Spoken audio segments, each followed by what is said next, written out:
Okay. As is typical, I give it a few minutes on the starting soon screen. I give it like 3, 4, maybe 5 minutes. What is atypical is the reason that I'm giving it 5 minutes. Because today, of all things, it's not that I need to set up my model. It's not that I need to like finish eating. I need to get a shirt. I need to grab a shirt real quick. Give me a moment.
Shirt acquired.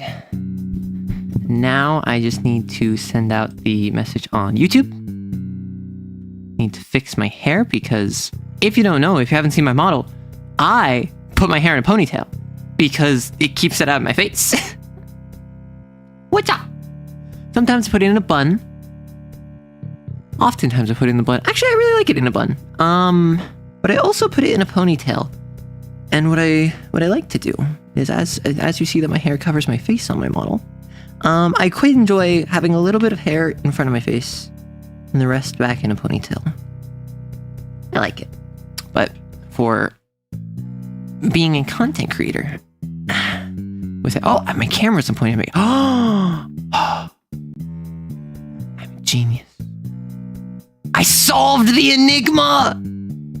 Pog. Sorry. I got excited. Well. Oh, I have to do a stream announcement.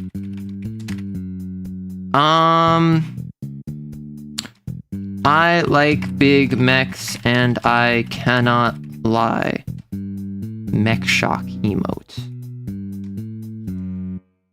But they're kinda weird. Mechanically. Let's talk about that.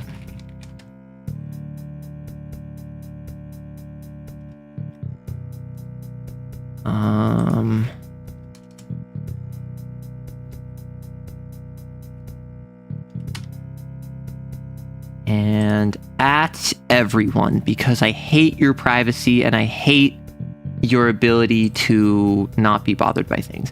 I am going to take this chat. I'm gonna pop it out. I'm gonna go over here.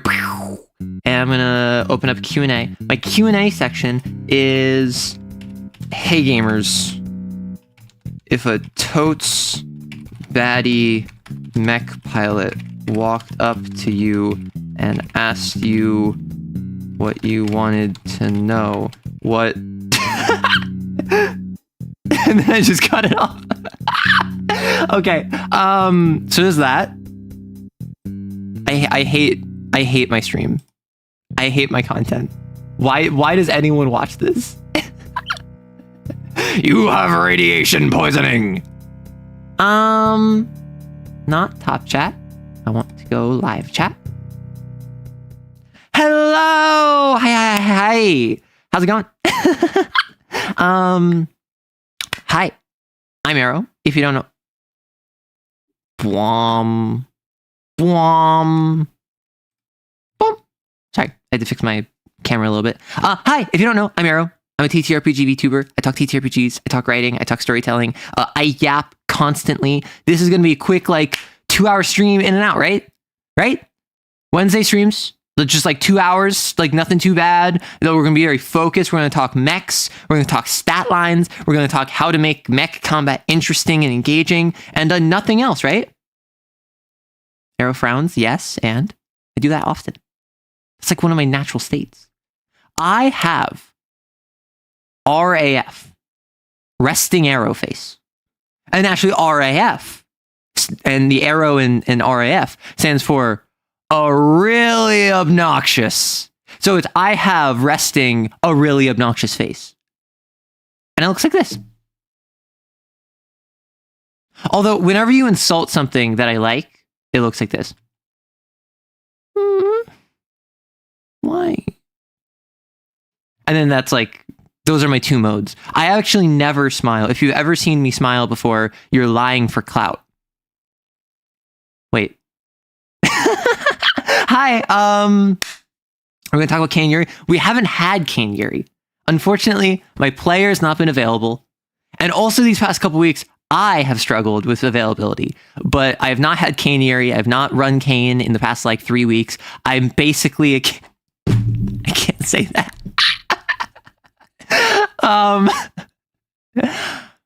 I'm basically a new GM for Kane, is what I'll say. I can't say the other phrasing that came to mind. Is there Kane Yowie? So, okay. If you know, okay. I have too many thoughts in my brain. First off, I have a Q&A chat. If you have a question you want to ask me, and it's not relevant to what we're talking about right now, throw it in the Q&A chat. That can be about me. It can be about VTubing. It can be about games I've run. It can be about content creation. It can be about D&D. It can be about Lancer. It can be about Kane. It can be about myself and my own background. Whatever you want, whatever you want, throw it in the question channel. I will get to it at the end of the stream. Generally, I devote like half an hour to an hour just to questions. The other thing is in the beginning of stream, whether you are a lurker or whether you are a VOD watcher or whether you're in the chat right now, I like to give you the attention you're giving me. So if you say hello, if you say hi, if you say a nice thing that's happened to you, if you say something you're looking forward to coming up in the next couple of days, I will acknowledge you. And this is where we get the hi wall, where chat just becomes hi for like 30 straight seconds. Yeah, you did not miss any Kane.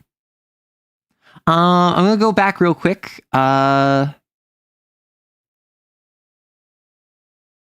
You are on speaker again at my grandmother's home. Please go easy on the moaning this time.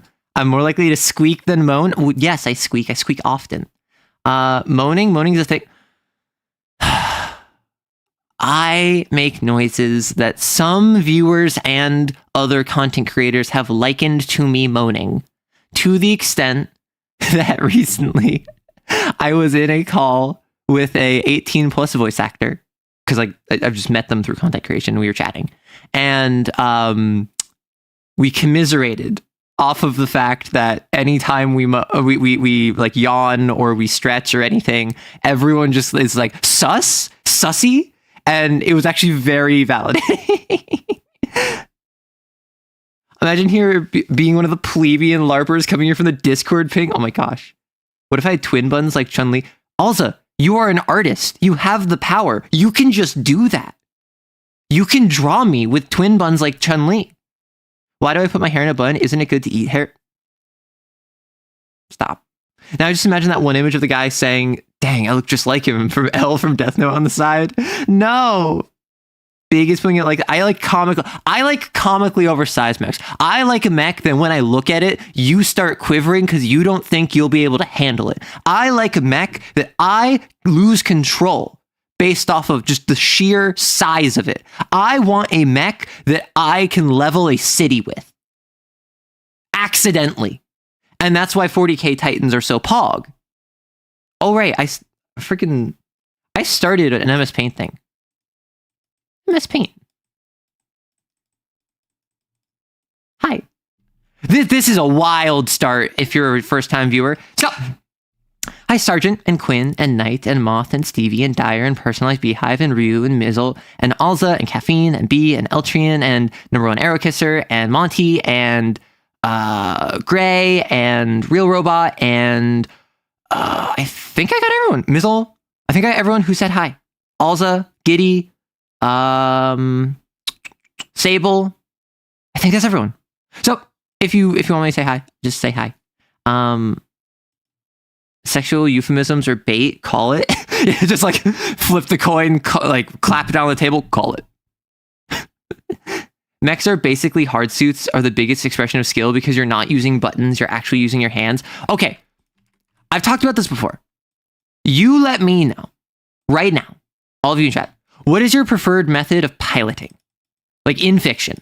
Do you like it when it's basically like an airplane and there's like a bunch of like buttons and levers and like knobs and whatever? Do you like it where it's like psychonetically linked to the pilot and like when they move their right arm, it moves its right arm?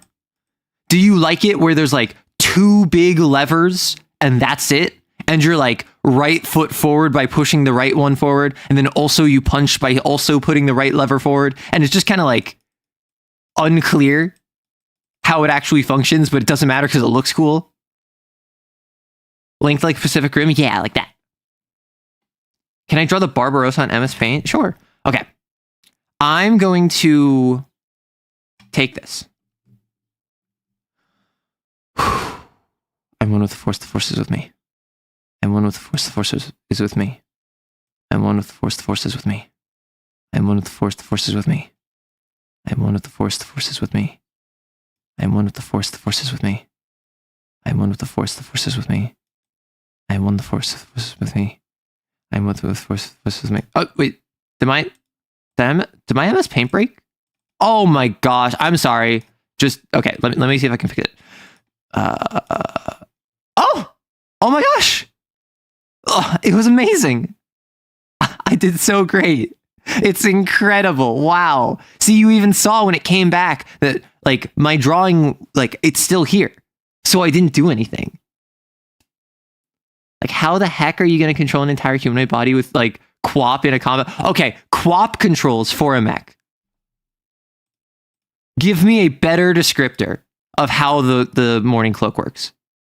Give me a better description of how the Morning Cloak functions other than QWOP controls. You tell me this does not scuttle around on the floor like you're playing QWOP. And for those of you who are like born in the after times, born post collapse, QWOP is a game, a flash game, which you also don't know what that is, that you play online where you have Q, W, O, and P.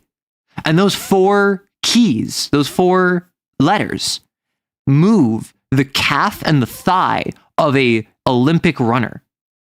And so you have to do a sprint and get as far as possible while only moving your calf and your thigh.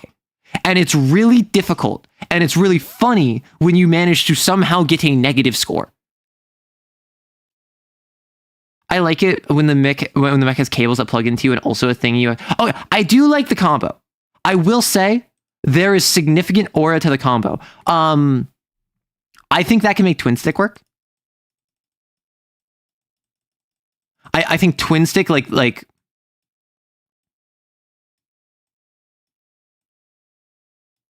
know, like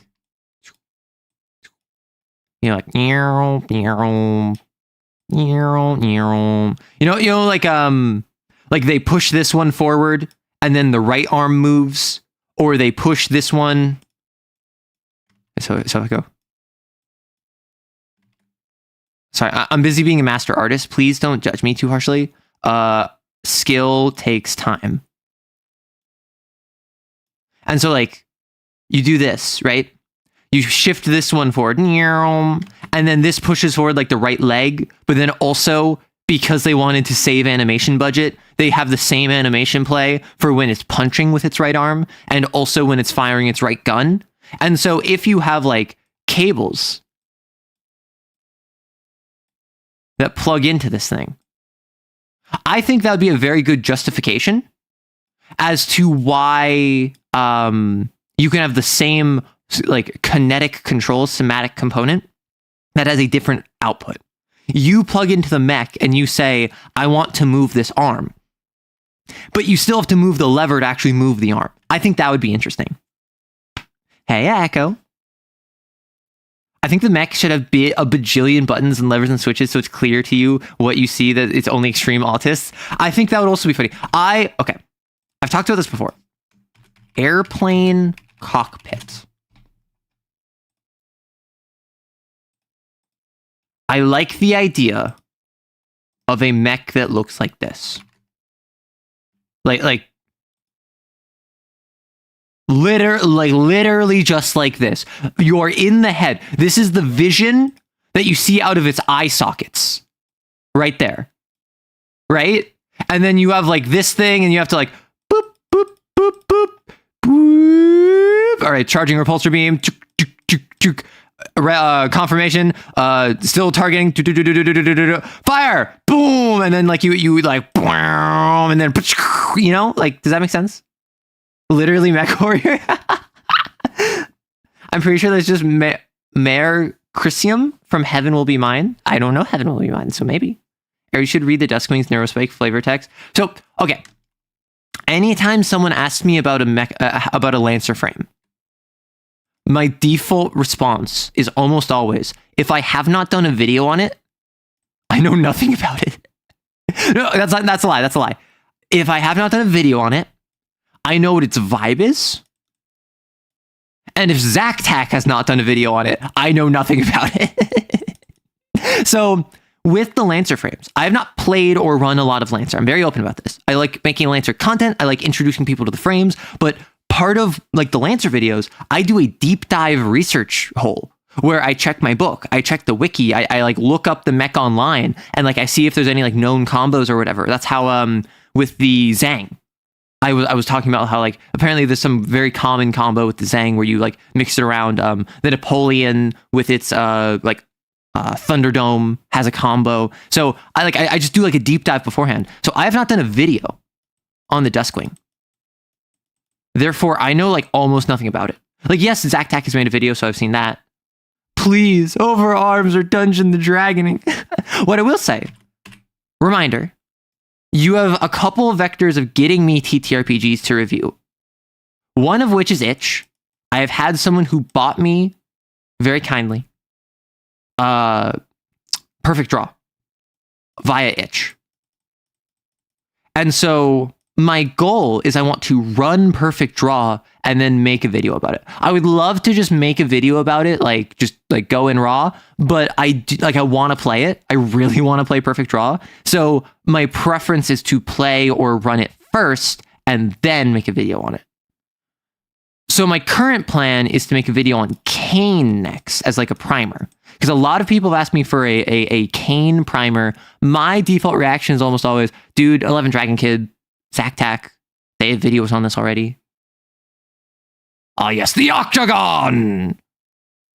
Sent you a topical GIF regarding mech control things. What did you send me?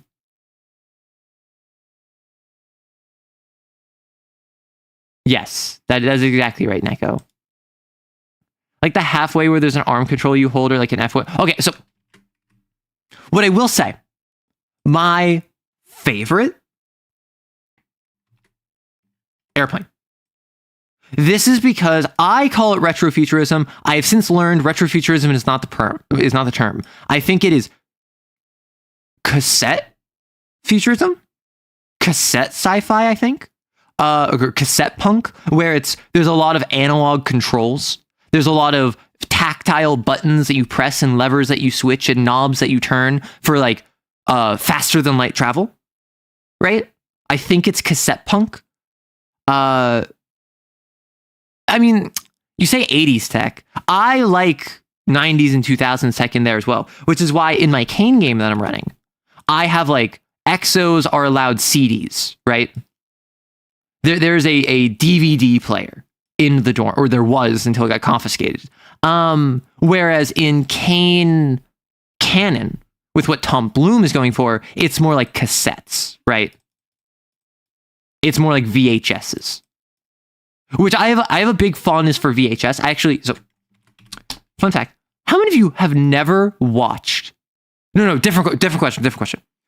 How many of you never rewound a VHS? How many of you in chat have never sat down to rewind a VHS?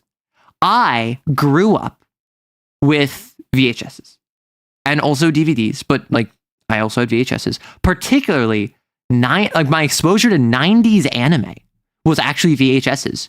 Not only because we had Yu-Gi-Oh! And Pokemon on VHS, some of them, but also I got advertised. Because remember, back in the day, VHS, DVD, they had advertisements on them. They had commercials playing for other properties. So I can load up a VHS from like 1997 and I can get an ad for Spirited Away. And like my exposure to like non-westernized Japanese animation was a little bit VHS ads. You were post VHS, but you were a DVD kid.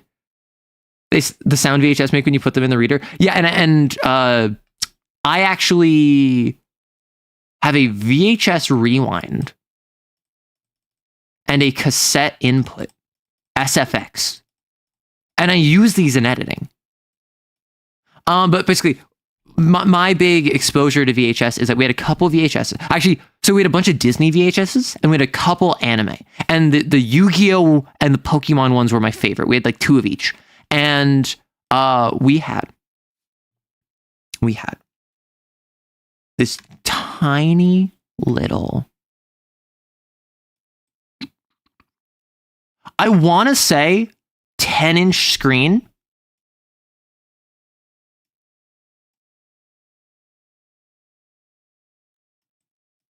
It had like the red, yellow, white input.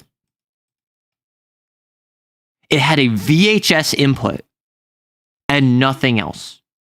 And it was not connected to cable.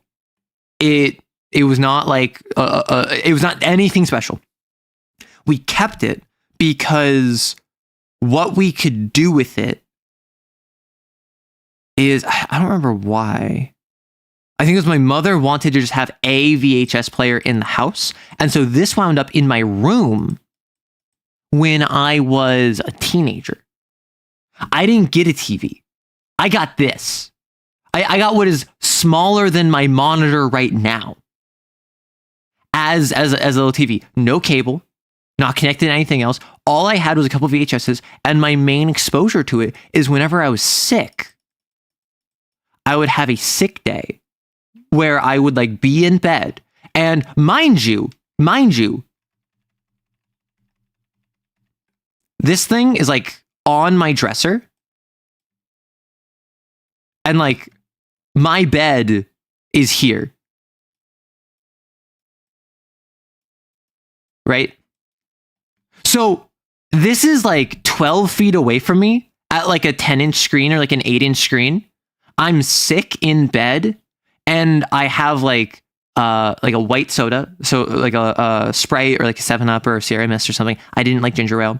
I would have some crackers, and I would be watching this tiny little baby screen, and I'm watching like the Duelist Kingdom arc of Yu-Gi-Oh, or I'm watching like the sinking of the Saint Anne from Pokemon, and then it'll like close out, and then it'll do like the Poke Rap. And I'll get advertisements for like Pokemon Blue. And I will see, is it Kuma, the white lion? Who's the Japanese, what's the Japanese white lion that a bunch of people say ripped off Lion King? Fellow white soda enjoy. Okay, I love lemon lime. I don't really drink soda that much anymore. I used to be a soda fiend back when I was a teenager. I have since basically kicked soda entirely. The few times I've had it like once in the past year, maybe twice in the past year. It is too syrupy for me now. It is too sugary. I've kicked most of my sugar intake. One was visual, the other 2 were left and right. Is that what it was? I actually never knew. Chucking my Sekhmet casket into my Blackbeard's VHS reader. Were I pro or anti-fire when it first came out? I'm not sure what you're referring to. So probably that's a little bit like separate from my, I'm not gonna say it's before my time, but it's a little bit separate from my time. Yeah, so the red, yellow, and white cables, they were to have input. And I remember, I grew up, the GameCube is my favorite console. The GameCube, like I grew up in a Nintendo household. We had a Nintendo 64, we had a GameCube, we had a Wii, and we didn't have anything more recent. My sibling got a PS3 much later, and then they got a Switch much later, and then I got a Switch much later. And when I say Switch, I mean like Switch was like 2018, 2019, like more than 10 years after like the previous console that we got. Because we got the Wii in like 2007 or something. So I loved the GameCube growing up. And one of my siblings either took it to uni or broke it or it got lost. Like something happened that the GameCube was inaccessible. I think my sibling took it to uni and then it got trashed at uni, or like it got like inaccessible at uni. It became a doorstop. So then on our Wii, we could play GameCube games. But what we did is that my siblings and I, the only thing we played on the Wii for like 6 straight years was Super Smash Bros. Brawl. We had Melee, and my siblings and I, one of our bonding experiences was we played Brawl. And so we crashed our Wii. Our Wii stopped being able to read discs because we only had it reading Brawl for like 6 years. So we had to get a new Wii. But then the issue is that the new Wii couldn't read GameCube discs because it was like a new generation. It was like a second or a third or a fourth. Oh, Kimbo the White Lion, thank you. And so we had to get a new Wii, which actually right now, where I live, I took the GameCube, I took the Wii. I have the GameCube with me. And my roommates were like, you have a GameCube? And like, they got Sonic Adventure 2 and like we're playing through it on my GameCube, and they like are like one of them is playing like Harvest Moon on like the OG. I love having a GameCube. Were my favorite games on the Wii. So I mean, Super Smash Bros. Brawl. That one is one like,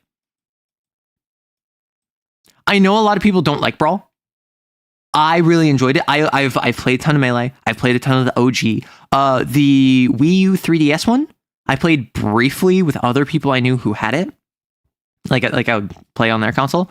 Ultimate, I've had a lot of fun with. But in terms of Wii games, Super Smash Bros. Brawl, I played this a ton with my siblings.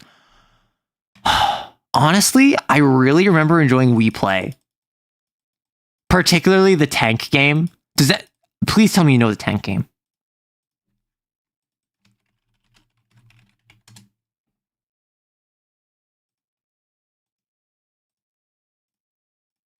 I loved this tank game.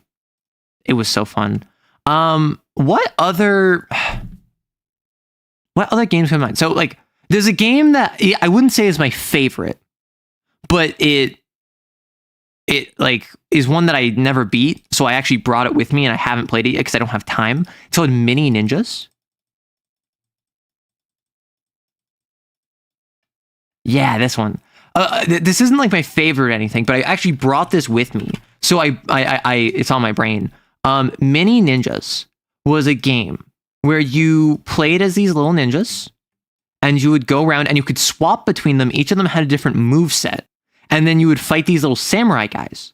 And they were actually it was actually a very cute game, because you would have stuff like a pepper bomb where you'd throw like a grenade that would explode into a cloud of pepper, and all the guys would be like, and like they'd be stuck sneezing, and then you could attack them. I remember really liking, I think their name was Shu. There was an archer, which using the Wii motion control, you could aim at the screen and you could shoot people with a bow and arrow. Whereas everyone else was melee. Everyone else was melee. As someone who's admittedly never played it, Subspace Emissary cutscene compilations are probably single-handedly responsible for you being a fan of so many Nintendo IPs. I played through Subspace Emissary. Okay. If you really want me to date myself, I played through Subspace Emissary, and I would like go back and I would like look on forums or whatever. I would look at game guides. and I would learn, okay, you have to go back to this section of the forest, and you have to go in this special door that opens, and then you can fight Toon Link. And if you get Toon Link, you get to fight Toon Link, and then you get Toon Link, right? But like that's not that bad, right? Like that's something that's like, okay, that's clearly like from like around 2010-ish, like back when the game came out, or like 2008 or whatever, like around that time. The killer that really dates me. For Melee.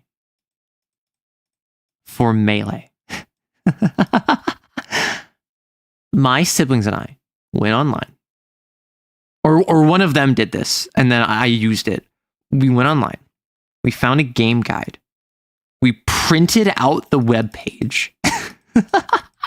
We printed out the game guide web page of all of the characters and how to unlock them. And we're going through, and it's like, okay, no one touched the GameCube. For the next 24 hours, we have to have this match going unpaused so that we can unlock Mewtwo after. Okay, so like you and I, we're going to have this match. No one touched the GameCube. Then you're just going to beat me after 24 hours so you can get Mewtwo. Or like looking up how to get like Mr. Game & Watch.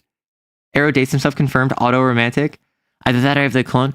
Listen, I will say, if someone drew art of me dating myself, like smooching myself or whatever, that would probably be the weirdest art I've gotten. Because funny enough, I have not gotten that much weird art.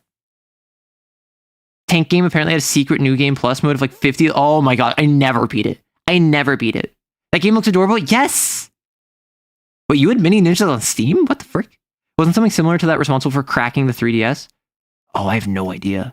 I don't know anything about 3DS. The main thing about 3DS, I had no interest in 3DS for the longest time. The only reason I have an interest in it, I actually really want to play Fire Emblem Fates.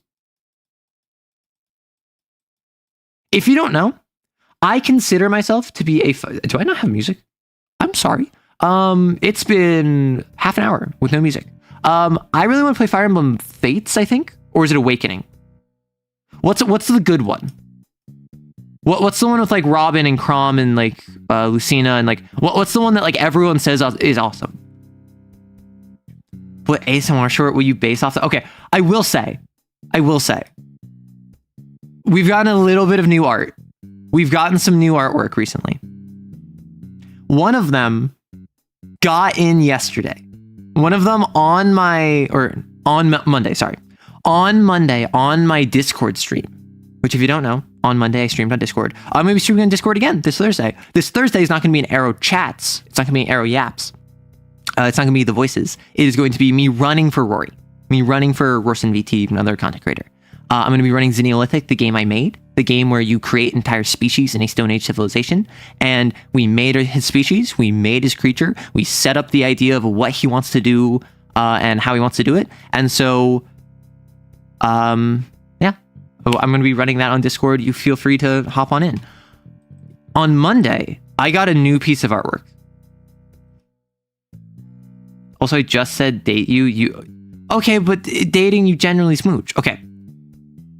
This is a piece of art with a story. I'm just going to drop it, and I want to see chat's reaction before I say anything.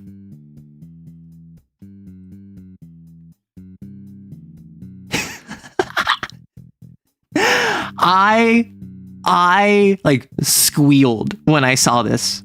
When I was on the Discord stream, and like someone added me as like, hey, check original works. So what this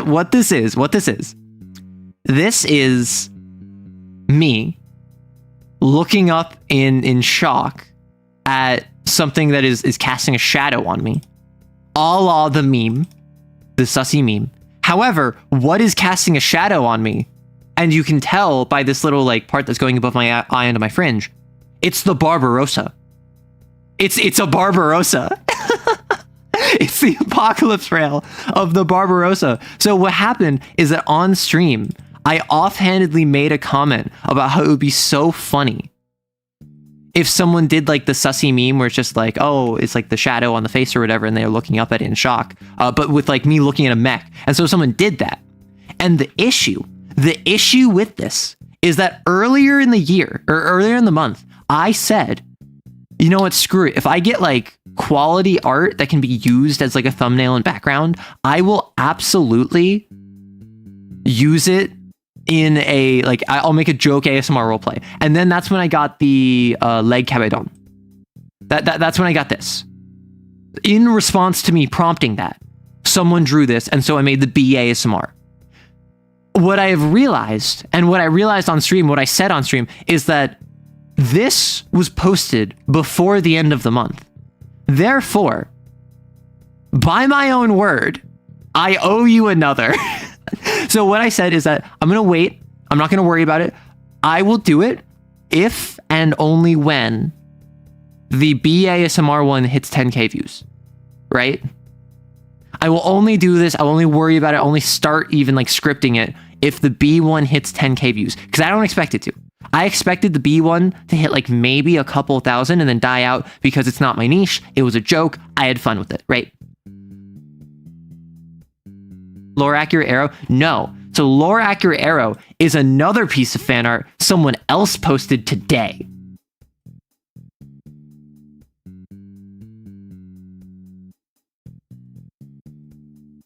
So the lore accurate arrow. And this is just so funny. I literally burst out laughing when I saw this. So it's me doing the leg cabedon. If you don't know what the leg cabedon is, it's probably really weird that this keeps coming up. So it's like, sup, what's going on? Have you ever been cornered by a content creator like this? Don't fear. There's an easy solution. Simply gripping them here will render them completely click. OF. I found this so funny. I burst out laughing when I saw this. I legit, no, like, I need you to know, I actually, like, in bed, burst out laughing reading this because it was so, like, you don't understand. You don't understand. Monty, who's in chat right now, posted this. This second image was spoilered. So I thought I was going to have to, like delete it. I didn't know what it was going to be. And then it turned out to be something I found incredibly funny. I did just notice right now, is there a reason for this particular skin color? Because this looks like someone else I know, and I don't know if you're going for something in particular. People are going to swarm the video like bees. Oh my gosh. Making 10K body counts. People keep joking about botting my channel. You're already bottoms. I'm not judging you for smooching your clone. I'd be more concerned if it wasn't the first thing you did. I'm just pointing it out. Like, listen, my understanding is that when you date someone, you smooch them. Now, obviously, you don't need to. That's not obligate. However, that's generally what people do. Arrow pulling a gun out of boob. Listen, I don't have much chest. Technically speaking, I am bottom heavy. And that is because that, like, all of my chest is just gun. That's my storage. I wear bras for storage. ASMR title, Pilot admires your Barbarossa before getting obliterated by the apocalypse rail. So what we decided, what people said on stream is what we think. It starts out with me fangirling. If you don't know, I love the Barbarossa. The Barbarossa is my favorite mech. I want to pilot a Barbarossa. If I'm to play Lancer, I want to play a Barbarossa.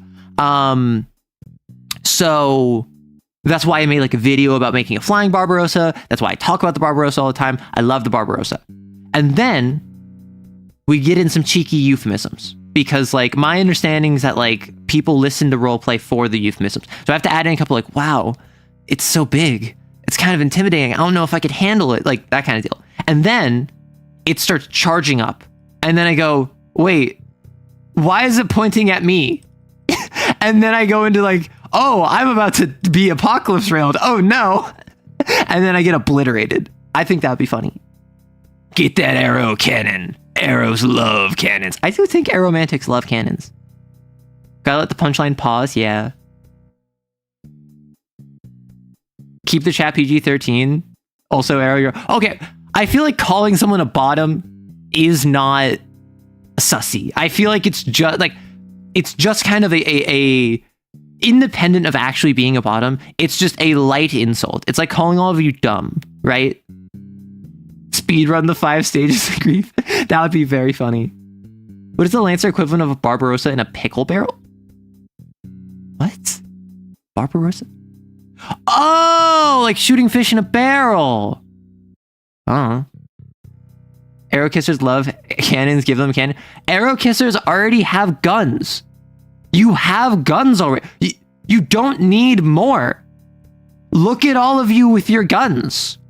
Also, for those of you who don't know, those of you who might like just watch some of the videos but don't actually, like, you're not part of the community or you're new to the community, these are arrow kissers. These are you. You are a little black squiggle and you have a gun. And the reason I did this is because I drew the first arrow kisser. I drew some of the first arrow kissers, and I needed an artwork that even I could do. So this is you. You are arrow kissers. Meaning, if you want an arrow kisser Sona, as it were, you can submit that in the Discord or at me on Twitter, and I will add it to my collection, and then I'll add it to the compilation that I just showed you, where the goal is to have like an armada. Like, listen, right now, we already are at the point where I have like armed goons following me. Like look at this. Like, okay, I pull up. I got my squad with me. However, and this art is by Motor Magic or Motor Major on Discord. However, that being said, we can like militarize. We can be a PMC. We can like take over not even just a third world country. We can take over a first world country. I believe in us. Arrow Swarmers. Oh my God. More DACA, the better. Yeah. Yes. I played 11th last night. Not for the first time. For like the third time. I've played it a couple times now. I played NIDS. Not in person. It was on Tabletop Sim. Versus Death Guard. Normally, and the reason I thought of this is because my buddy, Neko, he normally plays Orcs. And I, on Tabletop Sim, I generally play CSM. So we're both kind of like playing a different faction. Oh my gosh, we had the most like, we kept swinging back and forth like a pendulum. Turn 1, I sent in, also, if you don't know 40k, let me know. Let me know. You need an arrow kisser with cat ears, draw it. Wait, Armada? Are arrow kissers ships? I mean, y'all can be an armada, you can be a fleet, you can be a platoon or a regiment, you can be a, what is a Roman one? I know Centurion is in charge of 100 people. What are they called? Are they regiments? No, so I was the NIDS in this, fighting against the Death Guard. And I, turn 1, we were playing the one that's like this for deployment. Right? I was up here, my buddy was down there. And so I put forward a swarm of 20 Hormagaunts, led by a Tyrannid Prime with a Lash Whip. And I put Gene Seals up by Broodlord there. Scout, they move in there. Has a Rhino. Has a Blight Mauler. I managed to run forward, charge, take out the Blight Mauler turn 1, get the Rhino down to like 3 wounds turn 1. It was awesome. I was not expecting to do that so quickly. Then Rhino manages to back up, drops off its payload. They can't move, they can't shoot, they can't run. And they just start taking out like my Gene Stealers, and I start taking out my Hormagaunts with their ranged weapons. And over here, I took like an objective with some of my warriors. They drop down their Terminators, and the Terminators are firing at me, killing me. They try to charge me, they fail. I charge them, I kill one of them, then I die on the repeat. My Swarm Lord is over here taking out like their guys. So there's a whole battle going on over here. But that's not what I remember. What I remember from this game is that in deployment, apparently Poxwalkers have Infiltrator.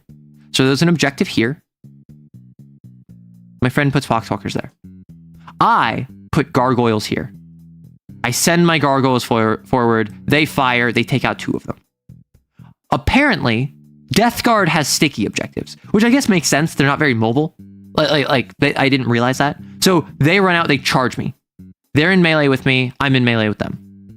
They kill like 4 of my Gargoyles. I kill none of them because Feel No Pains.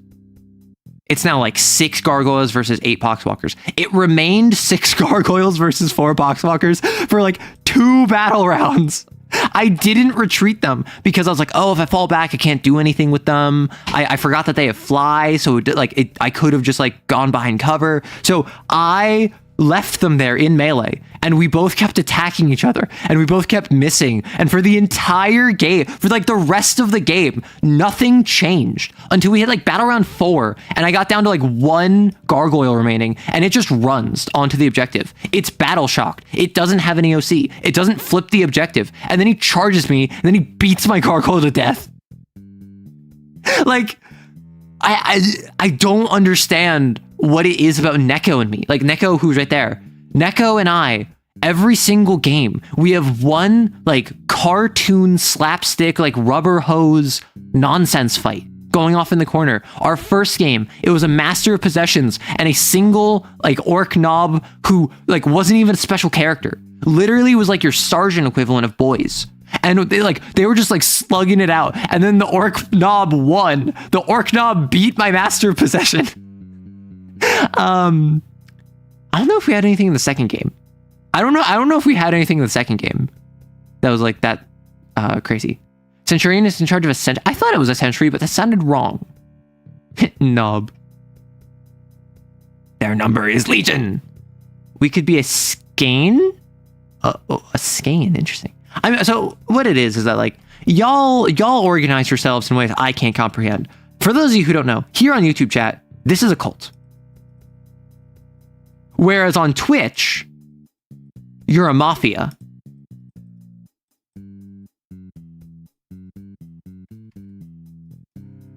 And on Discord, you're a union. Now, I don't say this because this is like my VTuber lore or anything. I say this because completely independently of my input, the Twitch chats have all congregated, or the stream chats have all congregated to be like different cultures. Can you go on strike? I was union busting you at one point. You can go on strike. The server started. I started the Discord server. So the lore of the union. The lore of the union. Clip this, send it to anyone who asks about the union in Discord. The lore of the union in Discord is that when I first started the Discord, this was back, I think, in 2024. It's been like 2 years now. Within a month, I got locked out of my account because my computer bricked itself. And I needed like multi-factor authentication, which meant that I needed access to my old device for whatever reason. Like my phone wasn't good enough because my phone needed to connect, and I couldn't sign in on browser because I also needed 2-factor authentication. So I couldn't like do anything with it. So I was locked out of my Discord account. And so in the interim, the chat, the Discord unionized when there was like 50 people. There's like under 50 people, and they unionized, and they started like making demands of me. And the chat and like the Discord, when I started, I had general and I had a VC, and that was it. And I said, listen, that's all you get. And they gave me demands. They were like, we want a channel where we can post like artwork that we post. And we want a channel where we can post dog pictures. And we want a channel where we can post about food that we've had. And like, they gave me a list of demands. They're like, we want roles that allow us to give us like color to our names. And we want a role that's like a looking for a game role. And they gave me a list of demands. And I was union busting them for a while. I was like actively like suppressing them because I thought it was funny once I got back. They turned Rory into Campbell's Chunky Soup. Don't ask about that. That's why you can become Soup over on Twitch. And so, like, we have a union that's successfully unionized. My Discord successfully unionized and like got demands from me. And it's one of my favorite experiences in content creation. We want a channel where we can post girl frame. I will ban you if you actually start like trying to campaign for that, because I'm very upfront about like, no. The self-service name color was a nice surprise. Yeah. One could say it's super. Arrow can be cyberbullied into democracy. No. So what it was is I made it a whole like arc. I gave it like, I had challenges. I literally at one point I was adding people and I was just like, hey, you get points by doing X or Y. If you do X, the union gets points. If you do Y, the establishment gets points.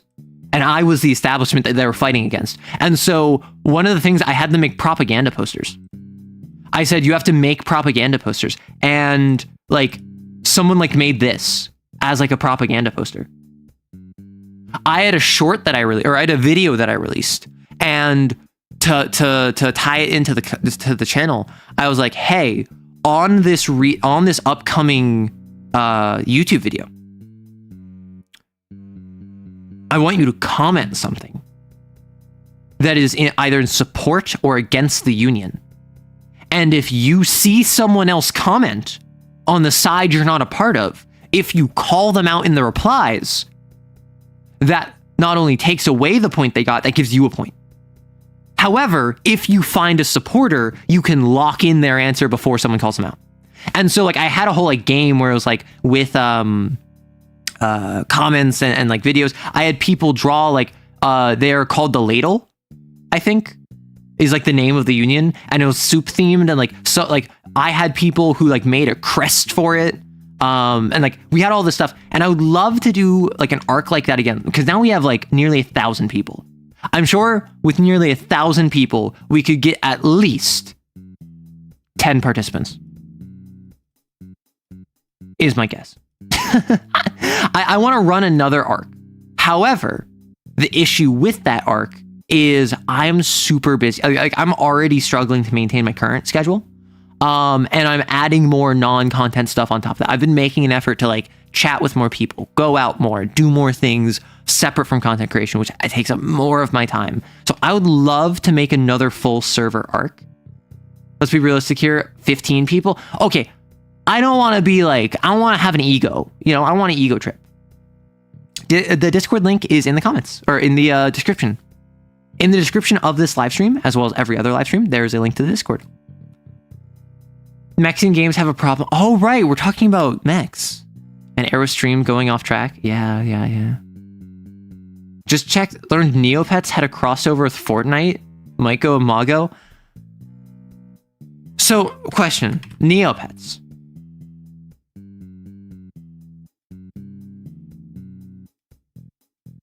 Did they give the Neopets guns?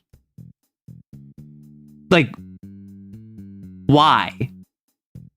Now, I'm sure there's some like horrifying Neopets lore that I'm not aware of. However, my assumption when I hear Neopets Fortnite is obviously like, it would be really funny if they gave them guns. I assume it's no, they added a bunch of like aesthetic options. They added like, oh, you can get like a Neopet print on your gun or on your backpack, or you can have like a giant like plush Neopet as like your floaty thing when you like deploy. No Mechs. 2 hours tops, guys. Totally won't go over an hour. Oh, so okay. I was joking about the 2 hours thing. Wednesday streams, I tend to go for like 5+ hours. Historically, I have gone like 7 to 8 hours. I have actually reduced my uptime in streaming significantly. For most of, I would say like the first 6 months to a year of streaming, I was streaming like maybe 4-ish hours, 4 to 5 hours. Then post that point, like in year 2, I was streaming like 7 to 8 hours a day, or not a day, but like 7 to 8 hours per stream. And then in this third year of streaming, I kind of cut it down to like 5 to 6 hours on Wednesdays and Saturdays, because I just have stuff to do. Like I would love to stream more, but I don't even this is going to sound crazy to you. I know it's going to sound crazy because people told me this is crazy. I don't consider myself a streamer. Like, yes, I'm someone who streams, but I stream thrice a week as a side thing to my video content creation. Like Neko, you're a streamer. You stream, and then to me at least, your side thing is YouTube. You make YouTube content of your streams. Neko over on Twitch, he streams not only Nebula Sweep Command, but also other games like Beyond All Reason, Mech Warrior, or BattleTech. I don't know the difference between all of them. So he plays a lot of like sci-fi games, a lot of strategy games, RTS games, and on his channel, he'll upload like highlights for his channel. Sorry you wear the clown shoes too. We're both streamers. No! This is how I look when you call me a streamer. This is how I look. I was going to turn into a clip farm 2 years max. Okay. I kind of already am a clip farm. Oh, one of the most devastating things I've heard recently. So I started doing voiceover stuff. I voice over memes.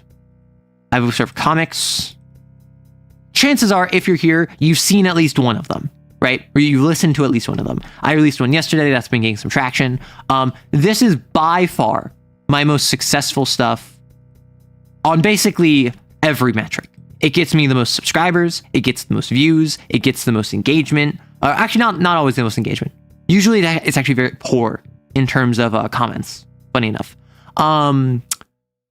It also gets me the most money. Like I know, I understand it's a faux pas to talk about it, but I think it's like important to be honest. Like voiceover stuff gets me like money that allows me to pay rent. Like I don't pay rent with the channel.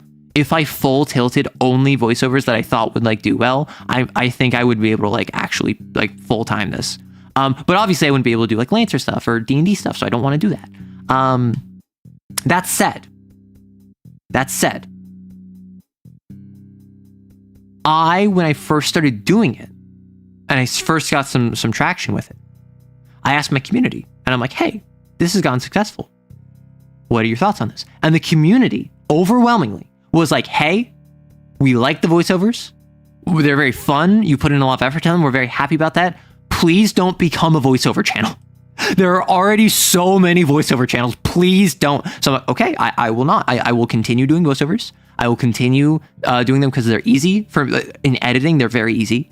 I enjoy them. They are successful, but I won't let it overtake the channel. And I like to think I haven't let them overtake the channel. I will do like 1 or 2 a week. And otherwise I have like 2 streams unrelated or 3 streams unrelated to it. I'll have like a Lancer video. I'll have a Mega Dungeon video. I'll have a 40k lore video. I'll have a stream clip. Like I like voiceovers are the minority on my channel, even though they do have a lot of success. The BA smart turned out great. Thank you. Voice acted memes and or nonsense posts is pretty popular. It is. The algorithm loves it because it's really good for doom scrolling. Like the real answer, effort aside, quality aside, funny, like content aside, voiceovers and voiceover memes and Reddit readings and like funny stories and like AI or otherwise is very easy for you to sit there and go on YouTube Shorts and then see an arrow voiceover and watch it fully through, and then it swipes to Zach the Bold, and you watch Zach the Bold's voiceover, and then it swipes through, and then you see a Voice Quills, and you see a Gianni, and then you see a Luke Correa, and then you see a Genie Collects, and like it just goes and goes and goes and goes, and you just are in this rabbit hole where you spent 40 minutes on Shorts. And in that 40 minutes of Shorts, you're getting ads. YouTube is getting money. It's learning more about you and your retention habits. It's very good at hacking your attention. Because voiceover memes are almost always really good audio. Like it's hard to have a good voiceover that has bad audio. Audio tends to be the thing that turns off viewers the most, more than anything. Which is why it's crazy I found any amount of growth. How many of you don't know about the before times? How many of you don't know about year 1 mic? Like how many of you don't know about year 1 mic? I've got a couple comments of people on old videos, like 2 years old videos from me. And they're like, oh my gosh, this mic sucks. You've grown so much. Wait, Mike? Mike. Yeah, year 1 Mike. My buddy Mike. We should unionize YouTube. No, you're already a cult. The Bees ASMR is just the average experience of fighting a Hydra. Okay, year 1 Mike. I don't want to screw up my audio, so I can't do it now. In my opinion, if your mic is terrible, might as well play into it by overlaying some old-timey sound into it. That would be really funny. What happened is that on my device, I had default audio enhancements, which is just about the worst possible thing you can have on audio. It compresses your audio, and it makes it so that you have no audio above 8K. I don't know why they think this is a good idea. That makes your voice sound like you're in a box. And if you watch any of my content of like the first like 6 or to like 8 months of me making YouTube content, you will hear me and I sound like I'm drowning. And I just I didn't know how to fix it. I sent my mic in to get repaired because I thought it was a mic issue. And they're like, there's no issue with it. And I'm like, what the frick? So, anyway, what I'm getting at is with voiceovers. Almost always a voiceover is going to be short, which means it's going to be self-contained.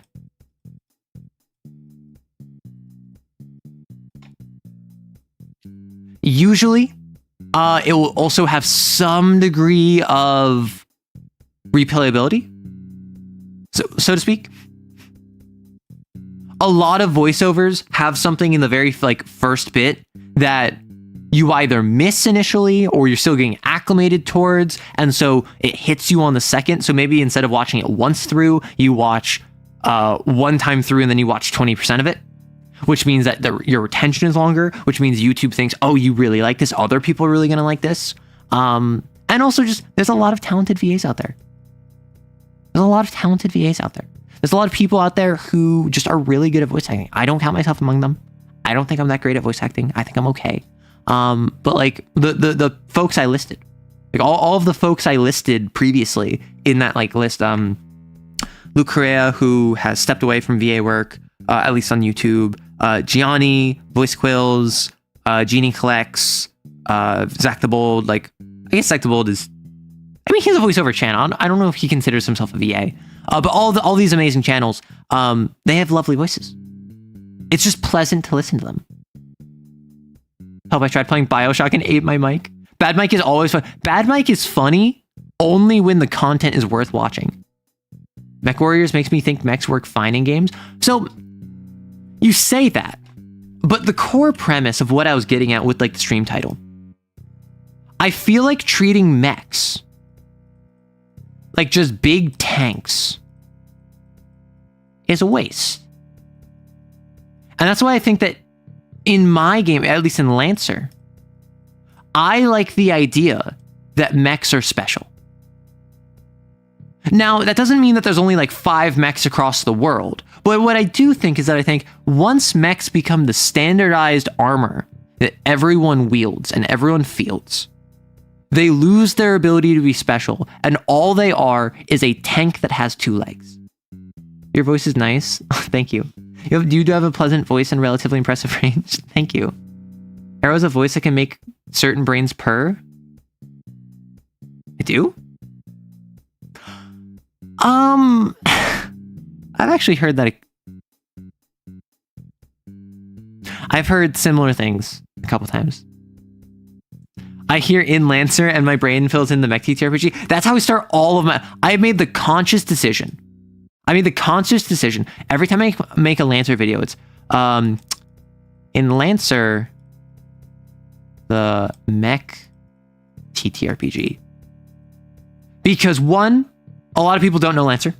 This might be their first exposure. I have had people who comment on my Lancer videos like, what is this? I don't know anything about this. Like, can you please explain more? And I give them an explanation. But also, it's just kind of like, okay, I'm watching an Arrow Lancer video. In Lancer, the Mech TTRPG, like, you know what you're getting into if you have seen previous videos, which is why with the Zactac collab for the White Witch, I sent him the script of what he was going to read, and then I was like, do I go my opening or do I go his opening? And I went his opening. The hi, hello, welcome back to Lancer, everyone's favorite mech tabletop TTRPG. Like that's how he introduces Lancer. And I was like, do I lean into my style or his style? And what I did is I tried to emulate his editing style.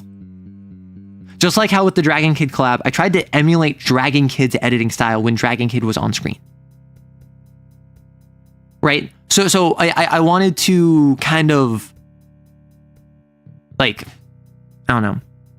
Obviously, I had my own stuff that I added in, like the captions, for instance. But someone commented that like I had such cognitive dissonance. I was so confused when I saw Zactac, but it was arrow style editing. I thought YouTube broke for a second. So apparently I didn't do that well, or it may have just been my captions are recognizable because I don't. You tell me. Do you know anyone else that consistently uses like yellow captions? Like I feel as though yellow captions, gray border is kind of like I've had this since like day one. Yellow captions, gray border. Now it's evolved over time. I have added drop shadow to it. I have added a little bit of like or like a white drop shadow to it to just give it some background texture. I've added a white sheen to it so it's a gradient instead of just one solid color. But it's kind of it's calling it my calling card. Like I use it on everything. And I really like it because one, it's part of my branding. I like yellow. I like gold. I like black. I like gray. But also it is pretty unique. Like I feel as though if you see a thumbnail and it's like, let's just do this. Fear no man. And then there's like in the background, there's like a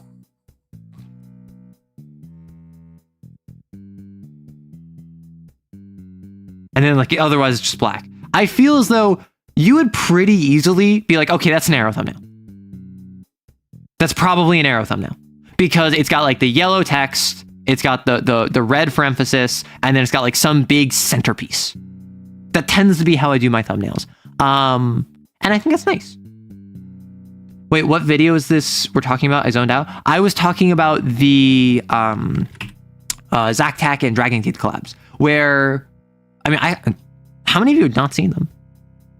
B-themed captions? Okay, not quite B-themed captions, but I will say, as a black and gold VTuber, I am like actually like half a step away from being a B-colored VTuber. It's kind of scary how well the Bs lined up. Like the Bs, I'm black and gold, they're black and yellow. I love puns, they love puns. Batman VTuber. A little bit. I'd say it's a hallmark of that one creator that made the B dating ASMR short. Listen, I don't ever expect anything to do well. And people have called me a pessimist. And I don't say this to be negative. I say this because I am just like, I'm very conservative when it comes to growth potential. I assume this is going to, at best, be average, at worst, fall below. And so I plan around that. And I did consider saying, please don't let this be my most popular video, but I had a feeling it wasn't going to. And I think that that's correct. I think it's not going to be. I have much more popular videos than that. Surprisingly, I know of one other black and gold VTuber that she doesn't work in the TTRPG area. I don't recall if she does or doesn't use yellow text in thumbnails. Are you thinking of Core of Midas? Because very early on, actually, one of the first like people who I was watching, not consistently, but like I got recommended Core of Midas. I got recommended Core of Midas, and seeing her videos led me to her shouting out Celerity Dust. I checked out Celerity Dust, got in their community, started chatting with them. That led me to meeting like a archivist. I ended up meeting Cell eventually. That led me meeting Rory, who introduced me to Neko. And like, I've just met more and more people, funny enough, because of Core of Midas. And very early on, like early in my time on Twitter, I posted a meme. And I think I still have it. Do I? Oh no, I deleted it. Yeah, I deleted it. I had a meme where it was,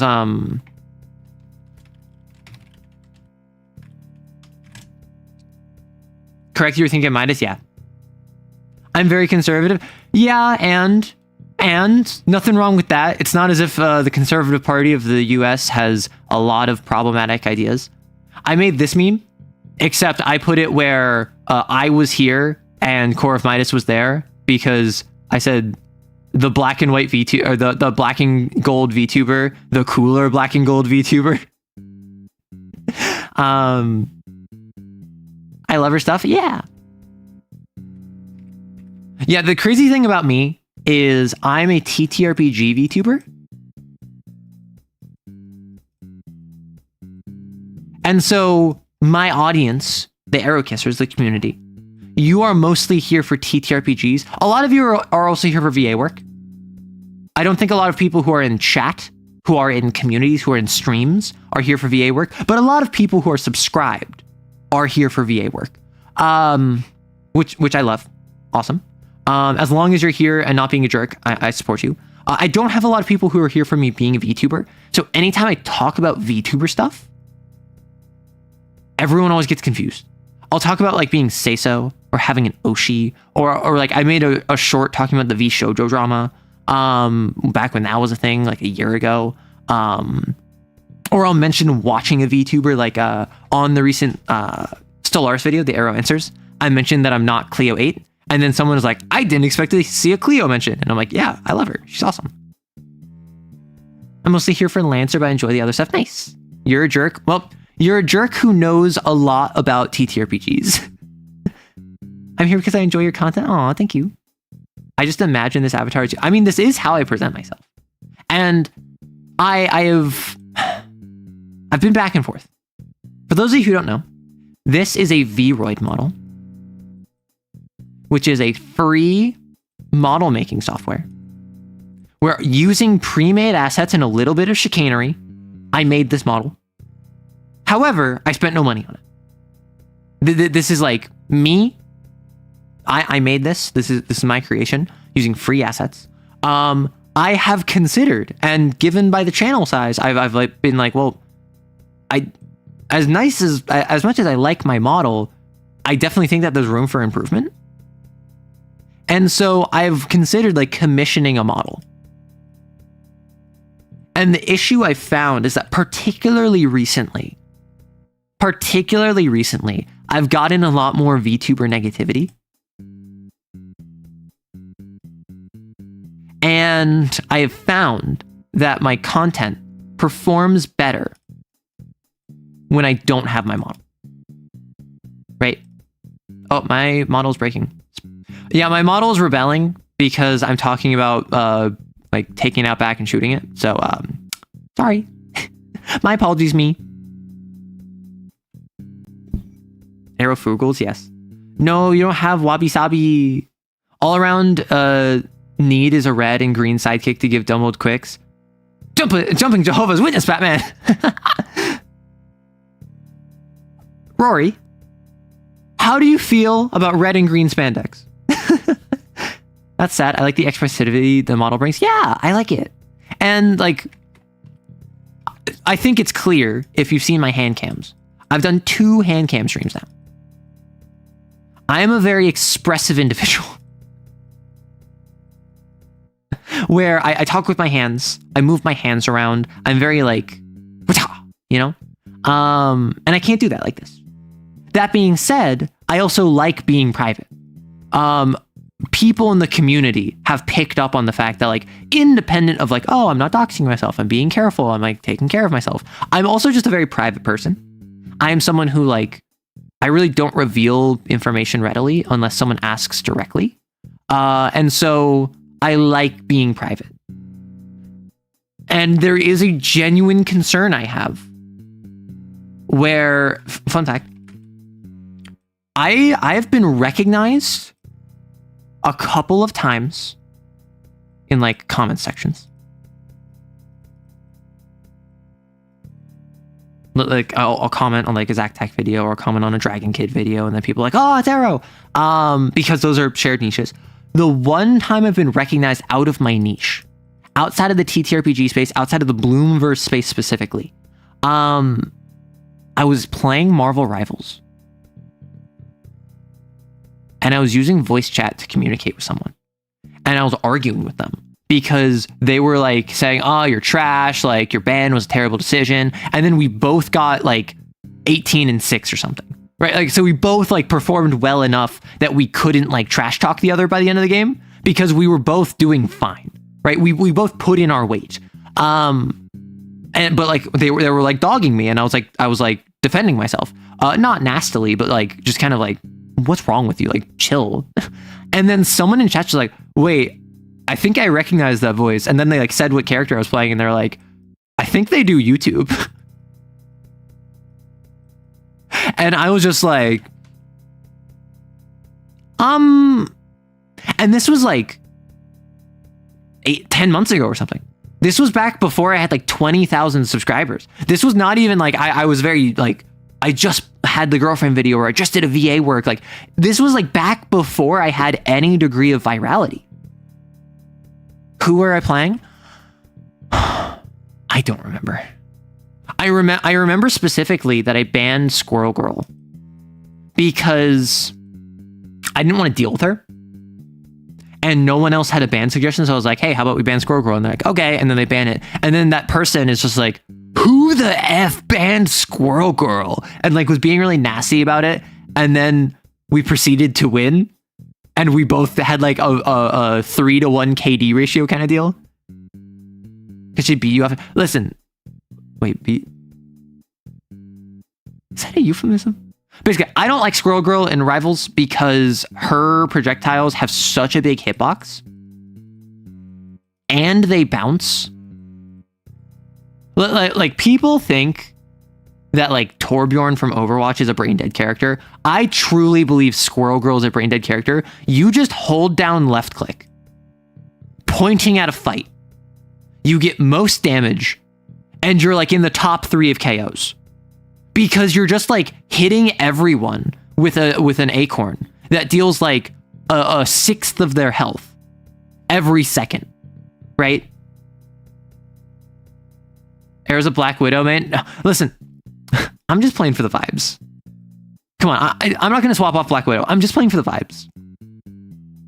Doesn't Squirrel Girl have spots on map where she can shoot directly onto the point from behind cover? Probably.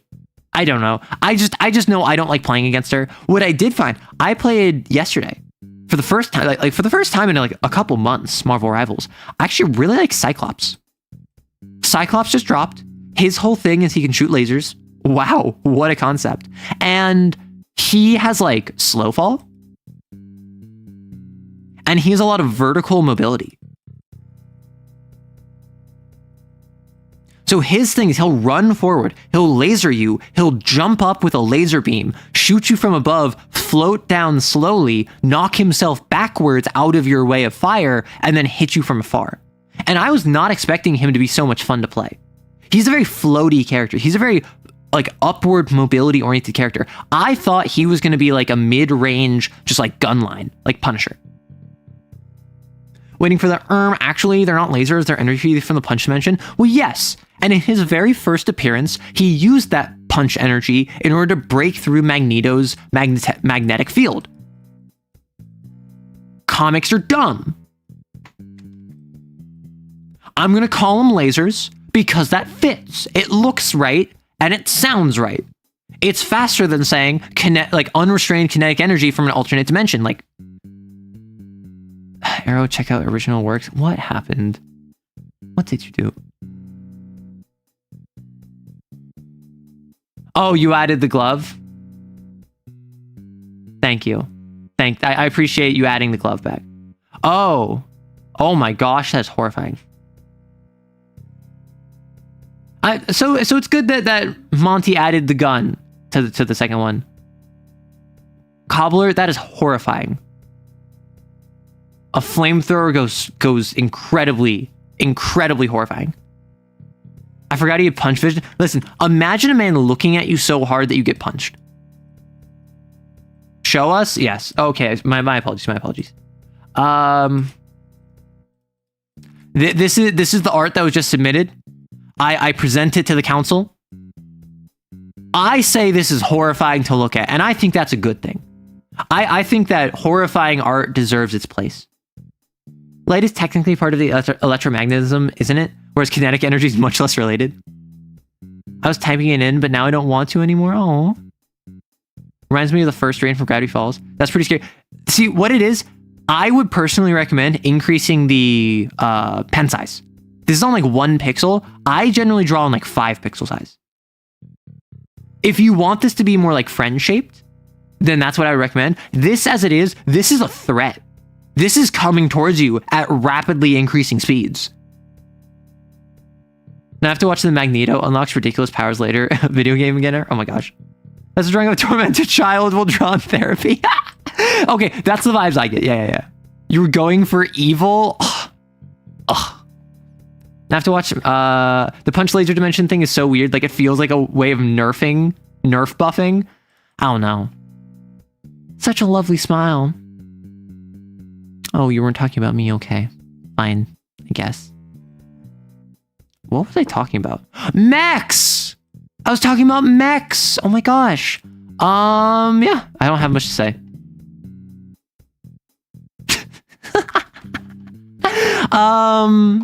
Yeah, I don't really know what Sekiro to do here. Thank you for the super chat. For Perfect Draw, the glowing but Mafia daughter, use weaken plus piercer as slow poison princess, weak beat down the weaker, steal this idea, make 4 eviler and pushy glowing, secret sniper recontextual. Okay. So for context, to translate this, as it were, the glowing is one of your playbooks. This is like your best friend archetype. This is like the one that like is supporting all of your friends. But they're a Mafia daughter. This sounds like a Wattpad fiction, and I'm concerned. So you can use the weaken and piercer tag, where weaken is I can place this on my enemy's warriors. And in Perfect Draw, all warriors have 3 states. They are either weak, normal, or strong. If you have a one that is stronger, it just defeats the weaker one. And if they're equal strength, then you roll for it. So what you do is you apply weaken something. If it's normal, it becomes weak. My normal monster, my normal warrior destroys your weak warrior, right? Piercer is if I deal damage to you, it is like trample damage, right? It deals damage to you independent of. I think it deals damage if it gets blocked. And so weak beat down the weaker. Slow poison princess, make eviler and pushy glowing, secret sniper recontextualize guardian angel. So the whole deal is that you're bullying someone. You're beating them to death and weakening them as you do. So we might know where Cyclops' power comes from since eyes are a gate to the punch dimension. We know what god it's connected to as well. Really? Oh, that would make sense that it's connected to Juggernaut? Yeah. Do the X-Men characters' armor count as mechs? No. Does the Juggernaut count as a mech? Because the Juggernaut's whole if you don't know, the Juggernaut, he has unlimited inertia. And he wears a suit of armor, basically to restrain himself so that he can like move effectively. And so the big giant like dome that he wears and like the big armor he wears actually slows him down. You say he's a warlock. I think he's in a size 1/2 mech. You have a lovely smile too. You're very brave to smile through your jaundice. People keep saying I have jaundice because I'm so pallid and pale. What's your favorite? This is a very silly non-working justification for mechs, and my favorite working justification. It basically turns a strong card into a backdoor that deals more damage. Yeah. So my favorite like screw it we ball is probably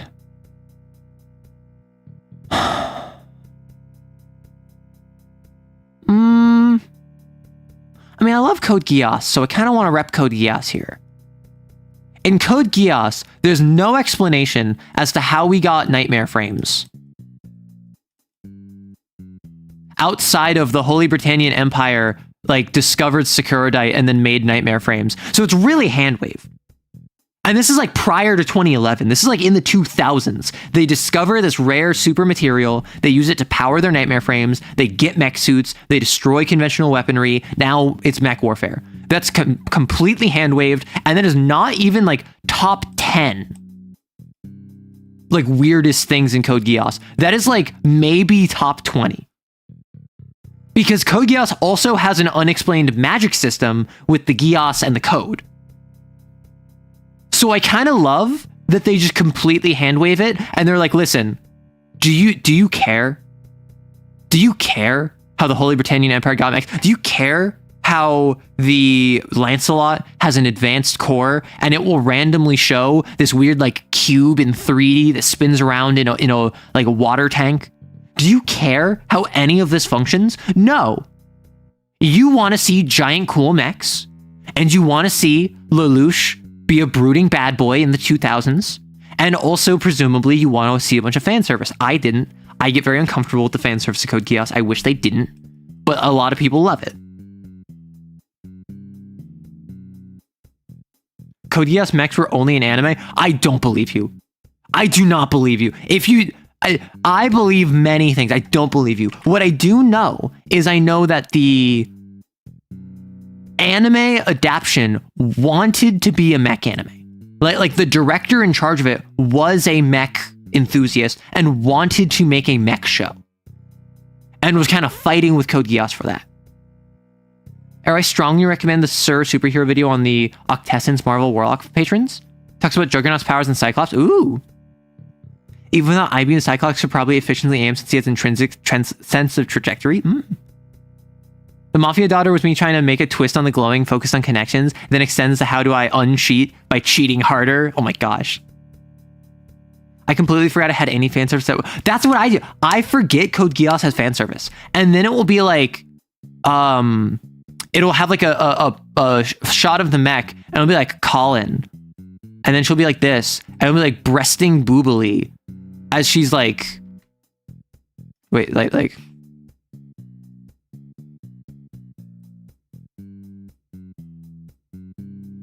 right?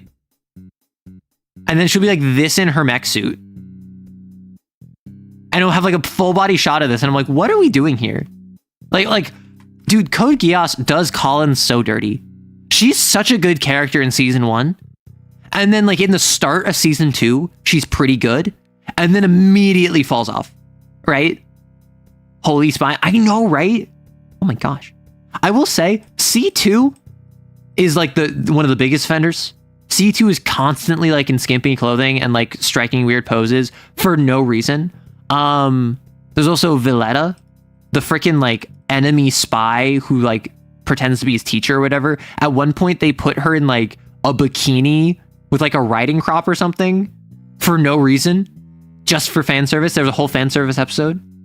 Is it wacky stuff like JoJo's? No. So JoJo's. Let me break it down. JoJo's makes no sense. I say this as someone that watched parts 1 through 5, read part 6, watched part 6. I love JoJo's. It makes no sense. And it's not trying to. JoJo's is not trying to make sense. JoJo's is inherently a string of unfortunate events after unfortunate events after unfortunate events. It is called JoJo's Bizarre Adventures. It's not supposed to make sense, right? Code Geass is closer to Death Note, where also it makes no sense, but it wants you to think really, really, really, really badly that it makes sense. It desperately wants you to think it makes sense. And Death Note gets away with this because it's not just the heroes or the villains that make no sense. Both Light and L will come up with impossible plans that work out completely according to their planning because the plot, like, they both have plot armor. Both L and Light, and why Death Note is so compelling is because it is like the stupidest, like, oh, my genius is smarter than your genius, but both of them are like playing by playground rules. Yeah, Code Geass had that almost mandatory. I wouldn't even say almost mandatory. I would say anything that was not explicitly oriented at a younger audience. Like, I cannot think of a single anime that did not have fan service. Even Attack on Titan had fan service, like in the early seasons with Mikasa. L and Light should have been Yuri together. So first off, that's yaoi, you cretin. Second of all, they handcuffed themselves together. The Code Geass, they have a Code Geass episode where the teachers and students have a bikini comp. Yeah, that's what I'm saying. It's like, why? The kind of fan service we actually want to see in anime is a little fun as, yes!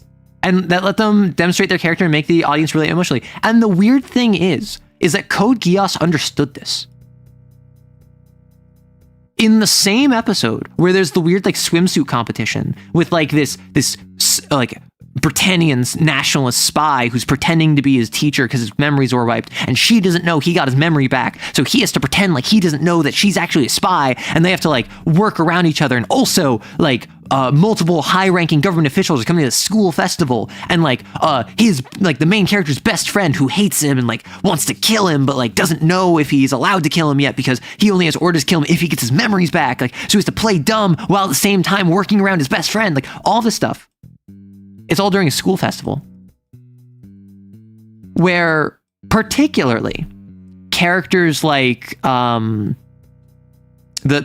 two knights, like I think it's Gino and then the little and Anya, like they get some moments of like, oh, you get to see who they are outside of mech pilots. These are like tertiary characters. They each get like 5 minutes across the episode in total, and you get to see them hanging out at school. Gino is an F-boy. He's a flirt. He likes getting attention, and he has a bunch of girls following around, and he's like, hey, let's go do this other thing. And he like has a whole crowd of people. Whereas Anya's just going around and like taking pictures of stuff, journaling. It's very important to her to like remember all this stuff. And so you get to see like these tertiary characters. And that's cool. And that's awesome. And then you have fan service and this. Don't forget Light and L's homoerotic tennis. I don't think anyone who watched Death Note saw that scene and thought that there was any heterosexual explanation for that. Like, come on. First off, that's Yaoi, you cretin. My favorite Code Geass fan service was Suzaku using the nightmare to make a giant pizza. Okay, I thought that, and that was same episode. That was one big fan service episode. And at one point, in the dub, I think it was Millie, like the class president. She's like, well, sometimes you just need a little bit of filler in life, and like it's the VA and like the script writers or the localization team, or maybe even the original script, recognizing this is a filler episode. You do not need this episode. There's no plot development. However, at the end of the episode, there's one of the biggest plot drops of the entire series. Because that is when Suzaku approaches Lelouch and is like, hey, the new governor wants to call with you. And Lelouch is like, wow, the new governor. I'm just a student, but okay. And then he takes the phone, and then it's someone he thought was dead. And it's someone who he cares about a lot. And if he responds as if he knows her, Suzaku will know he got his memories back and like kill him. And so it's like a bomb drop there. I don't need boob fan service. I need more Pizza Hut. I don't want Pizza Hut fan service. What I want from fan service. Want to know what Code Geass did fan service really right in the time when the Japanese Liberation Front attacked Area 11, Japan. Funded by the Chinese Federation. So what this is that in the plot of Code Geass, Japan fell to the Holy Britannian Empire. Holy Britannian Empire had Mechs, took out Japan, took out a bunch of other colonies. China federated with most of East Asia in response to that. And so the Chinese Federation controls most of Asia. The Holy Britannian Empire controls Japan. This whole series is about the fight for Japan. Post-invasion, post-occupation, it's like 10 years later. Or I think it's 7 years later. And the Japanese Liberation Front is a resistance movement of Japanese nationalists. And they went, like some of their leadership went to the Chinese Federation, got funding, got an army, and on behalf of the Chinese Federation, while flying the color of Japan, like flying the flag of Japan, are attacking Japan, Area 11, the Holy Britannian Empire. So what both Lelouch, the main character, and the Holy Britannian Empire recognize is that these guys that are part of the JLF, because they're funded and coming from China, they are going to install basically a puppet state under the Chinese Federation, if not join it outright. And so Lelouch, who wants a free Japan, and the Holy Britannian Empire with Suzaku, who like don't want the Chinese Federation to take it, Suzaku and Lelouch put aside their differences and work together to take out the JLF. And it's like this 5-minute, 10-minute sequence where two guys that hate each other on opposite sides of the fight, they team up to fight a third unit. And the third unit is not like objectively evil, but they're definitely like, they're not the good guys. So you can feel good about the fact that Lelouch is teaming up with his heterosexual life partner, Suzaku, to take out these dudes who do not have the best interests of Japan at heart. And that's good fan service. That is like, they didn't need to do that. Ultimately, that didn't add much to the plot, but it was very nice to see. It was very sweet to see. It was very cute to see. It was very awesome to see. Yeah, the enemy of my enemy is my friend. One of my favorite tropes is enemy of my enemy, right? One of my favorite tropes is side X is fighting side Y.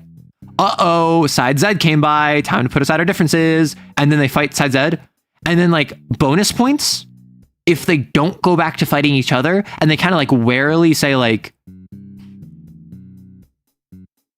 good thing that the only thing we encountered out here was site Z. And then they're both just like, yeah, it'll be quite the simple field report. And they both kind of just like back off and they don't continue fighting each other. Bodyguards to lovers, you can't say that. You can't say that. You can't say that. Like, Bodyguards to Lovers, I made my most popular video by far is Bodyguards to Lovers voiceover, because it is one of my favorite tropes. Enemies to grumpily tolerating each other, but other outwardly, but everyone knows they're besties at this point. Oh yeah, and they're so in 40k videos, I often look up 40k art, and because I've been talking about I was talking about CSM recently. Anyway, there's some. No, I was looking at Tyranids. And there's an art someone made. It's fan art, so I'm not going to show it. Because I don't like. I'm not the artist. I don't know the artist. I'm not going to show off their art without their permission. But someone made art. I think of a fanfic encounter where it is a Night Lord's warband fighting the Adepta Sororitas, and Hive Fleet Moloch comes up. And so they put aside their differences, even though they hate each other, even though the Adepta Sororitas would never, ever convert to chaos. And the Night Lords would never, ever give up the opportunity not to take a baby skin cloak. They put aside their differences because the Tyranids do not discriminate between chaos or human. They see biomass. And so they fight them, and it came with a little, like, a short story. Came with a little, like, linked document, and I read it. I skimmed it. I read part of it. And what it was is that it was, like, they basically had that same thing where it's just, like, they kind of just, like, part ways after, like, fighting off the Hive Fleet. And it was brought up. Like in the narration, that it was not required for the Adeptus Sororitas to come to this planet. Someone brought them here on purpose to encounter the Night Lords that would be in the path of Hive Fleet Moloch. The Night Lords did not need to raid this place. They were sent here for a purpose. And it's revealed that it's actually one of the Chaos Gods, or like a high-ranking Chaos official, that manipulated the situation specifically to get the Night Lords in a spot where the Adeptus Sororitas would have to work with them, and the smallest seed of doubt can bloom into, like, the flower of heresy. I don't think they had that specific line, but, like, that's the vibe they were going for. And it's the idea of the Adeptus Sororitas are ironclad in, we are right, you are wrong. If you are wrong, you must die in fire. But how can you have that faith and zeal if you fought and nearly died alongside who you thought was evil, and, like, you worked together? And I just love that detail of just, like, not only was it they fought against Tyranids, which is a bigger threat, and then they parted ways because, like, they're both so exhausted they don't have that anymore. But the Adeptus Sororitas, their faith was actually, like, not shaken, not undermined, but, like, a little crack in it. And one crack is all it needs one crack is all you need to like have it fissure out into a shattering display. High Fleet Kronos loves demons. High Fleet Kronos hates demons. They love killing demons. They hate demons. That's why I'm painting Kronos. I love High Fleet Kronos. Lovers and enemies at the same time. Okay, I will say, I never really got enemies to lovers. I never really got rivals to lovers. Like, I understood it conceptually. I never had the same one crack is all you need. I never really had the same reaction to enemies to lovers, rivals to lovers. A lot of people have. I still don't. I get it. I now understand the appeal of, oh, I hate you and I want you. I understand that now, and I can appreciate it. I wouldn't say it's a favorite trope or anything, but I understand it now. Okay, Arrow, have you heard about the time in the War of the Beasts? Oh my gosh. Ugh. You mean when they teamed up despite being rivals to kill orcs, and then there was like defector Imperial fists that joined the Iron Warriors? You're writing your own Loyalist Night Lord successor chapter? Oh my gosh. So you have to get your positive interaction and it's still a bad thing in the end? You must have been so giddy kicking your feet into the air like a schoolgirl. Well, so, okay. No, I was not kicking my feet in the air like a schoolgirl. I wasn't giddy. Because again, I like skimmed it. I was like passively interested. I'm like, oh, this is an interesting bit. But like, I liked the fact that it was part of the great game. It was the Sororitas didn't like the Night Lords after. The Night Lords didn't like work, like become friends with the Sororitas, but they parted ways and there was like a crack. There was a bit of doubt that was planted there on purpose. I like that. I did not read the whole thing. I just like skimmed at the end. I'm not gonna lie. But I like that.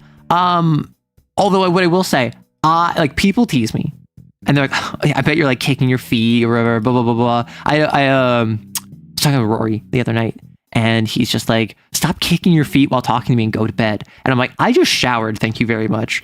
And so I have a lot of people who tease me about kicking my feet. I absolutely kick my feet. Like, I would be like, oh, what are you doing? Like, no, that's so dumb. That's so stupid. I absolutely, when I get excited, I kick my feet. My legs just start going. I just go, woo. Like, if I get excited, if I get happy, like, I will, like, physically respond. And so, yes, I absolutely do kick my feet. I did not in this instance. However, I can't be like, oh, what are you talking about? You're ridiculous. That's crazy, because I do that. Slaughter. No, Slaughter. Ow, my throat. Let me drink some water.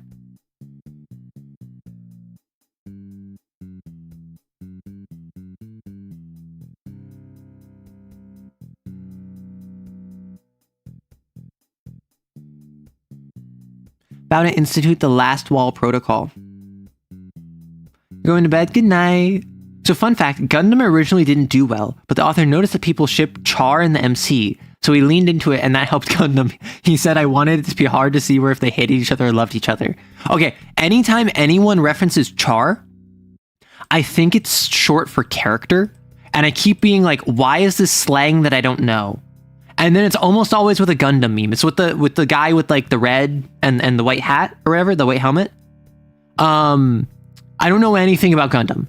So anytime I see someone reference Char and that like dude, I'm like, why are people just calling him like shortening for character? About like a specific kind of webcomic or something more than other things or just in general? I don't know what you mean by that. I think part of the appeal is that with enemies to lovers is by nature there's all emotions floating through, and once the feelings of hate go away, there's still all that emotional energy kicking around. Yeah, I have found like basically what prompted this is that in real life there are a couple people in my life who like make me feel very frustrated, make me feel very annoyed. Like they're my friends, obviously I care about them, but like they make me feel emotions. And I'm not attracted to them. However, it makes me like have a response. It makes me be like, I freaking hate, I'm gonna wring your neck. And I'm like, oh, that's what it is. It's the idea of like, you hate them, so it makes you feel something when you otherwise wouldn't. You're watching Gundam in a Discord? Arrow, you will not get this, but hate nonsense is very appealing to some people. I don't get it. No.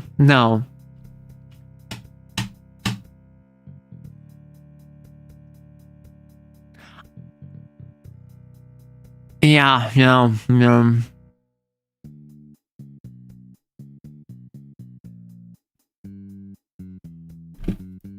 Like, no.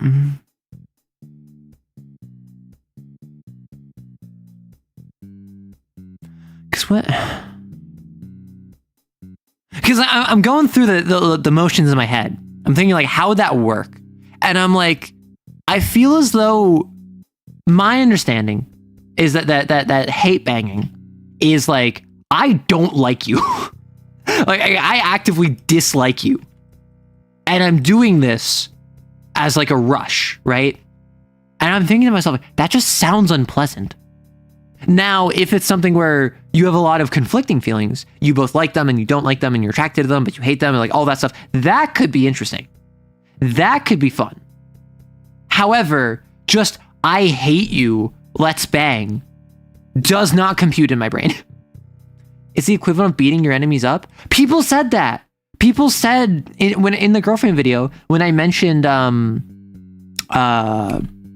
what is it called? When I mentioned getting privacy with someone, my first I was beating them up. They're like, yeah, that's what it's for. Like that is the equivalent of banging someone. I'm like, what? And they're like, yeah, banging can be anything. It doesn't just have to be physical intimacy. It can also be like beating someone up. Char is just his name and he's a maniac. Him and the MC of Gundam are crazy. Char isn't their guy's real name. Char's like 4 identities. Human emotions are weird. It's relatively easy to go from one strong emotion to another. I always thought about it was those mixed feelings. There are people who actually want to bang someone they purely... That's what I'm thinking. I don't know. I in case you don't know, this is not my realm of expertise. And I'm not trying to I'm not trying to become an expert in this. More like I hate you, having bang with you gives me feeling of control and catharsis.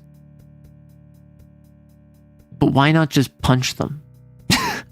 Like, I understand objectively, I'm advocating for something that is less healthy by like physically accosting them and like physically fighting them. However, to me, that makes more sense. If I don't like someone, like actively don't like them, punch, not shebang, you know? In literature and in psychology, violence and love are off. Yeah, they're associated with the passions. And like, that's why when I was talking about Castlevania last week, it's like the back and forth in the end of season 3. Debatable. Punch. Punching was also much it is much faster. Like, okay. What I will say, if it's a circumstance where like you're frustrated and you like get on each other's nerves, but ultimately, like, you still like each other, that I can see is very appealing. That I can, like, rock. However, that's not hate banging, is it? Hate banging isn't, I like you, but you really frustrate me. We have conflict of personality. We are, like... What's the Homestuck one? Is it Kismesis? Is that what that is? People have told me what this is, and I never remember it because I'm not a Homestuck person. My understanding of hate banging is, I don't like you. I would prefer if you were not in my life. Now let's shebang. And like, that does not compute for me. One of my best friends is Aero Ace Repulsed, and they're obsessed with biology. I know a couple of these people who are just like, oh yeah, the actual like mechanics of it are very interesting to me. Not because I want to participate, but because it's like this weird alien physiology to me. I think it's also because some people are very competitive. Oh!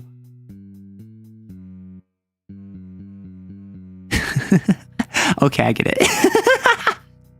I get it now. Have to go soon. Have some more comments after the 40k one. You didn't get a chance to read to explain the glowing idea more. Hope it's a good idea for the perfect... No, I explained it a bit.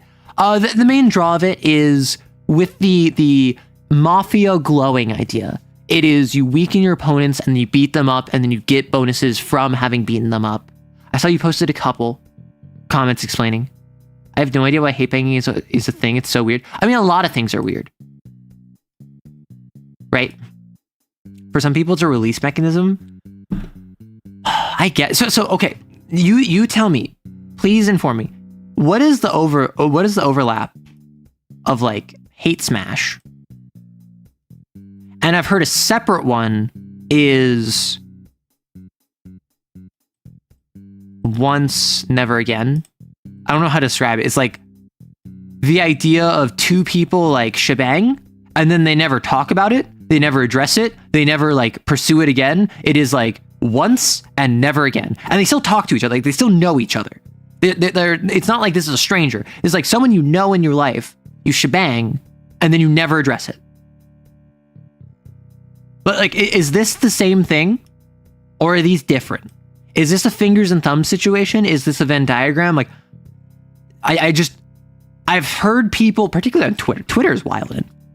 I've successfully, if you don't know, I was never on social media. I was never big on social media. I started going on Twitter more so I could post. And then that meant that I started scrolling, and then I started seeing posts. And now I have since kind of stopped scrolling. Because now, instead of, oh, I have nothing to do, let me open up Twitter so I can like see if I want to post anything. I can like scroll for a little bit. I kind of started building the habit of doom scrolling. And then I stopped myself because I was like, I don't want to do this. This is not productive. This is not healthy. This is not what I want to do.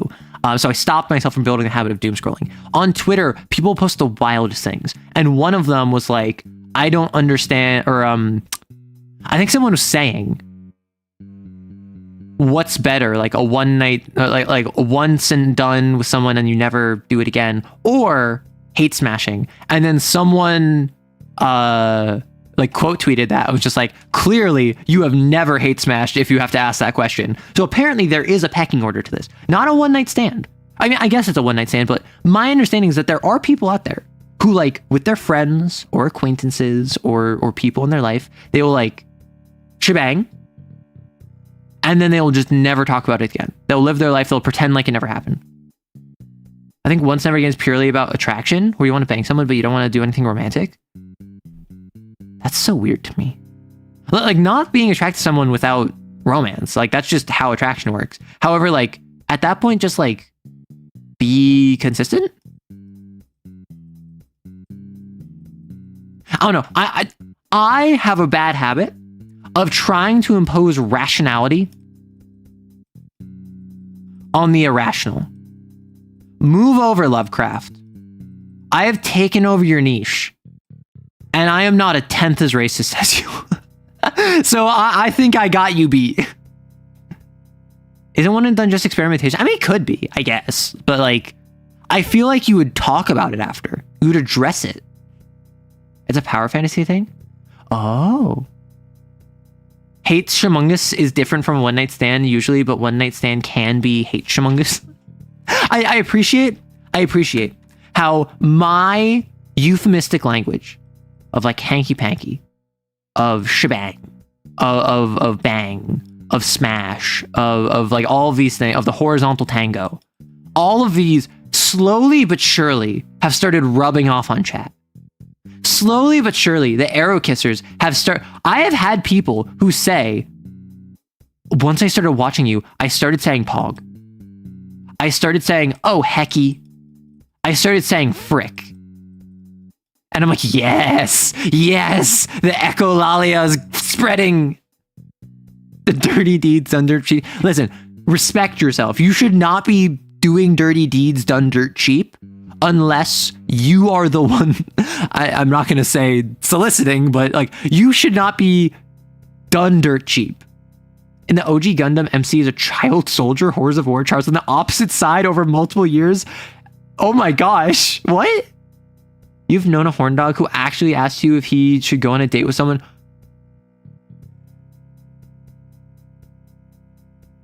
who was literally a 1940s German? But get this, she was hot. I know people like that. Oh my, not the 1940s German. I know people who like genuinely, they're like, this person genuinely is like a horrendous individual. But they're like a 9 out of 10. And I have to be like, are you stupid? At the end of the story, MC is 29, Char's 33, and they beat the heck out of the chorer? And it's the tension. Out of each other. And it's the tension. Got it. Some people would be so thirsty they'll drink poison. What's the clip from the Fallout show that everyone thirsted over, where it's the vault dweller is so thirsty and then drinks from an irradiated pool of water, and like the ghoul cowboy is like, that's a good girl, or like, atta girl, and then people were super thirsty, slowly but surely rubbing off on chat. That's not. I do not understand how other people work. I'll just try to be my best to be a good member of society and come to terms with the fact that I don't understand anything aloe.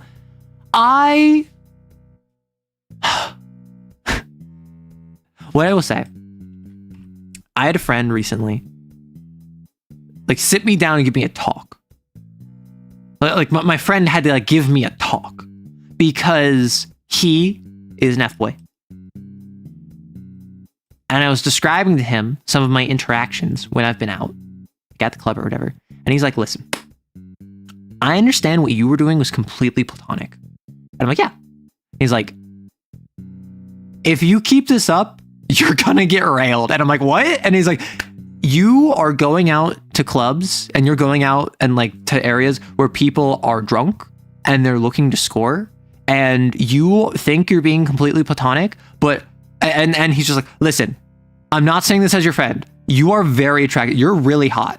So you need to be more careful, because otherwise you're going to wind up in a situation where you're not going to know how to react and you're going to freeze up, and then they're going to see that as a sign to continue. And he had to like sit me down and like have like the hoe conversation with me, because I'm just like, I'm just here to dance.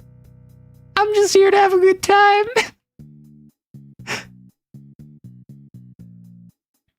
See, so weird to see thirsty people when I don't feel said thirst engages a signature look of superiority. Oh no, the talk, yeah. And like he was genuinely concerned for me, and like my safety. Cause like I don't do this kind of stuff regularly, right? Like I love him, but I've known him for years. He's like my best friend. So he like sits me down and was like, listen, like I understand that when you're dancing with someone, like you think it's completely platonic and you're not giving signs, and like you mentioned that you're not interested in like doing anything. That's fine. However, they're probably drunk and also think you're really hot. And so that will lead to like loosened inhibitions and poor decisions on their part. And if you don't know how to react to that, you're going to freeze up. I've seen it happen before. And I'm like, okay, thank you. You're one of those effortlessly charming types who doesn't even realize how they're coming off. I wouldn't say that. Or somehow max charisma without noticing. No, so I didn't max charisma. I think he was saying that to hype me up. I've had a couple people now who have expressed how attractive they think I like people behind the scenes who are like, yeah, you're really hot. And then I'm like, I don't know why you're trying to be so nice to me. Sound like a good friend plus respect. No, 100%. Like this is someone who I've been there for him multiple times, and he's there for me. And he's just like, listen, I will always be in your corner. You know this. However, you need to be careful. Yeah, you wouldn't. That's my point. Being bad at social cues is also relatable. AF. Yeah. Isn't being nice a good thing? It is a nice thing, but like not to me. I still don't know how to react when people are nice to me. I still don't know how to react to that. It's so weird. And I have had basically a fire hose of positivity firing at me. Not quite since I started the channel, but since the channel got like a community, right? Since we like opened up the Discord after like 8 months, and since like people started being regulars, and since I started recognizing comments that were coming back regularly, not just for like the D&D content, but for me, and like once I got my mic fixed and I started streaming, and like I have people who are like contributing to the community, I have had a fire hose of positivity at me, and I still don't know how to react. Arrow, you need the opposite of a wingman. If you partner with my pocket F-boy, the two of me will be on top of... Okay. Actually, funny enough. He is talking to someone, and he's really interested in them. And he met up with them. And I had the talk with him. I had the talk with him before he did. This was prior. This was like a week ago or whatever. And I'm just like, listen, I know you want them bad. And he's like, Arrow, I want them so bad. And I'm like, yes, I know that. However, you also are interested in something like more romantic, right? And he's like, yes. And something he's run into is a lot of the time, he can really easily shaboing someone, but then actually like pushing past that to like into a relationship, they tend to get like head over heels in love with him first, and he doesn't feel the same. And then that like kind of poisons the dynamic, and then he has to back off. Right? So what I suggested, don't bang this person in your first meeting. And then naturally what I did is that as he's out, he called me while he was driving. It was like a 2-hour drive to get to their place because like distance or whatever. And I know he's at their place. So I text them and I'm just like, hey, name of person that he's attracted to. If you're reading this, name wants to hit. Just to send the notification to his phone. And apparently Arrow Wingman's is real, because either he saw that and showed it to them, or they saw it on his phone with the notification and they found it hilarious, and they like, he was so in. So I, as a joke, wingmaned for my buddy like from multiple hours away via text. Like, that is the kind of relationship he and I have. So absolutely, I think it would make sense for us to go out together and for me to like be in a situation where I did not realize I was going to be in this situation, and then he just like swoops in and anti-wingmans me. Hope the relationship... No, I love him, obviously. Like, he's one of my best friends. So I hope that they work out well. And he's very excited. He's very cute. He's very like, oh, I'm going to see them. Like, I can't see them this weekend because I'm working even on 4th of July. But next week, I'm going to be able to see them over the weekend. And I'm like, I'm so happy for you. And he's like, I love them so much. And I'm like, really? And he's like, no, I don't know them well enough to love them, but I really, really, really like them. Well, no. So, of course, I love them platonically. Like, I tell my friends I love them. This is something I didn't do for the longest time, right?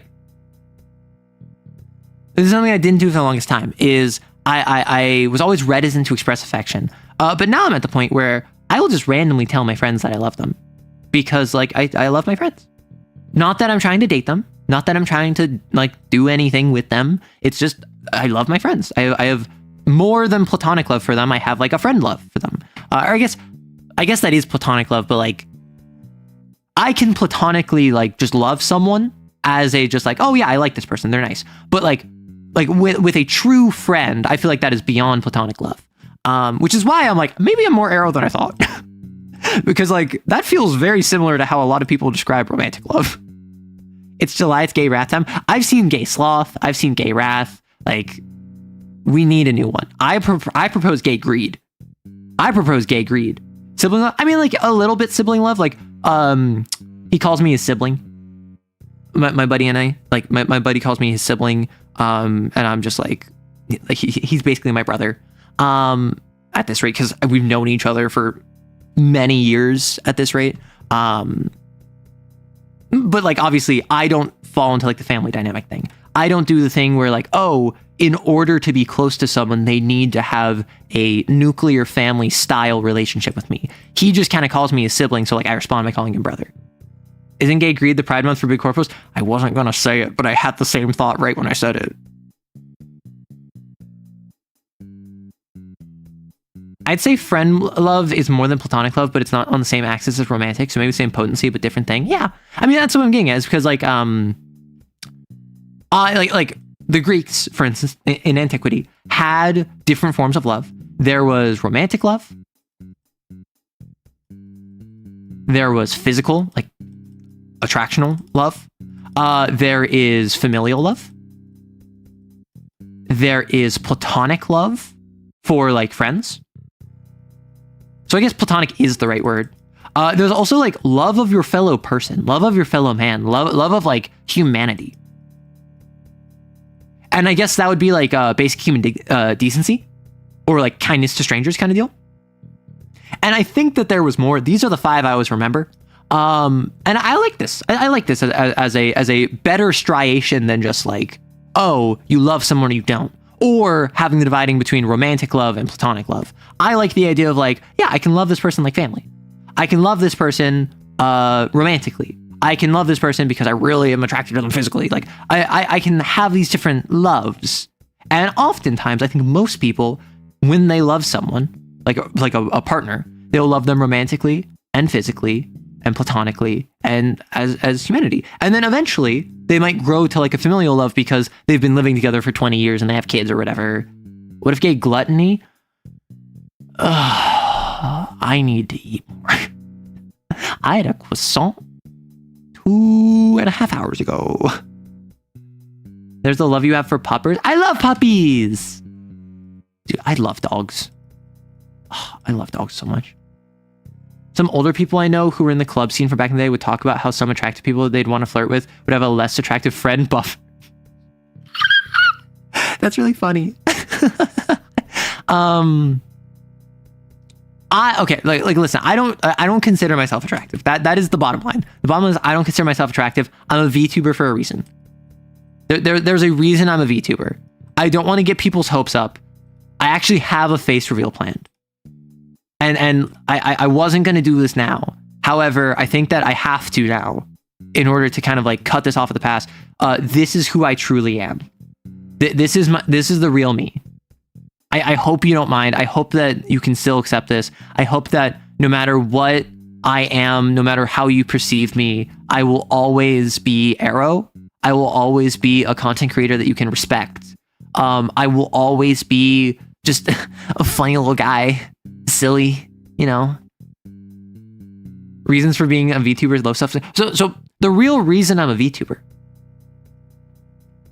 I've said this before. Does anyone know the real reason I'm a VTuber?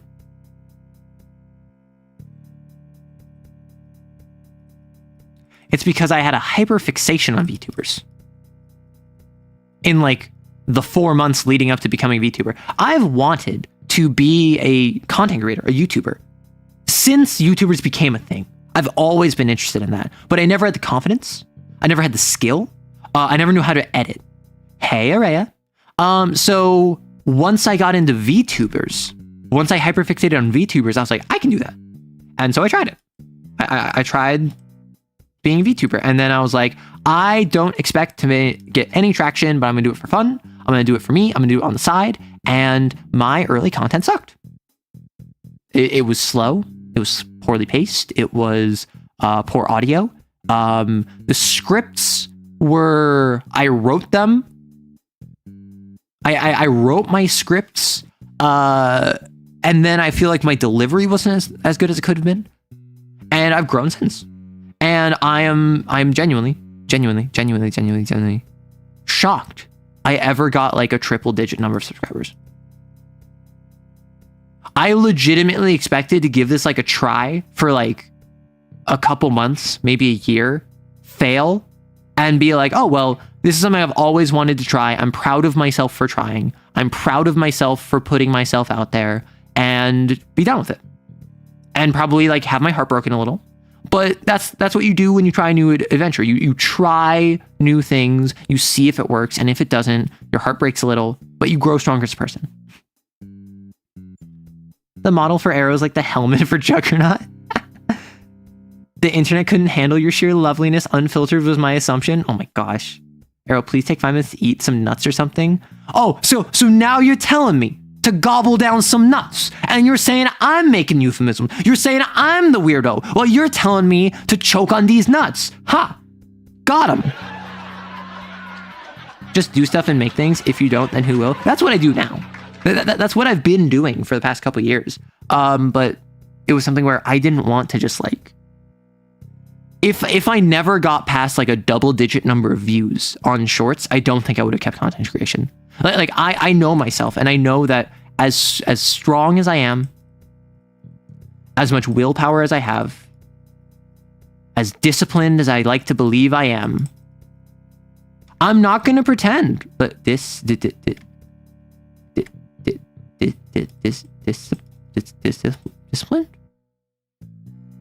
Discipline. This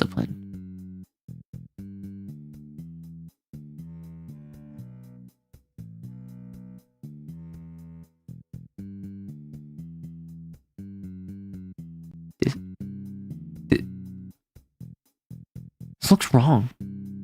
Discipline? I wrote it right. She spilled ragu on my niece and nephew. Arrow the Squirrel Girl main confirmed. Oh, I hate you. No, I'm Squirrel Girl target. When I play Marvel Rivals, I am choking down Squirrel Girl's nuts because she's firing nonstop and exploding all over me. I'm at least average. I just need to shave and get a bit more in shape. I mean, so what I will say is that, like, my buddy, or no, not my buddy. I was actually watching a Bricky video. He does Brick by Brick, his new channel he launched, where he like posts like a little like 10-minute chat where he's just kind of like rambling. And it's now still like podcasting he does every Monday. And the recent one that he made was the meme where it's like it takes so much effort to have like a mid physique, or to maintain a mid physique and have a halfway decent house, or like a halfway clean house. And he's basically arguing against this, where it's actually very easy to maintain. And having a mid physique, all you need to do is eat right and go on the odd walk. And that's what I was doing for the longest time. I was actually not eating right. Let's be real. I don't eat right. I don't have enough food in my body. I struggle with that. But to get like above average and to get to the point where like 30 years ago was considered very attractive, all you need to go is like go to the gym 4 times a week. Like walk consistently, eat right, go to the gym. And I, for the past couple of years now, and I for the past like 2 weeks, my rhythm has been thrown off because I keep going to bed late and I need to fix this. And tonight I'm going to do this. I like go out on walks/jogs basically every day. I have weights that I do. And I've also been doing my leg stretches for the cabedon, right? So even though like I'm mostly at home, I do editing. I do online work mostly. And like I'm going out and like dancing, whatever. But my day to day is like a walk/jog, weights, and stretches. That means when I've been doing this for like 2 years, 3 years,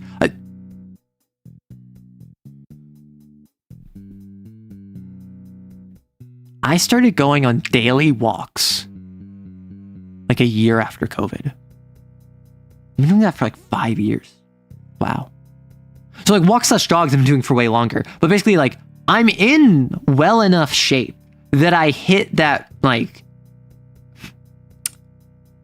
mid by social media standards, right? Mid by social media standards, but like in your average person day to day, above average.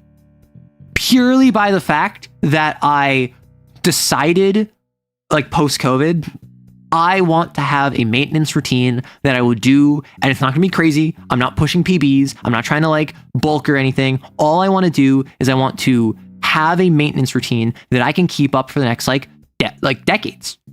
And that's like a walk and some weights and some stretches. And I've like altered it over time. I've added like sit-ups recently. I've added crunches recently. I started doing the leg stretches a couple months ago. But I've just been like pretty consistently, I'll do like a light arm workout every day. I'll do some squats every day. And like I've added a little bit more in terms of reps every time. But the goal isn't to go crazy.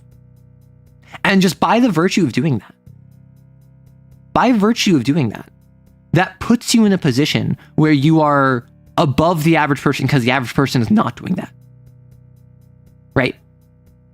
I'm not going to sit here and say like I'm a 10 out of 10. I think at best I'm hitting like 6 out of 10. Now the anxiety about blah, blah, blah. Oh well, now the anxiety about not doing voice training is good enough as hitting. I must do cleaning to not think about it. Oh my gosh. Yo, looks Max, bro. Okay, one of my favorite things. The same friend, he started mewing at me like years ago, like back when it was popular.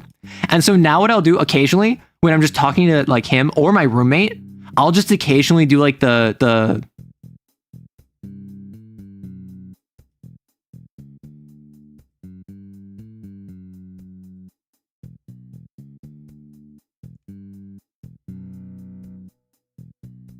I'll just do like the like finger in front of my mouth and like drag across my jawline.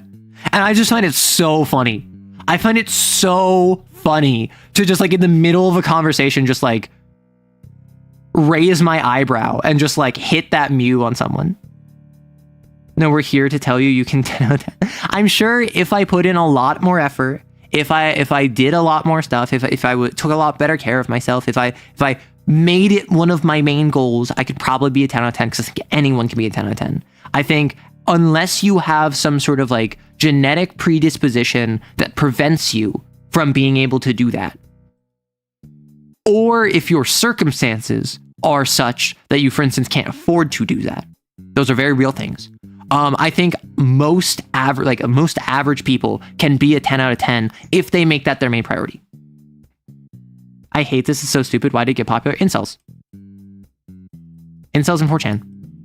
Like, unironically, like mewing comes from the idea that if you hold your face in a specific way, if you, I think it's like slightly like jut out your chin, or like something like that, it will over time build up musculature in your mouth to allow you to have a more defined face shape and a stronger jaw. And this has been proven multiple times to just not work.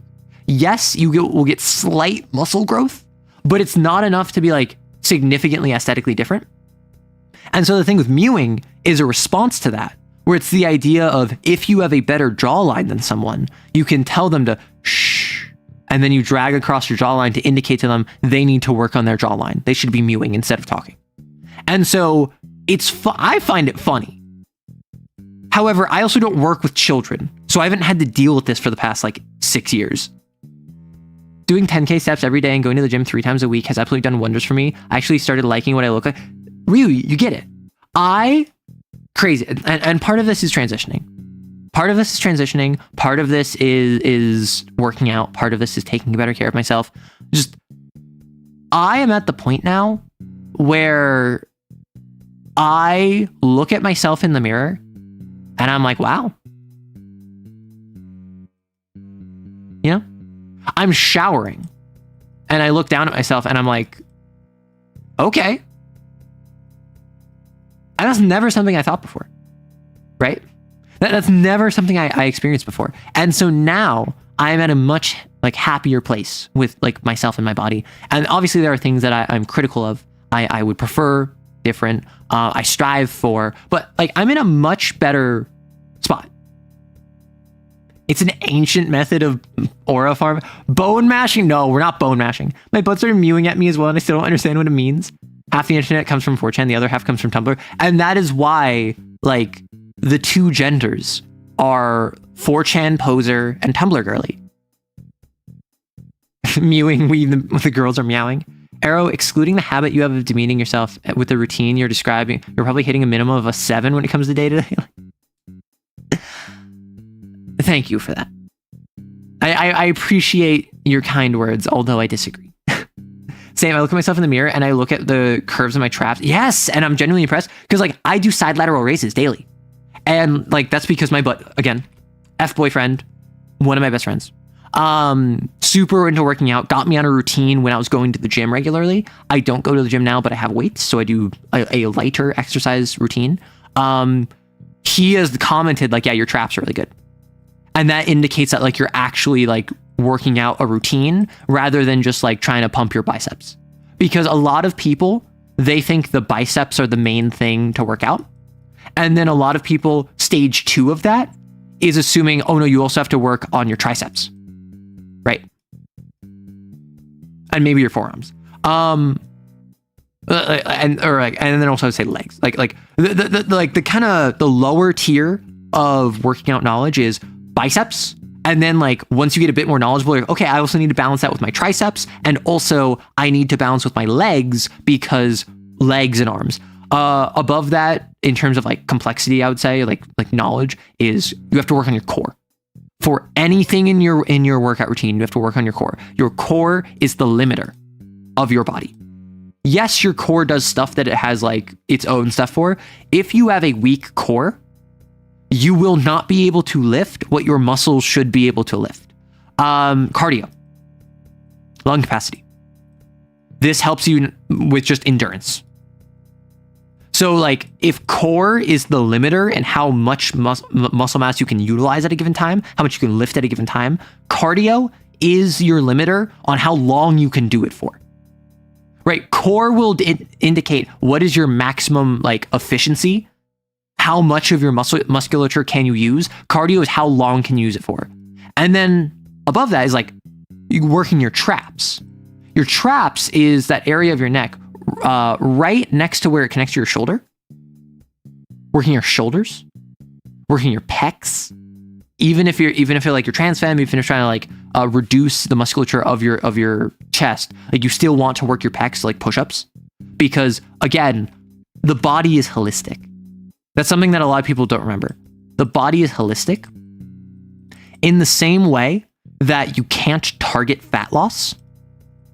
For instance, if I want to reduce fat in my stomach, I can't just do a bunch of crunches and like lose all the fat in my stomach. I have to burn weight across my entire body.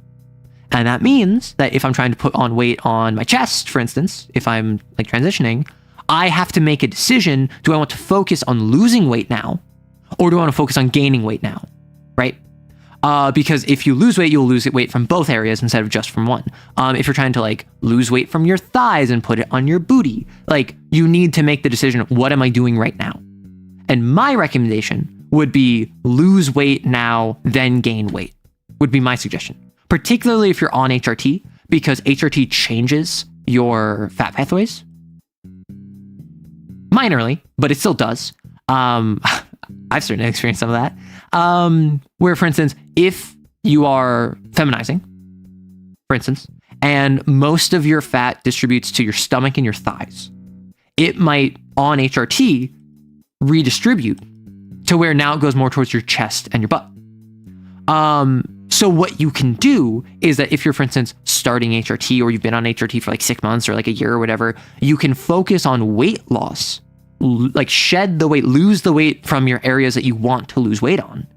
And then while on HRT and your fat redistribution channels have like been altered, you can start putting on weight, healthy weight, and that will primarily go to the areas you want because HRT has impacted it. If you're not on HRT and you're just someone who like you want to reduce your stomach and also your like your booty, for instance, that's something where you're gonna kind of need to accept that with one increase, the other will increase. That's something where if you're not like on HRT, if you're not doing any hormones and you're just like, I want to redistribute my fat, that is something where all of like the self-help gurus, all of like the burn fat in this one specific area, that's not really going to work. My unsolicited and also unfounded, untrained advice, I'm not an expert in any of this. This is all just kind of like what I found. That would be like, you just accept the fact you're going to get both and it will suck. But there are some things you can do. For instance, if you have like belly and you want to remove your belly, you want to lose stomach fat, doing like core workouts won't reduce your stomach fat, however, significantly. However, it will make your abs more defined. And you can a little bit fake it, right? Obviously, you have to do both. You won't have like an 8-pack just by doing a couple sit-ups. But if you have low body fat on your stomach and you're doing sit-ups, even if you gain a little bit of weight on your stomach in addition to like everywhere else on your body, if your abs are defined enough, you'll still have like notable abs. In general, when on HRT, moving around in general helps the hormones take effect. Yeah. This arrow feminizes you. This is arrow gives you advice before I've given advice on masculinizing. And in my experience, I go for androgyny, personally. I go for an androgynous vibe in real life. And my buddy was just like, yeah, you like for people that are attracted to like androgynous people, like you're hitting it very well. And he's just like, hey, and I'm just like, thank you. Because apparently I hit that androgyny. Androgyny is usually, if you're more mask, feminize. If you're more femme, masculinize. And usually that will hit you in a middle area. And what I do is I go a little bit more femme. I lean a little bit more femme. But not really, not crazy. Like I just kind of go for the middle. Working your pecs will help your booba stand out. Really? Important detail, extreme cardio takes the heart. Do not do that more than twice per week. Yeah, so I'm not saying extreme cardio. I'm saying like go on a jog for a mile. Just like a 12-minute mile, right? 15-minute mile even, which I think is like walking pace. Or like speed walking pace, like 12-minute mile, 15-minute mile. That's not intense. That's not crazy. That's not sprinting. That is just like working your heart. If you're in an area with hills, maybe do like a half mile. Skateboard, surf, ski, even though skiing is like one of the most dangerous things you can do. 12-minute mile is kind of a lot. So when I was on the treadmill, like back when I was east, I was mostly on a treadmill. 12-minute mile is, I think it's 4 miles per hour.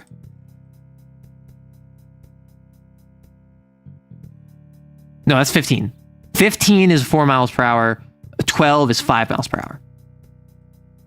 12-minute mile is a lot, I will say. When I was on the treadmill, I could not do a consistent 12-minute mile. I could do a consistent 4-minute mile, and then I could get down to like a 13-minute mile. But I have never been a runner. I've also really struggled with running. And so I would generally do like a 4-minute mile, or a 15-minute mile, so 4 miles per hour, and then I would kind of bump it up to a 5-minute mile in bursts throughout that to kind of get my heart up and then get my heart back down. There's some dudes who have a bigger chest than some women simply because they train their chest so much. Yeah, there is. And that's why there's a bunch of memes about like, the first one that came to mind is Polnareff chest meme.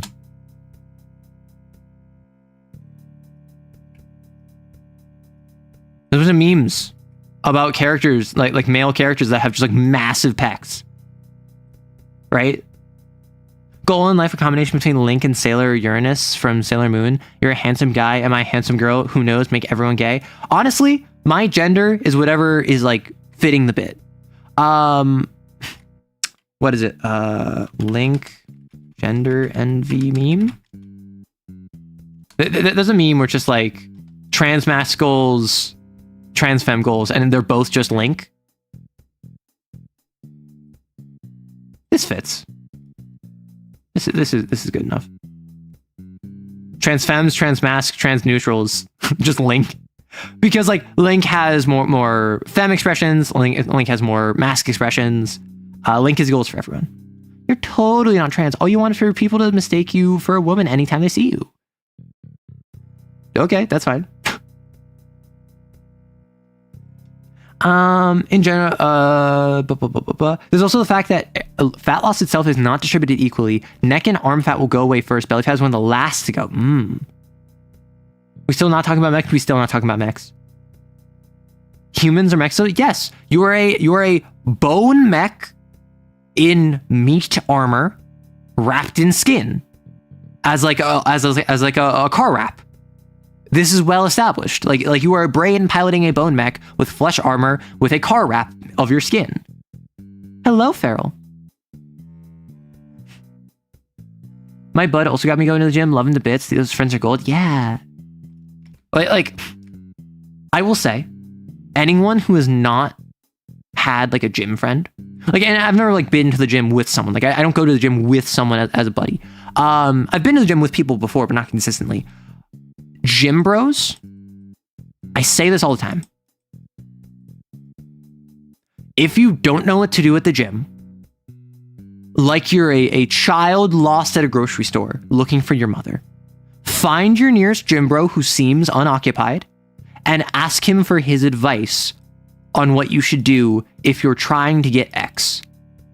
And chances are he will be like, oh yeah, let me show you this machine that would be perfect for you. And he'll show you how to do it. And he'll like, or they, I suppose, they will show you how to do it. And they will like, ask you like, hey, what's your PB? And you're like, I don't know. Like the most, and they're like, well, what's the most you ever lift? And they're like, on a rowing machine, I think it was like 20. And he's like, okay, so I'm going to say, start off with 10 and see if you can do 3 sets of 15. And then you're like, 3 sets of 15? And he's like, yeah. And then like they work with you and then they help you through it. And gym bros get so excited, I found. when they can help someone else on their exercise journey. They tend to be really nice. They tend to be really friendly. And obviously, don't interrupt them if they're lifting. Don't interrupt them if they're doing something. But if they seem to be like at a rest state and you're just like, hey, you seem knowledgeable. Do you have any idea? Like, do you have any recommendations of which machine I should do to work out my pecs? They will probably point you to it. And even if they don't like get super excited and like run you through it, they'll probably be like, yeah, right over there. That's a rowing machine. That's where you want to start. I'd recommend going high reps, high sets, low weight first. Or they might say like, well, I think you should do really high weight and just push your PB as best you can and then go from there, right? And work your way backwards. Like they might give you whatever advice they have. Gym bros, amazing when you find them in their environment. Not to be confused with the oft mistaken gym hoe, who is a gym bro in appearance only. And they go to the gym so that they can get a pump, which is when you work out, blood rushes to your muscles. And so your muscles look bigger. And then they take a bunch of pictures. And they're focused on the aesthetics of going to the gym. So you got like the gym bro, you got the gym hoe. It rhymes. Gender irrespective, both of these. You can have gym bros of any gender, you can have gym hoes of any gender. These will be the nastiest people in your life. Straight up. These are people who they've been corrupted by the sin of vanity. They are stained beyond measure. And oftentimes they're incredibly rude. Do not mistake a gym hoe for a gym bro. Look to see how they're engaging with the gym. And oftentimes, if they're the sort of person who like, if they rack their weights after using them, if they are have a giant jug of water, if they have friends who are spotting them or who they're doing, if they're just kind of like doing their own thing with headphones in. These are all hallmarks of gym bros. Whereas a gym hoe is almost always going to be in the mirrored section. They may not rack their weights. They usually have some degree of like, I mean, these might be the people that have like a speaker with them playing music.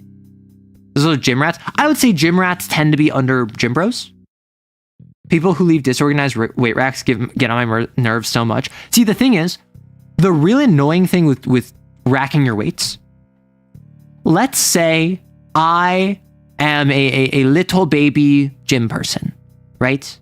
And I'm going to the gym for the first time.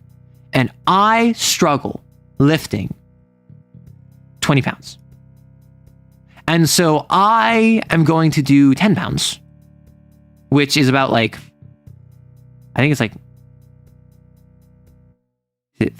3 kilos. Right? Let's say I do that. And the spot where I can lift them has 2 40-pound dumbbells that someone just left there. I can't lift that as a little baby that struggles with 20 pounds. So that means I can't lift my 10-pound weights here because someone decided to leave their 40-pound weights in the way. That's like, outside of just being rude, that's legitimately like, weights are one of the worst things you can just leave around because some people might actually not be able to lift them, or they might hurt themselves trying to lift it. And so that's why, like, independent of just like, oh, it's rude not to, be respectful to the next person, wipe down your stuff before and after using it. Like, that's just also extra disrespectful. Because what if little baby going to the gym for the first time who's struggling with 10 pounds and can't even do 20, can't move the 40 pounds? You barely use weights in public and you always rack them. I have not used weights in public for a while. It's been a couple years since I went to the gym because I just don't, I can't afford it. I just can't justify the cost of going to the gym when I have like weights at home. You got all my exercise advice from my local TTRPG YouTuber. Listen, I'm multifaceted. I've developed surprisingly normie habits recently. It's horrifying. The gym hoe has done irreparable damage to the gym bro reputation. It has. And gym bros are often so nice. Like, okay, gym bros, oftentimes they're bros. There's a joke where someone was just like, they're out in like the Midwest. And they were talking to this dude. And he was a dude, bro. And then the issue of like transgender bathrooms came up. And then the dude bro was just like, bro, I don't care about the person who's like going to the bathroom next to me. That's not my business.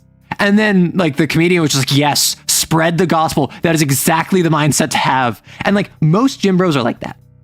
Most gym bros are just like, I want to live my life. I want you to live your life. I just happen in living my life to want to pick up heavy things and put them back down. Right? Most gym bros, that is their aspiration, is to pick up big things. At this point, you're just every facet. I am fascinated by most things, I will say. You're going to split? Have fun. OMG, arrow dice. Multifaceted like a die, hence TTRPG tuber. Okay. This is going to be morose. This is going to be kind of morbid. When I die, if I'm still like active on the channel, would it be would it be improper to have everyone make a bunch of dice puns? Like, man, checks out TTRPG tuber up and died. Man, you think Arrow rolled a 1? You know, because they died? I think that'd be very funny. I think like I understand a lot of people would probably be like, oh no, I'm gonna lose, like, they didn't talk about the Everest. Now I'll never get my Everest video. I assume that's what they'll care about. Put your bones into a D6. Giveaway. I die. I get cremated. My ashes are turned into dice. And I have a giveaway with like my next of kin, who they're responsible for sending out a raffle of sending dice made of my ashes. or do we kind of like flens me first? And we remove the meat from the bone. And then we make like ash dice and also bone dice. And we kind of have like 2 tiers. Organ donor, but I forgot. No, I'm an organ donor. I forgot. Okay, so we can't do the ash dice one. We can do the bone dice one. You're back from trying and failing to write homebrew dimension, but then you risk being bad dice. Yes. However, if you're an arrow kisser and you roll like arrow ash dice and you roll a nat 1, obviously that is that I personally wanted to screw you over. Clearly, that is because you displeased me and you must pray to me in the afterlife that my spirit may bless you with good rolls. And then if you roll a nat 20, you will say, Arrow is smiling down upon me. I believe the coroner will remove my donated organs prior to cremation. Yeah, so the thing with the organ donation, you need to like remove and store those organs within like minutes, or else they will not be not only not effective, but also not safe to transplant. So like if someone like dies, and then they're like an organ donor, like you gotta like cut them open instantly. You gotta cut them open and like put their like their like liver or their heart or whatever is salvageable like on ice instantly. Arrow frozen flesh dice? No, but then it might melt. I remember seeing a fascinating post where the OP was talking to their parent about pronouns, and they were complaining like, we changed the name of the stewardess to flight attendants. I simply don't want to refer to you. I want to know you. I don't want to know you. It was interesting reading that person wanted to get rid of all pronouns.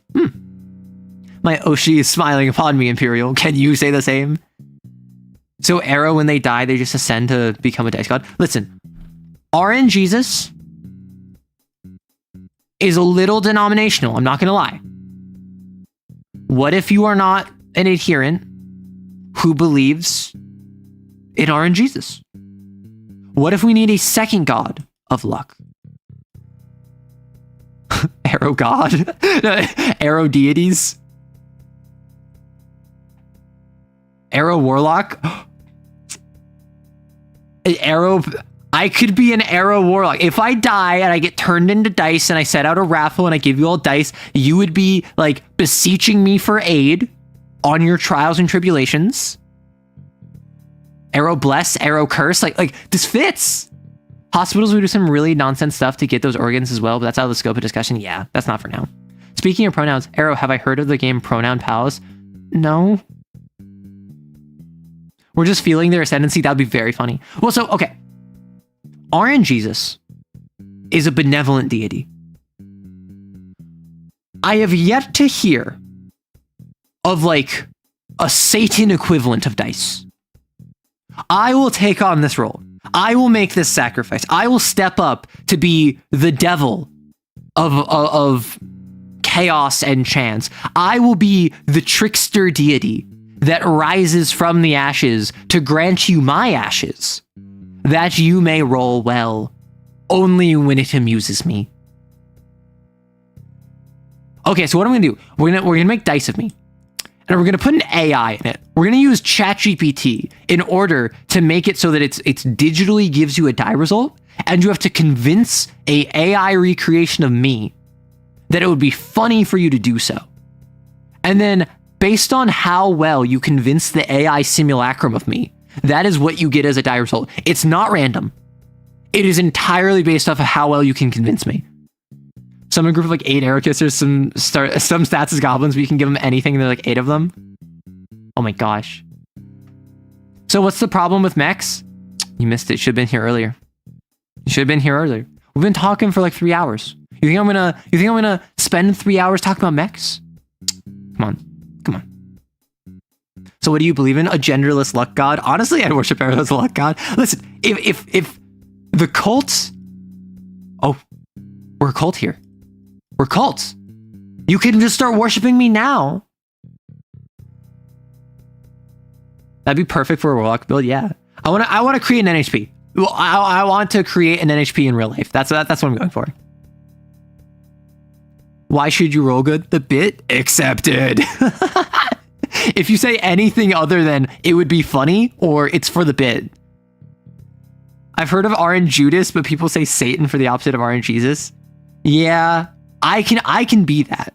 I can be RN Judas. Judas, no. Do I have a plan?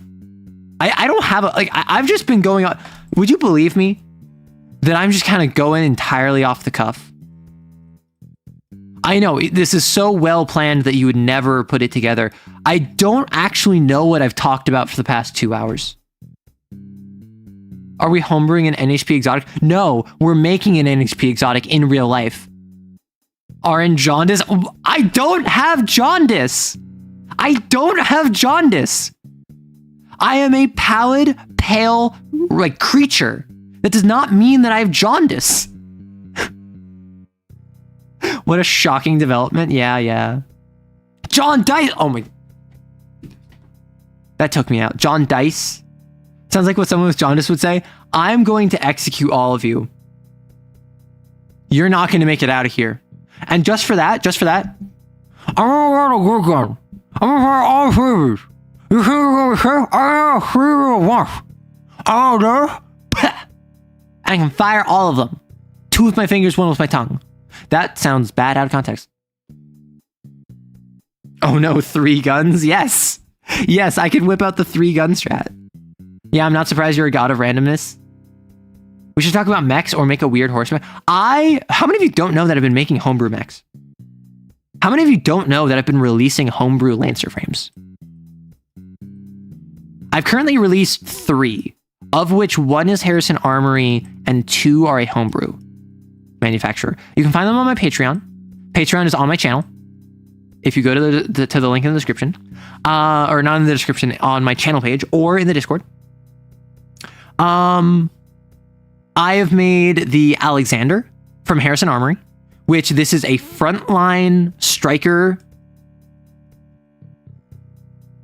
/ support, which improves the mobility of its allies and brings them up to the front. And then I also have the Kraken, which is a controller. It is a ranged grappler that can grapple multiple characters at once. and I just released the Behemoth on Patreon, and it just went live like 2 days ago, and it's Patreon only. It's a paid member only, and in a week, so like on Monday, it will be free. And I actually, because I made a new manufacturer, I have made core bonuses. I have made core bonuses for this manufacturer, and those will drop on next Monday, paid only, and then become free, right? So what I have it is that I dropped Behemoth this Monday. It becomes free next Monday. Core bonuses will be next Monday, become free the following Monday. And by then, I should probably be done with the Leviathan, which is an artillery piece that can launch down pylons that can be electrocuted and explode. So the Behemoth is a defender that deals burn damage. Arrow, shall we make a Horus mech based off the Displacer Beast? I feel like there's already one. Not the disjointed grappler. Yes, the disjointed hitbox. Nat 20 Arrow Kisser summoning move, and you just port a Lancer mech into D&D. Black Dragon, Railgun. So for Lancer, you want mechs to be special. Do you make liberal use of the vehicle template, or have semi-homebrew semi-mechs or non-combat mechs? That's a fantastic question, actually. Monty, that's an amazing question. Because what I do in my setting, I have 3 main things. The first off is the corpse are not really directly involved. The corpse have subsidiaries, and you will almost always work through those subsidiaries, right? You will almost always work through a subsidiary of SSC, not SSC direct. You will work through a PMC working for Harrison Armory, not Harrison Armory direct. The corporations as they exist are too big for you until you get like a couple LL with them, or if the plot dictates it, right? Now, mind you, this is my homebrew. This is my setting. This is what I do in Lancer. And also, I have not run that much, so I might change this going forward. The second major thing, I think I thought I had 3 things, but it's 2 main things. Mechs are not as common.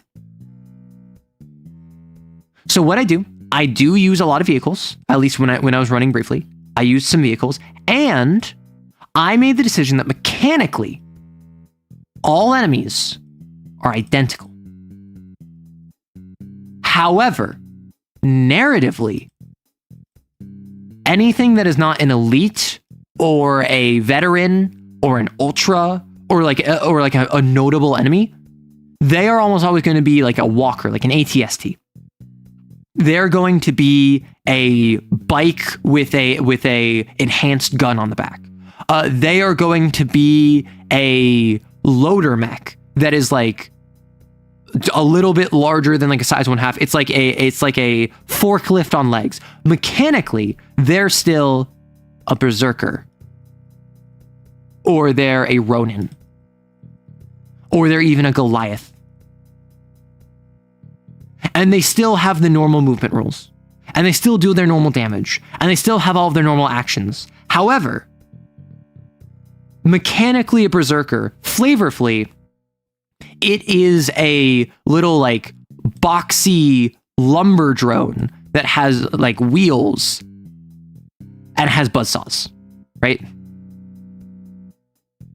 So it's still a berserker mechanically. It's still considered a mech mechanically, but for flavor, you are in a bipedal humanoid form, or you're in a hexapodal like Death's Head, and this little like vehicle like half walker, half drone comes up at you with saw blades, right?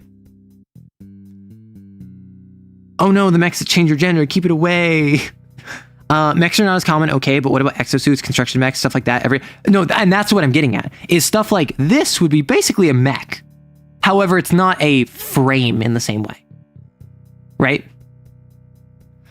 So they're still like mechs, they're still walkers, they're still mechanized chassis.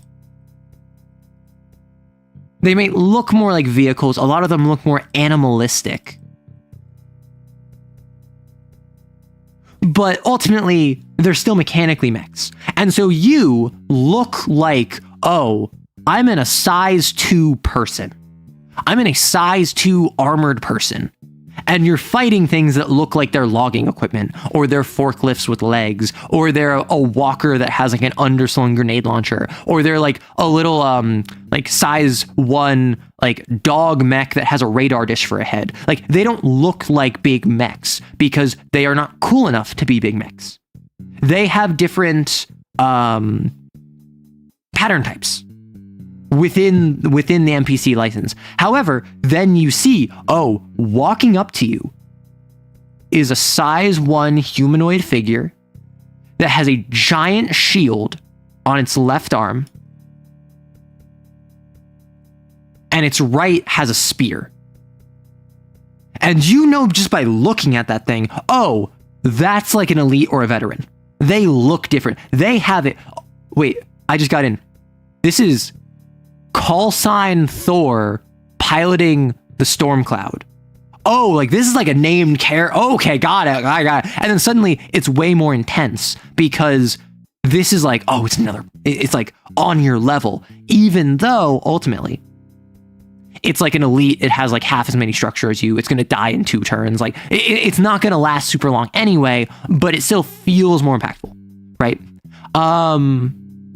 And the reason I do this is because when you are, I think it's a different fantasy. Lancer, I talked about this earlier on stream. Lancer leans into mechs are tanks with legs. And this is a gross simplification, obviously. Obviously, this is a gross simplification. However, in Lancer, it is just a vehicle. It is a human-shaped vehicle. You are fighting Shermans. You are fighting Everests. You are fighting like a Barbarossa. You're fighting a Death's Head. Like, yeah, some of them are like hexapedal. Some of them have hooves instead of toes. But like, broadly speaking, they're just human-shaped vehicles.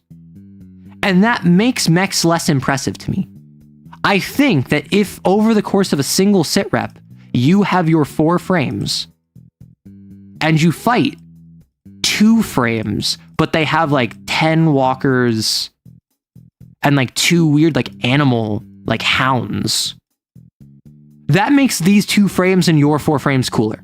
Because these walkers are losers. These animal things are weirdo losers.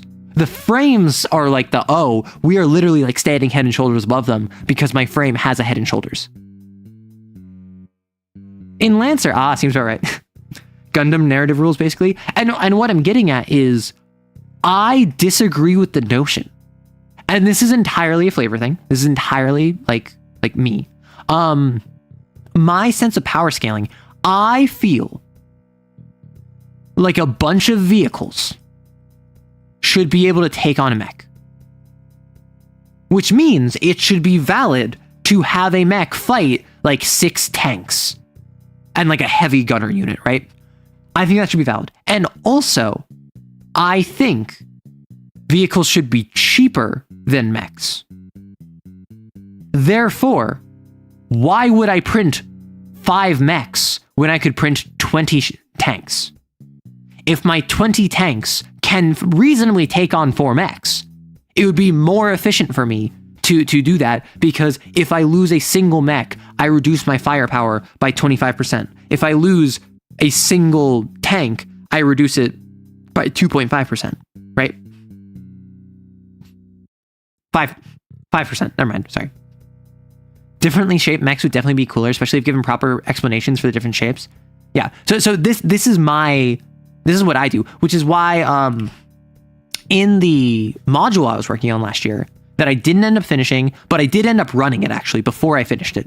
The big final fight, which I will probably alter because I've learned that from that game, Lancer is not designed for like one big giant fight. It is designed for multiple skirmishes over a single rest. I had like dogs that had radar dish heads, and these were archers, which the archer stat block is like, it can mark you, it can give like lock on for its allies. So I had these be like little like scout machines, right? I had a bunch of assault grunts, and these were just little like walkers, right? And like I described that they had like a twin barrel machine gun on the front, and like a person visible inside of it, right? So like, loser. This is basically a piece of equipment. It's almost like a drone. And then walking in was the size 2 elite pyro who had like, they heard about the call sign beforehand. They like did research on these pirates beforehand, and like they knew who this was. They walked in and like, okay, that is the threat. That is the thing we need to take out. And they had like a bunch of grunts, and they saw like a bunch of walkers, and I also added in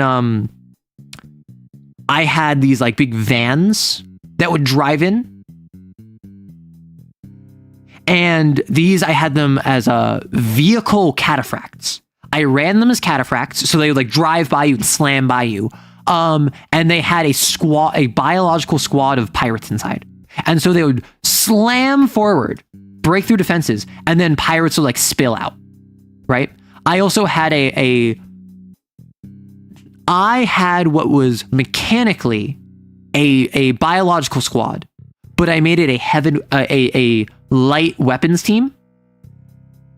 I made it a light weapons team, which it is light for mech scale warfare, and it was 2 people, one of whom I actually really like this. I'm not gonna lie. It was one person who was holding a gun barrel, and one person who was holding like a tripod stand and this battery with a wire that was attached to it. And they would literally like run forward, and they had to take a quick action to set it up, where they would like set up the tripod, they'd set up the battery, they would affix the like the barrel of it, it would be plugged in, and they would like, it would be like one of them would like actually fire the gun, and the other one would like make sure the battery's like feeding ammo in, and then they would like set it up like a World War I or World War II like Gatling gun. And I treated them as a biological squad. So they had like 10 HP and they had like the normal squad stuff, but they had anti-mech weaponry that like biological squads can have. And so they were like, they would run up, they would set up in position, and they would just like, yeah, like that's the Mandalorian. I love like little turrets like this. So I love the idea of like just like a 2-man squad of pirates. They're in exosuits that are reinforced because they're in like the hot zone, and they're like, and one of them got pasted. Like they got pasted by one of the frames, and it was just like, oh my gosh, ah.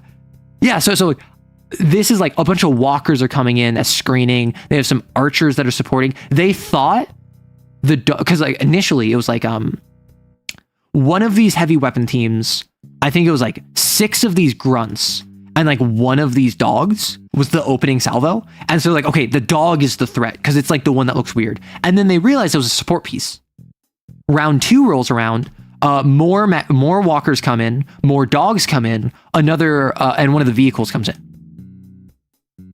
And they're like, okay, we're fighting chaff right now. And then round 3, like another dog came in, a couple more walkers came in, and the pyro came in. And they're like, okay, the boss is here. And they're like fighting the boss, they're fighting the others. And then round 4, after the pyro came in, another heavy weapons team, another vehicle team, and more walkers came in.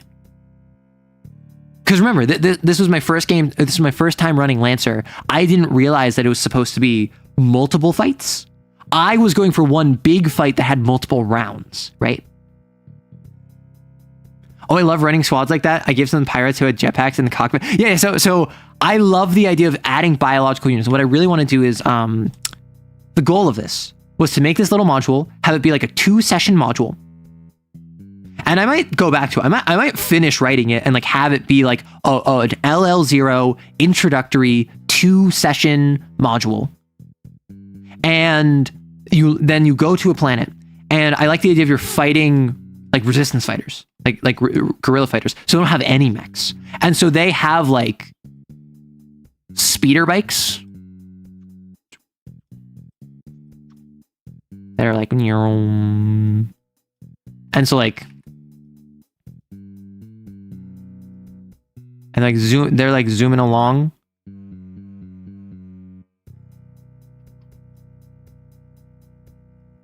Next, They got like goggles on, like, and they got like a bandana. And it's like, and it's like, so they're like driving really far. And then they got like a turret on their gun or a turret on their vehicle that they're firing at you as they're driving by, kind of deal. Like that's the kind of stuff I love. Me, a ranger with my strange dish hound dog who helps me auto lock on enemies. They are the best boy. What if they're a girl? All dogs are good boys and good girls. Wow, I just finished the first draft of my Lancer mech design. What a coincidence. Hi, Mono. Have a review. There's still a lot of people, and also it takes all facilities, personnel, equipment. I mean, like, yes, but this is also the future. They have automation. And also, because of printing. So what I'm going for with the whole, like, oh, it makes more sense to have 20 tanks than 4 mechs, is because if it takes 5 tanks to take down a mech, let's say, sake of simplicity, you have to train 5 tank crews. That's a lot of time and resources. That's certainly fewer resources than training 1 pilot. A tank crew, depending on like who you are, if you're a PMC or whatever, like maybe you're hiring from a local planet, they have to train for like a couple months, learn how the tank works, learn how to drive it, shoot it, operate it, all of that stuff, repair it. A pilot has to train for like years. Like years. They have to go to like an academy. They have to get license levels. They have to be authorized. They are also, if 1 tank crew goes rogue, you can take out that tank crew. If 1 pilot goes rogue, you have to take out a pilot. That's the kind of stuff that I'm thinking of. Because like overhead, obviously, yes, maintaining 5 tanks would probably take more effort than actually, wait, no, because the pilot and the mech has a cold fusion reactor. I imagine modern day tank engines are less complicated to repair than a cold fusion reactor, even if you have future tech.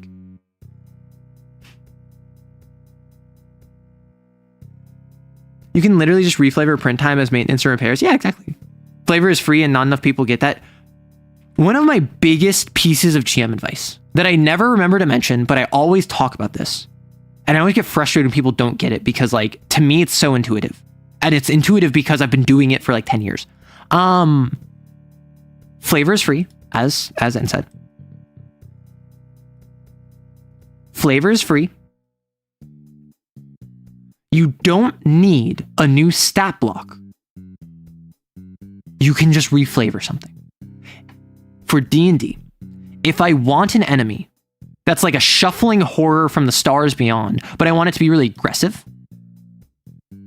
I want it to deal like 1 big hit of damage. I want it to be really scary when it hits you. And I want it to be like tanky. I want this to be like for a threat of like in like the CR 1-ish range. I want this to be something that like level 1 to 2 characters can fight.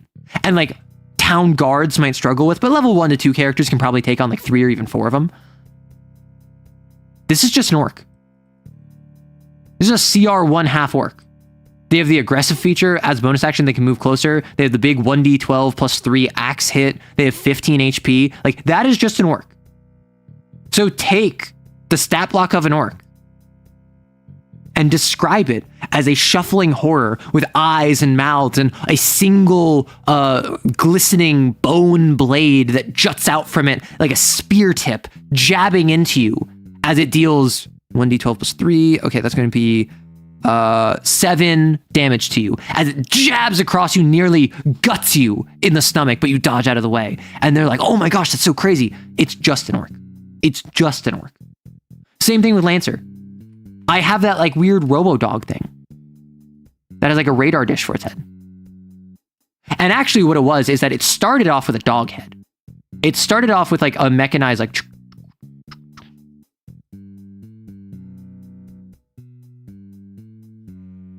it started off with just like a dog head.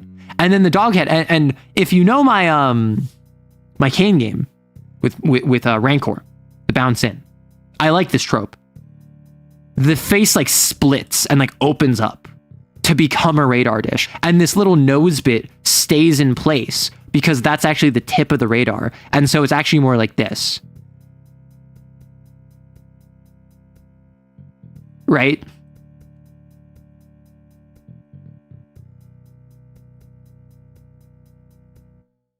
Right. So like this is like the sort of thing it was, and now it like opens up to become a radar dish. And I think that's cool. This was just an Archer. Like the NPC stat block of Archer, I think I like literally ran it. I literally ran it completely raw. I didn't give it any optional systems. I didn't make it a vehicle. I didn't do anything. I just flavored it as this really low to the ground, like remote controlled drone. This didn't have a person in it. This was like a drone that was deployed, but it's not literally mechanically a drone. It is someone is like remote controlling it. It might have been a scout actually. Thank you. Let me check real quick. Sorry, I have to get my Lancer book.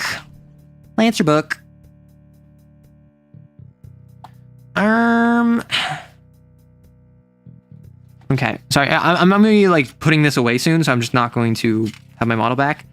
Archer. Okay, so yeah, you're sorry. It was a scout. Our Archer is the machine gun. The scout has the lock on, and the scout does not have an attack. So these dog things, they were scouts. Thank you. Yeah, the marker rifle deals 0 damage on hit. Target receives lock on. For as long as they have lock on, they're also shredded and can't hide or become invisible. It also ignores hidden invisible, where one of them was hidden. So it actually did come up.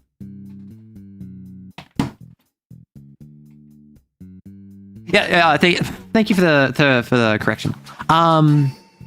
Lancer is one of those systems that, like, despite the fact I've talked about it a ton, I have not run or played it that much. I am very green when it comes to like Lancer mechanically. I want to play it more. I just don't have the time. Lance, her book.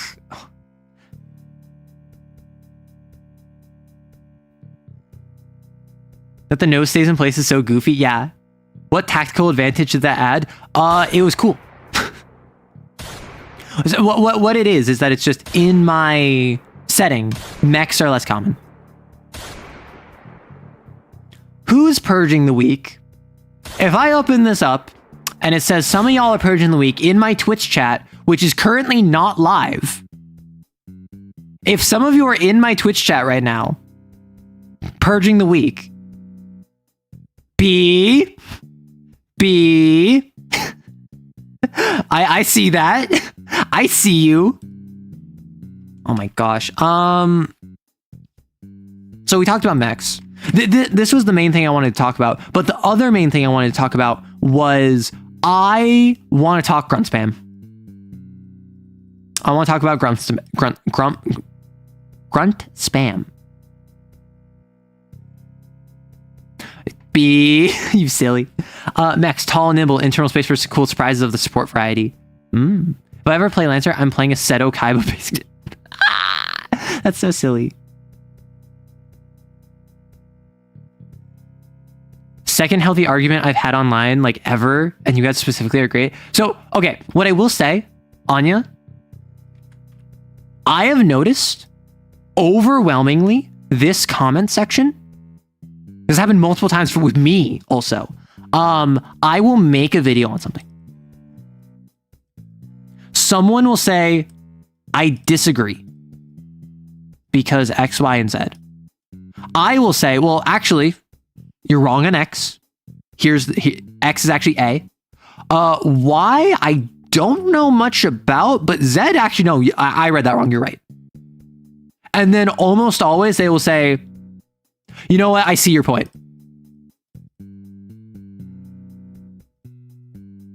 And like almost always like just treating even like rage baity, like this idea is dumb and you should feel bad. Like if they point out a specific thing, like attacks of opportunity in the recent Broom Closet video, a lot of people were like, that's actually wouldn't work with attacks of opportunity. Also, the AoE wouldn't work. And I just responded normally.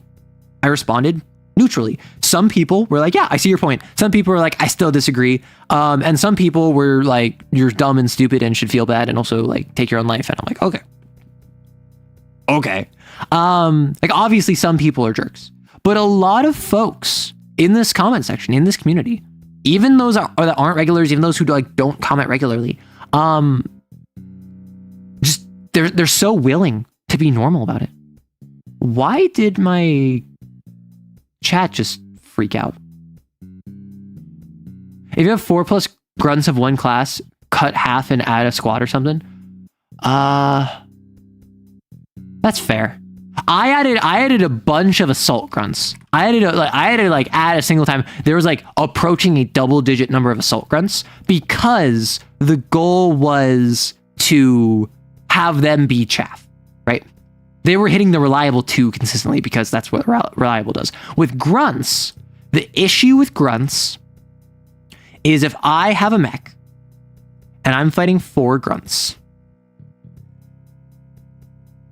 each of them deals as much normal damage as a non-grunt. Oh no, the classic. Honestly, it did not go that bad. Like spamming assault grunts made the party made the group feel like, okay, we are under constant fire. We are taking 2 damage. Oh no, I just took 7 damage. But like, I think at the end of the combat, oh, I broke. At the end of the combat, I think only one of them was at 2 structure. One of them was at 3 structure. And like only one of them took a point of stress. Like they left that. I threw a long combat at them and they walked away pretty well off. I'm just waiting for Lancer Tactics to release so I can set up. I think Lancer Tactics is out. I think Lancer Tactics dropped already. Yeah. So like the grunts, the reason I fielded like, again, like a double-digit number of like assault grunts is because the assault grunts were there to have bodies that could deal chip damage. These were my walkers. The scouts, the dogs, they were to give lock on. The cataphracts was actually for lore, for plot bit. So what it was, spoilers for the module that I wrote, I guess. I never released it and it's not done, so like I can still change it. But basically, pirates are gonna attack the ship. Some of the crew were paid off by the pirates. They sabotaged the reactor. They managed to get the reactor back up running, but they managed to slow down the ship enough that the ship is slowed down from light speed or near light speed. And so the pirates can like intercept them. And they slowed down like right by like an asteroid. And they're like, okay, obviously the pirates are hiding at that asteroid. So what they do is they have 2 docks that might be what the pirates are after. In one of them, in Hangar Alpha, there is a bunch of antique mech parts that are going to a buyer on the planet that they're located at, that they're heading to. And the players are like, I don't think it's that one. And then in here, there's a there's a bunch of crates of a rare material called silkite, which is effectively like, it's like steel. It's like a nano metal alloy. It's like steel, but it has the flexible flensing or flexible tensile properties of silk. So it is like steel silk. And they're like, I think it's that, because I described it that it was very valuable. It's very fragile. Like it has to be like in like not just temperature controlled, but also like shock absorbent containers for transport. And they're like, okay, it's definitely that. It's definitely they're stealing that. So they set up shop in here, and then what do you know? They blow up here, and they're like, they had NPCs. They had guard squads in this room, and they're like, where's our teammates? Why aren't they supporting us? And then over comms, they like reached out to them, and then they're in a firefight because the pirates actually hit both sections. The pirates hit both hangars. And so the pirates send in this cataphract, this vehicle cataphract. It runs forward, goes here, and offloads pirates. And the pirates start loading the silkite into the cataphract. And the player's like, oh, so they are going for this. And so they respond to them, and they're trying to stop the cataphract before it can escape, while also dealing with all the grunts. So the grunts were not there to kill the party. The grunts were there to add extra pressure, in addition to like the light weapons team, right? The Gatling gun team. I think it went fairly well. I definitely think that I needed multiple sit reps. Where's the Tortuga and the Blackbeard when you most need it? B, are you remembering how I've described this? Because literally, the two other mechs that the NPCs had was a Tortuga and a Blackbeard, because this was an IPSN vessel. So literally, in the other room, there's a Tortuga and a Blackbeard defending Hangar A, while the party, which is 3 Everests, because they're all LO0, are defending this bay. Lancer Tactics is in workable and purchasable state, though it's not finished yet. It's a completely fair at this point, though. I need to reach out to the dev. Because like as a Lancer content creator, I think it's reasonable for me to be like, hey, I'm so excited for this. I would love to promote it. And like, I would need to talk with them about that. I just have not gotten around to it. Clearly they need some Drakes. A Drake would be very funny. Oh, sorry. It's a Tortuga at LO2. And this is actually an LL1 Everest. What I did is I built... I actually have some Lancer module 1. No, Adventure July. Yeah, this is supposed to release July of 2025. Do y'all want to look over what I've written? Do y'all want to look over the Lancer module I wrote like a year ago? I can just do that. Like this was, I started writing it before I started making, before I ever ran Lancer. And then this was the first thing I ran for Lancer. So let me just move this real quick. So this is like halfway done. Heads up. This is not finished.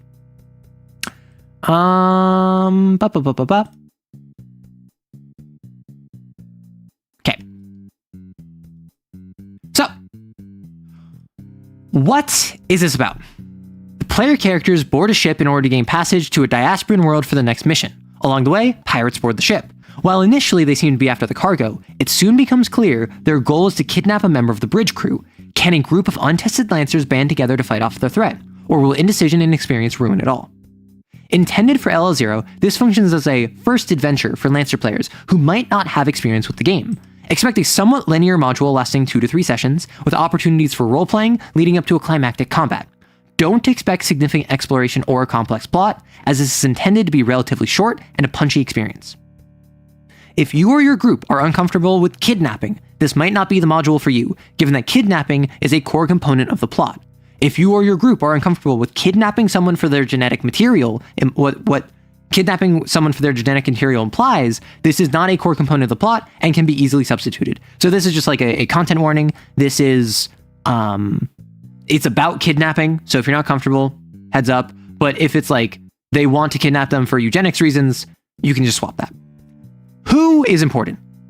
Allies. We have Captain Dai, the Regulator's introverted and trigger-happy captain. Antonio de Silveira, the Regulator's communications officer, whose genetic code makes him a valuable prize to SSC. Whiskey Legs, the head of security for the Regulator, pilots the Impious Pilgrim. Hyper, an amateur pilot training under Whiskey Legs, pilots the Frontrunner. Enemies that are important: the Arcturus Third, a gang of pirates that board and raid the Regulator. Alabaster Skies, a subsidiary of SSC who contracted the Arcturus Third for this mission. Spamware, the leader of the Arcturus Third, pilots the Hand of God. Lazy Luck, Spamware's second-in-command and enforcer, pilots the Crematorium. Slipknot, an independent assassin temporarily working with the Arcturus Third, pilots the Midnight Veil. Marco and Daphne, engineers aboard the Regulator, paid off by Spamware to sabotage its reactor. And then here are locations of interest. Wait, is that a Portuguese name? Yes, it is. So like a year ago, I was like, I want this to be something that's very important to me. Even like outside of like a fantasy setting, or even in like a fantasy setting, I want to have different people's cultures represented. So I believe Dai is a Korean name, from what I remember correctly. This is a Brazilian name, Da Silveira. And like I wanted to include like this one's from South America, this one's from East Asia. I want to hit on different cultures, right? Locations of interest: the Regulator, an IPSN carrier the party has taken passage on. The Multi-Purpose Room, a gym, training area, and workshop reserved for Regulator's security personnel. The Reactor, the Regulator's main reactor, sabotaged to drain the engines. Auxiliary Bay Bravo, storage bay for Silkite, and where the Arcturus III launches their initial attack. And items of interest, Silkite, a rare material the regulator is transporting that the Arcturus III wants, Silkite reactor lining, a unique system upgrade the party might be awarded. And then how does it happen? So as you noticed, I'm doing what is this, who is important, locations of interest, items of interest, how does it happen? After the party takes passage on the regulator, they spend quite a bit of subjective downtime. Give them a chance to get acquainted with the crew, particularly Antonio and Hyper. Then, one of the characters encounters the engineers Marco and Daphne who aren't acting right. They were paid off by pirates to sabotage the reactor. As the party deals with the engine problem, the rest of the Arcturus III breaches the hull. An initial wave led by Lazy Luck hits the auxiliary cargo bay where Silkite is being stored. This is a distraction, allowing Slipknot to attack the bridge and kidnap Antonio. After fighting off the initial assault, the players must see through the distraction and stop Slipknot from delivering Antonio to Spamware. Luckily, Whiskey Legs and Hyper can assist the party in this second combat. No matter the outcome, Captain Dye manages to restart the engines and deliver the party to their destination. If the Silkite is successfully defended, the party is compensated with the unique Silkite reactor lighting system. If Antonio is successfully defended, the party earns the respect of the crew. If both were defended, Captain Dye personally assures the party they're always welcome on the regulator, something he is fully prepared to follow through on. So I wanted to give a reward for this. The issue is, Lancer doesn't have money? Lancer doesn't have, like, material rewards? I actually still don't know what you're supposed to reward with after a sit rep. I think it's literally just narrative progress. Antonio da Silveira is basically John Smith, but Brazilian. It's such a common name. Really? I took Antonio separately from da Silveira. I chose da Silveira because it was tied to the fact that he likes the green room. There's a green room in the ship. On the topic of Lancer, I loved your Like in a White Witch videos. I quite literally almost fainted when I saw them. Thank you. I think you could replace the kidnapping with stealing a navigation device. Yeah. Like, if you really need to, you can. I just wanted to, like, be upfront with that because, like, I don't have experience being kidnapped or knowing anyone who is kidnapped. Therefore, I'm fine depicting media where people are kidnapped. However, if you're someone who has in real life been kidnapped or know someone who in real life has been kidnapped, probably that will make you uncomfortable. And I want to respect that. Disclaimer. This module is based off my interpretation of the Lancer universe, meaning it might have discrepancies with established lore or differences in presentation to how you conceptualize some things. In such cases, I encourage you to change the module to fit your game. In my interpretation... Dude, I'm consistent if nothing else. In my interpretation of Lancer, the Big Four often act indirectly through subsidiaries and secondary companies. Similarly, I often employ enemies who aren't described as true mechs, despite using the standard template found in the core book, or I mix and match systems with player-oriented license with NPC templates. Adapt the module to the taste of you and your group. This is, at best, an imperfect attempt at encouraging your own creativity, and above all, have fun. Dang, this Arrow Rights person is, like, pretty good. I agree with this. So, it does in the long rim expansion, or you can offer reserves. Usually narrative progress, but money does have a place outside of Union's reach. Hey, it's not as bad / funny as me putting two solar deities' names together to apparently make an average Indian dude's name. Ever then, I've Googled every fictional term I coin. The name could be more common, like Jose Santos, but I like the reasoning. Yeah. Like, I wanted a name that was notably Brazilian. I chose Brazil basically on a whim, but I was like, I want to rep South America. I want to rep South America. Brazil comes to mind. I have some Brazilian viewers. Let me shout out Brazil. And then I made a Brazilian name where I looked up, like, Brazilian surname, Brazilian given name. Okay, part 1, a long ride. This section of the module deals with introducing the party members to one another, allowing the players to find their footing with their characters, and introducing the various NPCs they'll meet. It ends with a tense race against the clock to fix the ship's sabotage reactor before it's too late. Below is a list of NPCs you might want to double check the bios of before running a session in this part. Bios can be found in Appendix A, Characters. So, Antonio da Silveira has a friendly conversation which reveals useful information. Hyper challenges a character to a sparring match and practice mech combat. Marco and Daphne sabotage the reactor and are confronted by the party. Whiskey Legs works with the party to deal with Marco and Daphne. Before the beginning, the players require passage from point A to point B, so they work out a deal with a local IPSN character to act as protection in exchange for passage.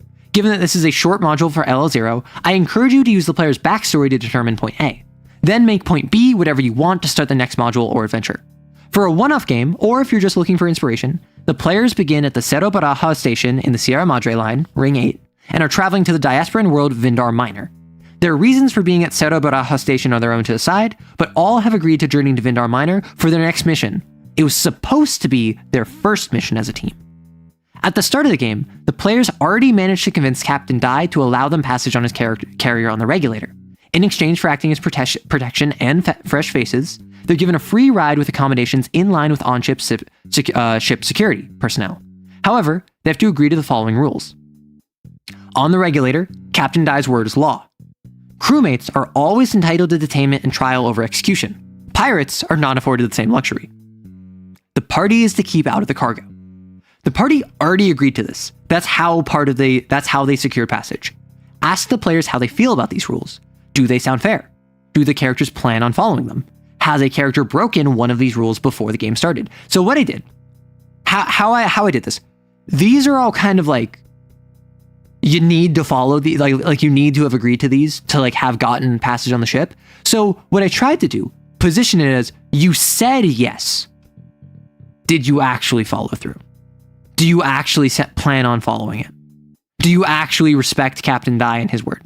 So there haven't been any fights aboard the Regulator during the party's time on it, so the only rules that could have been broken are the first and the third. So if someone broke one of those rules, ask them what story behind it was, get details and allow them to flesh it out. Captain Dai encourages being challenged on poor decisions, just as he encourages challenging unjust laws. However, he understands the need to be respected. Any punishment he'd inflict on a player character would be closer to janitorial duty over locking them in the brig, with the understanding that he'll be much more strict in a crisis.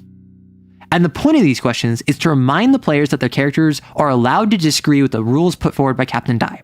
Just because they agree to follow them doesn't mean they intend to, but for the sake of peace in an enclosed environment, they have to at least pretend to, right? So the whole point of this little section is, I don't want to railroad your characters. However, the game has to start. So the module has to begin somehow. You said yes. Did you mean it? If you broke it, what was the story there? And then a boring journey. Read aloud the following descriptive text to your players or summarize it. For your entire journey aboard the Regulator, just over 2 months subjective time, there's been nothing to be concerned about. A few weeks back, a glitch killed all the lights for a few hours, but that's about it. Not even a fight between crewmates you got to stop. As honorary security personnel, you at least have a more varied diet than most of the ship hands, and access to special amenities, a gym, a workshop, and a training room for mech combat. All in the same chamber, for whatever reason. And there's a separate chamber for the park, but Antonio up in comms kind of claimed it as his domain. Not as if there's much of it to claim. Good news is you've only got a week left until you're back planet side. Bad news is you've still got a week trapped here. So what have you done to keep sane? And how do you plan to serve the rest of your time? And then the summary is, the journey's been boring. How does the party occupy their time? You can either read out all this descriptive text or the summary and just spitball it. This is a time for the players to introduce and or properly jump into their characters. Go around the table and encourage folks to just come up with ideas. They can engage with the listed amenities if they'd like, but they don't have to. Just remember, this is an IPSN carrier, not a luxury cruiser. There's not much to do. Once the players come up with ideas, ask them the following questions. Encourage them to provide insight into what their character is outside of combat. If you need inspiration, roll 1d6 and consult the list, or just choose one that seems relevant. So these are just like, you can ask them follow-up questions, you can give them prompting. Some of the ship's security personnel were talking about what you've been up to. They find it weird, though not necessarily a bad thing. How did this impact your behavior? Captain Dai expressed an interest in you, in what you were up to. Despite the fact he didn't care to join you, he wanted to learn more about it. What'd you tell him? What parts of it did you hide? Like, these are just prompting things. These are breaking the ice on a new module, new characters for new players, right? I don't know if it was, I can't remember. This was a year ago. I don't remember if I made him Korean. I don't remember if it was Chinese. Maybe Chinese. I don't remember what ethnicity he is. I just remember I looked up, I chose a country, I looked up surnames, I looked it up, and then one of the common ones was Dai, but there was multiple various kanji to represent that. So I added the kanji just so that there was a specific kanji associated with it. I think he's Chinese. I'm sorry. Like, that's not me like roping them in together. That's literally me being like, it's been a year. I don't remember. I'm sorry. Your name sounded better than mine, Arrow. I'm making a character, Luis Miguel Rodriguez, the boxing president. You may guess on how he got that name. After these questions, the players may be interested in role-playing with one another or the aforementioned NPCs. Let them. Below are a few descriptors of the different locations of the ship the characters can reasonably expect to spend most of their time. The bedchambers.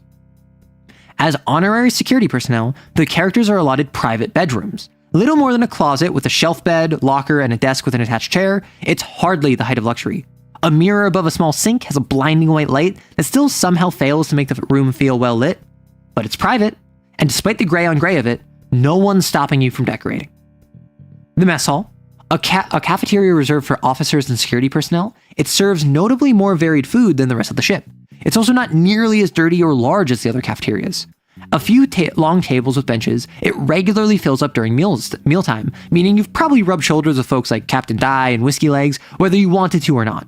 This is the only room in the entire ship that manages to cover the industrial smell IPSN ships are known for. Well, with how much the air reeks of booze. Well, yeah, that's fair. East Asian is a valid ethnic identifier, but as far as I'm aware, with the name it would be Chinese. I think it was Chinese then. I can't remember. Yeah, so what I wanted to do, you might be picking up on some of my Kane inspiration here. This was like this was a couple months before I got into Kane. So like you can see what began it. The multi-purpose room. The regulator's gym / workshop / mech training area. It's a big chamber fit for a proper skirmish between multiple full-size mechs. Along one side is an alcove housing a beat-up couch, a stove and fridge combo calling itself a kitchenette, and beer stains older than third com. Across the way is the workshop, little more than a standard printer capable of producing mech scale parts with a skeleton crew of tools on a single workbench. The gym beside it is a rack of weights with a treadmill, rowing machine, and a leg press atop a grease-smeared rubber mat.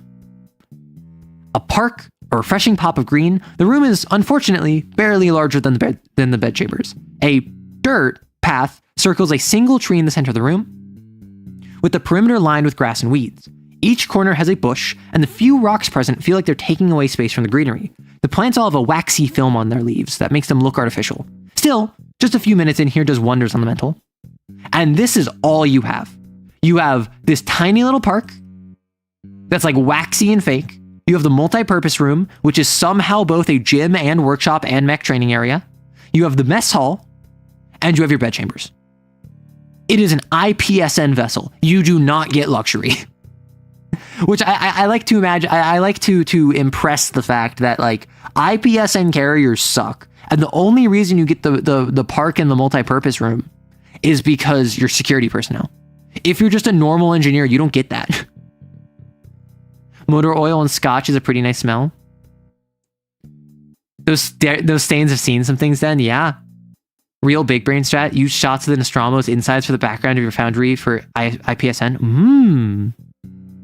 I think it's also important to not overdo the symbolism / adding meaning to characters' names, or else you get stuff that's too blunt. Kind of hard to balance, especially when you're obsessed with a concept. Yeah, and that's why I did, for those of you who speak Portuguese, can you remind me what da Silveira means?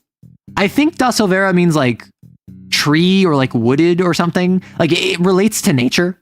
And so I chose that because I was looking down a list and I'm like, what's a Brazilian sounding name that, oh, this one has like a connection to nature. He's in the park anyway. Let me grab that. I don't remember what specifically it means. Dai also meant this specific kanji of it. I do not remember what it means. I remember one of them. I can't remember what I chose. I think it was like calm, collected or something like that. I don't know.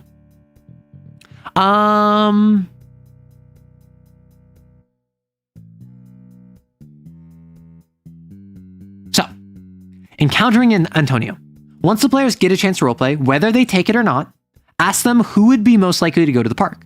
Even if no character spent their time down there in downtime, which one would be the most likely to go there just for a few minutes during the journey? That character meets Antonio da Silveira, the regulator's communications officer. They will be referred to as the active character for the rest of this section. read aloud the following descriptive text or summarize it. The park really isn't anything special. A single tree with a path of some synthetic dirt replacement around it. The cramped room has grass and even some weeds, with bushes in each corner, but it still smells like smoke and oil. The air isn't fresh, and the leaves are desaturated. Still, the communications officer Antonio da Silveira is sat on the floor with his back on the tree. Eyes closed and taking a deep breath, his hands are loosely clasped atop his rising stomach. Upon hearing your entry, he gives a nod before opening his eyes. A small smile peeks out from his scraggly beard. Evening, you know what I mean. Want some gum? He reaches into his breast pocket, fishing out a pale yellow capsule hidden in Fruit Blast packaging. That pocket's full of different flavors. Guarana, mint, cinnamon. Got a preference? So, he's enjoying his time in the park and offers some gum. How does the player respond? How does the character respond? With how cramped the mess hall can get, the characters all know Antonio. He's the sort of person who's genuinely interested to hear about your hobbies or what your hobbies are simply because they excite you. He might not get it, but he loves learning and is hard to offend.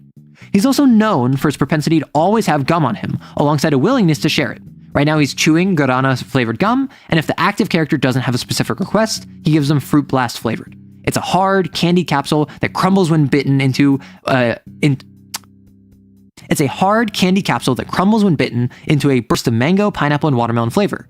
The taste fades in only a minute or so, leaving a bland tasting wad of gum behind, but it still faintly smells of pineapple for quite a while longer. And if I go down to the appendix, this was actually very important for me. Gum! Despite having a nagging oral fixation, Antonio never took up smoking. Instead, his vice of choice is gum. Never without multiple packets in his breast pocket, he shares it freely as a way to connect with others. He also claims it helps put him in the right frame of mind for whatever he needs to be doing, and has different flavors associated with different mental states. The following is a few of his more common associations. Guarana is his favorite flavor, and would choose when he's relaxing or grounding. Bubblegum is for stressful or crisis management situations. Cinnamon is for falling asleep. Mint is for clearing his head or after waking up. Strawberry is for exercising. Fruit Blast is a flavor he doesn't like, but carries for sharing. So I don't have any more notes on him because this is halfway done. I like the idea that he has associations with all the different flavor. If someone tried kidnapping this man, I'd gut them with a railgun. That's my goal. My goal is I want you to like Antonio. And I literally say as much up here. Antonio is in the park for no special reason. He comes here daily, twice daily when stressed, since the greenery grounds him. When the active character encounters him, he's at ease and chats about nothing in particular. Here's a few examples of things Antonio might discuss from his point of view. Up in the bridge, Captain Dai has been getting antsy. Not about anything particular, just because nothing's happened all journey. The captain needs to learn how to relax with something other than a smoke and accept good things as they come. It turns out Whiskey Legs pushed Hyper too hard in training last week. Turns out the Impious Pilgrim is more than a match for the frontrunner, even without using its core system. Whiskey Legs is a bit too intense for her own good, but apparently she got Hyper one of those raspberry jam pastries as an apology. She might not be nice, but she's good. Various security personnel feel unable to use the multipurpose room with Lancers present. It doesn't matter how hard Captain Dai pushes for them to just ask for the room if they really want it. They're unwilling. Well, the security personnel just break up the odd fight between crewmates, so proper Lancers are a bit intimidating. The reason he has so many different types of gum is that he associates different frames of mind with different flavors, and chewing the associated gum helps him focus. Also, sharing gum makes people like him. More information can be found in the appendix. I like the idea. He is just a chill dude. Giving someone gum is a very natural, normal thing to do, but it also makes someone like you very easily. Does something nice. She isn't nice. And so Antonio leaves the conversation once he feels run its course, claiming to need to get back to the bridge. So long as the active character wasn't overly hostile, he manages to smile and says he looks forward to speaking with them again. If they got along well, he gives them a friendly pat on the arm as he leaves and says he'll buy them a drink next time at the mess hall. The goal of having the players speak to him is to put a face to his name and a positive experience in the player's mind. Don't focus on providing crucial exposition. Don't force the players to like him. Let him express his normal personality, which isn't the sort to push on a more reclusive or introverted character. So long as the character is engaging for the players, it was a success. The goal of talking to Antonio is he's going to get kidnapped. You don't want it to be, oh, they stole some random person from the bridge. You want it to be, oh, they stole that dude that gave me gum. They kidnapped that guy who had a really nice conversation with me in the park. The gum thing is actually such a nice characterization. Doesn't directly state that much, but implies a lot. Quirks add so much to characters. Yeah. I want to get better about that. I want to get better about quirks, oddities, little things, and just idiosyncrasies. gum for Antonio. In my Kane game, Bond loves like 2000s like punk emo like kind of edgy music, and like that's something that's like I didn't realize that about her, and then I added that to her character, and then that kind of became a consistent thing that she would do, and she would bond with other NPCs, and in the background she'd be listening to music with someone, and that's like that makes her feel more unique, because not everyone listens in like 2026. Not everyone listens to like Green Day. A lot of people do, but not everyone. They nabbed Gumman, I'll kill him. That's what I want. The goal of this is literally, oh yeah, he's just like chatting. He's just like gossiping effectively, giving some context on Captain Die and Whiskey Legs and security personnel. Okay, so this guy's basically a definition of a Chad. If someone tried kidnapping me, you gut them. I'm too corrupted to hear oral fixation and not think something sussy. So he's basically Tony from the Woodland. So Tony from the Woodland sounds silly in a good way. Nice. Silva is basically woods. Silvera is someone in between woods and a forest. Ah. Also, the multi-purpose room, mostly just a useless cargo bay that's gotten stuff stuck into it. The workshop's probably elsewhere, and the gym equipment was probably somewhere else too. At least up in my current headcanon. I love that. Because I like the idea, the multi-purpose room. The multi-purpose room. It kind of sucks as a gym. It kind of sucks as a workshop. It's not very large for a mech training area. So like, it kind of sucks. It has like a little kitchenette that's just a stove and a fridge. It has a couch that's beat up and covered in beer stains. And it's like, that's the best leisure you have access to, right? That is where you spent the last 2 months training and workshopping and working out and chatting. And like, it's one of those things where I like the idea of, oh, my bed chambers suck. But like, I went to the printer and I printed out like a little figurine of my favorite anime character, and I balanced it on my sink. However, it kept falling into the sink, so I had to put it on my desk, but now I can't use my desk because the figurine takes it up. So now I thought I could just like print another like section to put on the desk so I could like spread it out more, but now that like overhangs my bed, and so like a couple times I've bonked into it, I've slammed into it while I was asleep, so I need to figure out how to, and like that's the kind of stuff that when you have such narrow constraints, right? When you have such narrow constraints on your bed chambers, how specific the mess hall is, how bare bones the multipurpose room is, how pitiful the park is. I want to impress how boring this was and how you need to like be entertained. Okay. You ask why, all you get a response is, he gave me gum. You get direct impacted. If a Lancer like someone, don't mess with them. Eric, thanks for the idea to use this concept on. Awesome.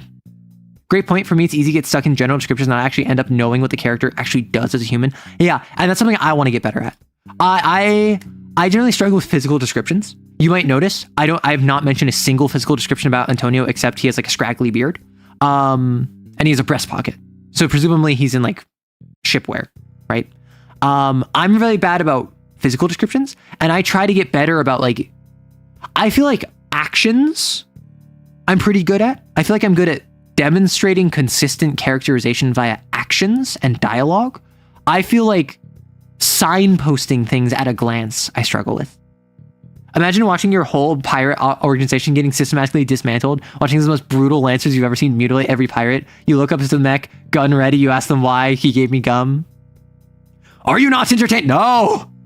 Okay, after a character speaks with Antonio, Hyper might approach the party to see about sparring in the multi-purpose room. This is intended to help new players learn the combat system of Lancer in a low consequence environment while still providing an opportunity for role-playing. If that doesn't interest you or your group doesn't need it, feel free to ignore this section.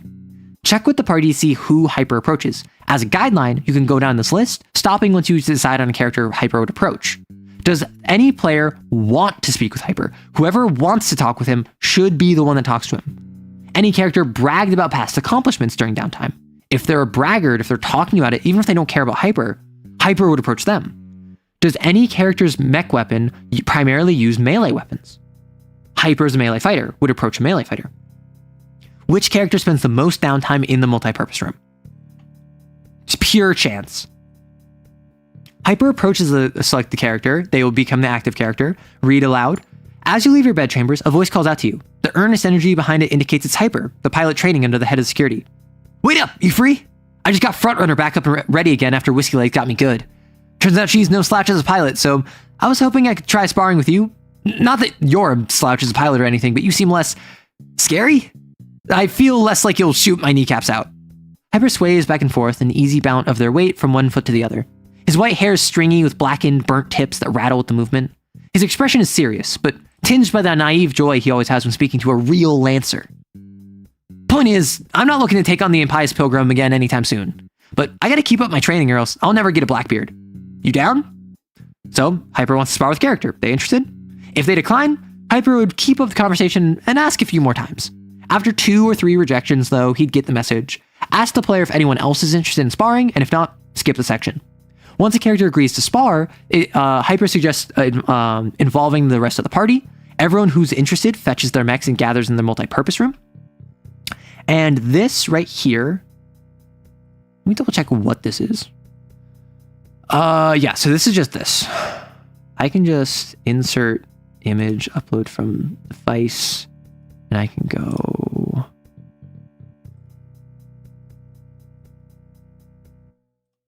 It's just this. So it's a small little section.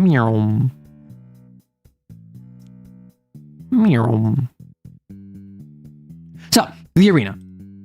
The multi-purpose room is built to facilitate safe, contained mech sparring. The gym, workshop, and kitchenette all have deployable cover to keep those areas safe. Any character who wishes to spectate a match can safely do so from behind the multi-purpose room's other sections. Whiskey Legs joins the spectators, beer in hand and reclining on the couch. This is the arena. As you can see, I think it's like it's an 8x6. It's an 8x6 array. Very small. Very tiny. This is like, I wanted this to be cramped while still giving someone that's primarily ranged, like they're not screwed. So just 2 deployments, A and B. There is a 6x8 grid with 2 deployment zones. The top 2 rows are for Team A, while the bottom 2 are for Team B, though mechs larger than size 1 are allowed to extend into the 3rd row of each side. The makeup of Teams A and B are up to the players to determine, but generally shouldn't exceed more than 2 members each. If more than 4 characters want to spar, there's nothing to prevent them from having an impromptu tournament. Hyper is willing to join any team, but suggests he gets paired with a mech that works well alongside a frontline fighter. If there are an even amount of participating player characters, Hyper offers to sit on the sideline and watch so we can study real Lancers fighting. Similarly, he's willing to fill in if the characters start a tournament, but need more participants. Basically, this is primarily for the characters, this is primarily for the players, so they can get their feet wet. If you have 4 players, and they have a 2v2, Hyper doesn't matter. So Hyper is willing to set off to the side. I built Hyper as an NPC to be willing to back off. Then the match begins. In the case that there are players on both teams, one member from each team rolls 1d6 at the start of each round. Whichever team goes higher rolls first, with ties being rerolled. The match continues until one team forfeits. As for the stats for Hyper in Appendix A, characters, the frontrunner uses the stats of a T1 Berserker with some modifications. If they participate in a fight, Hyper prioritizes fighting other frontline fighters on the other team. If Hyper has a teammate, he follows their orders but is resistant to self-preservation tactics such as disengaging or stabilizing. The arena has sufficient protection against blasts, missed shots, and reactor meltdowns that there shouldn't be a fear of collateral damage. Go wild. And the goal of this match is to give the players a safe space to explore the mechanics of mech combat. The area is small, favoring melee and CQB, which should keep each match fairly short. Encourage your players to go Nova and spend all of their resources, safe in the knowledge that afterwards they can take a full repair. So if we go down to character C, Hyper, the frontrunner is a sleek humanoid chassis. A monochrome gradient runs off from its off-white torso to its black extremities, just like their hair. Its weapons continue this blackened coloration, with highlights of white breaking up the monotony. Light gray muscle netting runs across its arms and legs, giving it a web-like appearance. Notably, the chassis shows very little signs of wear. It wields a chain axe and a sword, both jagged in comparison to the slim design of the main chassis. Despite its complete lack of ranged armaments, multiple thrusters embedded on the frame allow it to close the distance at startling speeds. It is the frontrunner is a T1 Berserker with the following changes. It wields a heavy melee weapon in addition to its chain axe. The heavy melee weapon deals an average of 8 damage on a hit. It is a synthetic muscle netting system from the Blackbeard license. It does not have the aggression trait. In combat, the frontrunner immediately wants to use avalanche charge to close the distance to the enemy. If it can't reach the enemy, it uses boost first. Once it's in the fray, the frontrunner will primarily use barrage attacks with its chain axe and then its heavy melee weapon. If overwhelmed, the frontrunner will ram a target instead of using heavy melee weapon. A frontline damage dealer first and foremost, the frontrunner only retreats when it is at 4 or fewer HP. It will attempt to stabilize if its heat reaches 4. That being said, Hyper feels confident enough in their own abilities that the frontrunner will not retreat, even if the odds are clearly against them. If the party encourages him to retreat, he needs convincing mid-combat, a quick action to make a check. So, this is just basically, what is the mechanics? How does it differ? What is the strategy? And as you can see, this is T1 Berserker, additional weapon, muscle netting, no aggression. Simple. Simple. But after the fight, after the match, once the sparring match is over, whether he participated or not, Hyper approaches the party. Read this aloud. Holy shoot! Hyper rushes over to you, vibrating from excitement. I thought Whiskey Legs was tough, but I think you could even take her down. From the sidelines, Whiskey Legs raises an eyebrow. Her voice is a low, droning crawl. They were good, certainly. Wouldn't go that far, though. Hyper scoffs at his mentor as he takes a long drink as his mentor takes a long drink from her beer. Nah, that was class. You gotta show me some of your tech. Is that all GMS? I want to see how I can fit it into the frontrunner once I get a fully licensed Blackbeard. Summary, Hyper was impressed. How does your character handle a fan? Whether they were learning the system or trying out their mech for the first time, allow your players to live up to the reputation Lancers hold. Even if Hyper won, they're the sort of person to keep those stars in their eyes about their opponent. Their excitement is genuine. Whiskey Legs witnessed the whole combat and is a perfect vector to provide legitimate criticisms of the character's combat skills. Here are some examples of things she might say, with the understanding she would only bring up what's relevant. So these are just some examples of what Whiskey Legs might criticize a character on. You, in the frontliner, you need to learn to disengage and back off, or at the very least, ram them to push them back. No, I don't want to hear none of this, but my build is shut it. You're useless to the folks behind you if you're dead, so keep yourself alive, for their sake. And then if it's a gunboat, better target priority. You can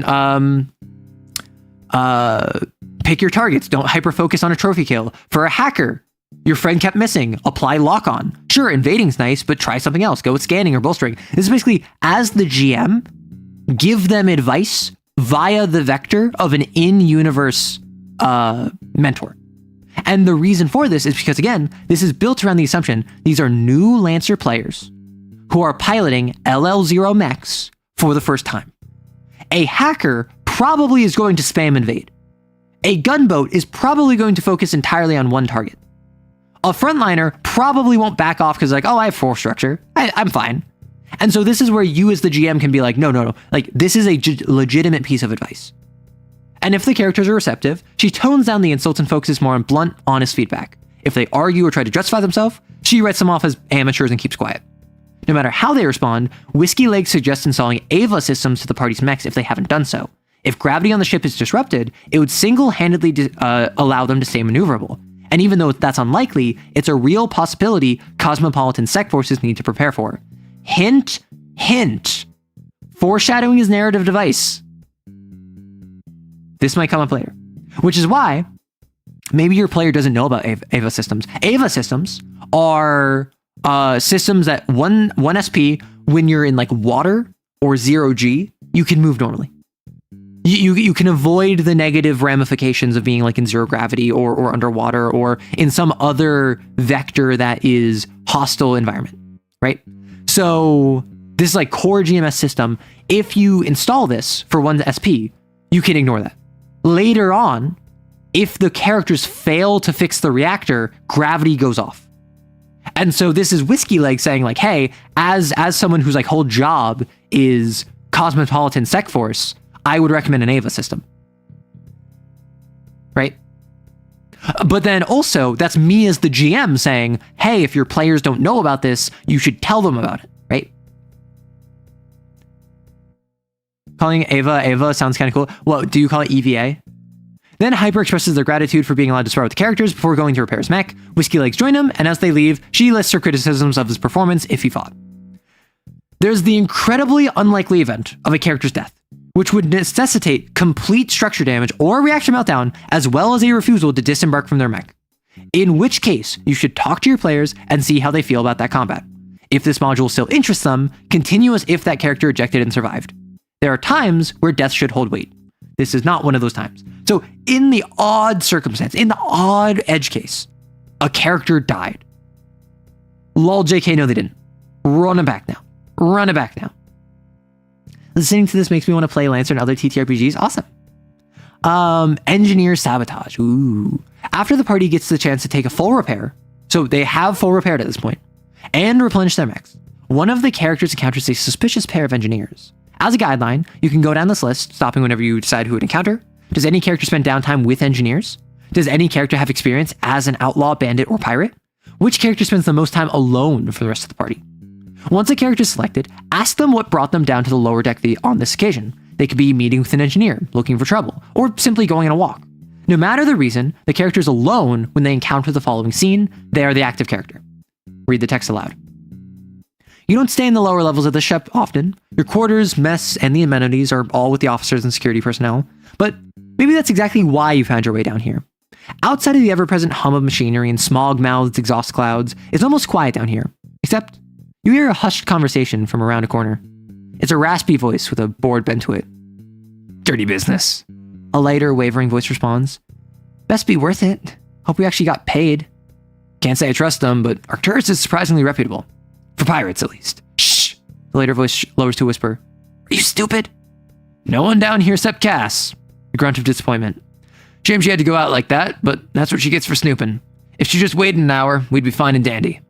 So that's it then? They're boarding in an hour? Already started the reactor drain and engines are winding down as we speak. So if you don't want to end up like good old Cass, I'd get that suit on.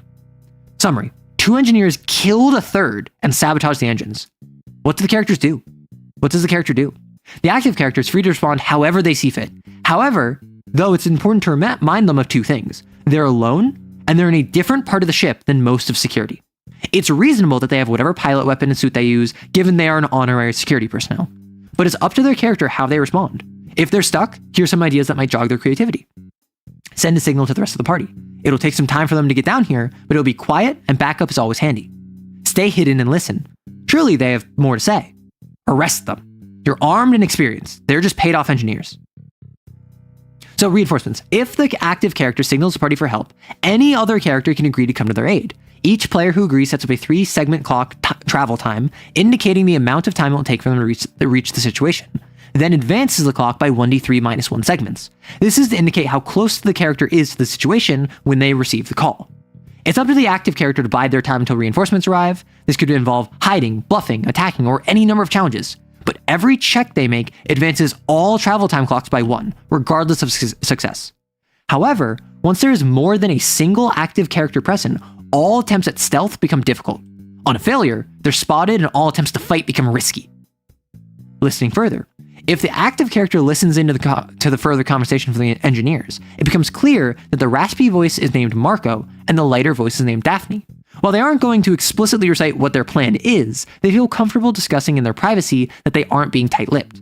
The order of things they discuss are, whatever comes next is unclear, but Marco and Daphne are putting on hard suits. They make sure their air seals and they make sure to check their air seals and mag clamps specifically. A group of pirates called the Arcturus III paid Marco to sabotage the engines of the regulator. He was contacted about this a week ago and has since brought on Daphne to assist him. It's unclear what the Arcturus III want, but Marco's contact Spamware told him that there was a special kind of cargo aboard the regulator. Daphne thinks it's Auxiliary Bay Bravo, which only security personnel are allowed access to. While setting up a power drain on the reactor, another engineer came upon them. Marco killed them with a metal pipe, shocking and terrifying Daphne. Marco has experience taking illicit payments and working with pirates. Daphne doesn't. As a result, it's unclear what happens to Daphne after this. After each piece of information, give the active character a chance to do something. If they don't take any actions, have them roll as if they're attempting stealth. If they fail, they aren't found out immediately. Daphne shuts down the conversation. She insists they're being watched, but Marco dismisses her. Any further attempts at stealth are difficult, but scoring a critical leaves Daphne enough at ease to reset this and resume conversation. On a failure, they're spotted and all attempts to fight become risky. or if you deal with the saboteurs. Eventually, the active character will have to deal with the saboteurs. How they choose to do so is up to them, though Marco's aggression and Daphne's anxiety make avoiding a fight unlikely. If the active character attempts to use diplomacy, they'll have better luck turning the two against one another than anything else. Marco won't give up information freely and ultimately sees diplomacy as a failure from the outlet. He's literally red-handed. Daphne, meanwhile, still believes she can talk her way out of this and is only loyal to Marco out of fear. Both respond more strongly to intimidation than persuasion. Upon a fight, Marco is the one that the party needs to worry about. With his build, experience, and pipe, he deals 3 damage when a roll fails against him. Or if a roll is risky against him and succeeds, he deals 2. In a fight, Daphne doesn't take directly hostile actions toward the party. Failing a roll against her puts a character in a worse position, making further attacks more difficult. If her back's to the wall and she believes her life is in danger, failing a roll against Daphne deals 1 to 2 damage based on circumstances. So the way Lancer out of mech combat works, the enemy does not roll. It is just you rolling 1d20 plus your trigger bonuses, so like apply fist to face, and it is always a 10 up. 10 up is the success, 20 up is a crit. So if you fail a roll, he deals damage. If you fail a roll and it's risky, or if you succeed a roll and it's risky, he deals a little bit less damage, right? Tong, tong, tong, exactly. So aftermath. Once Marco and Daphne are taken care of by either force or intimidation, security personnel arrive to assist, led by Whiskey Legs. She either received word when the active character signaled for help, or simply heard a commotion and came running. Experienced enough to put together the pieces quickly, she only needs a brief summary of what happened to understand the situation. There's now 2 subdued saboteurs, a dead body, and a reactor draining power. Start a 12 clock reactor drain, representing how much power the reactor has lost, then fill in 6 segments. If hiding from and dealing with Marco and Daphne took longer than a few checks, increased by a further 1d3 segments. Every time a character completes a check, increment the clock by 1 segment regardless of success. There's multiple things the party might try, either to get more information or attempt to stop the drain. The party might prioritize questioning Marco and Daphne about what they were hired for. While needing convincing, they're both willing to discuss anything listed in the listening further section above. However, each piece of information revealed advances the reactor drain by 1, even if a check wasn't required. Or they might be trying to mitigate the drain. Below are a few approaches. So if they interrogate Marco, it's difficult, and on a fail it drains by 1, but on a success, he gives you critical information, tells you where it is, and he can you can then remove the drain from it. There's a siphon on it actively draining it, buying more time. It removes half the current reactor drain segments and doesn't increment it. If you interrogate Daphne, she was brought on as a helping hand. She's not even that difficult to get talking if intimidated. She reveals that there's a backup energy sink, which if activated, reduces it by 1d3 plus 2. If you physically repair it, it could reveal the mechanical core siphon if Marco didn't reveal it already. If you hack into the system, you can reduce it by 1d3 plus 2. If you check the engines, you can learn that it was actually the main reactor that was sabotaged and reduce it by 2d3 plus 2 by fixing the engines. Right, so there's multiple different ways you can do. The goal here is that it's possible, but not necessarily a given, right? There are other options they can attempt, but nothing's guaranteed. However, if they somehow manage to reduce the clock to 0, like my players did, they've managed to stop the drain and don't have to worry about losing any more power. If it maxes out, the engines are officially dead and the ship relies entirely on its momentum. Fast, but not anywhere near its previous speed.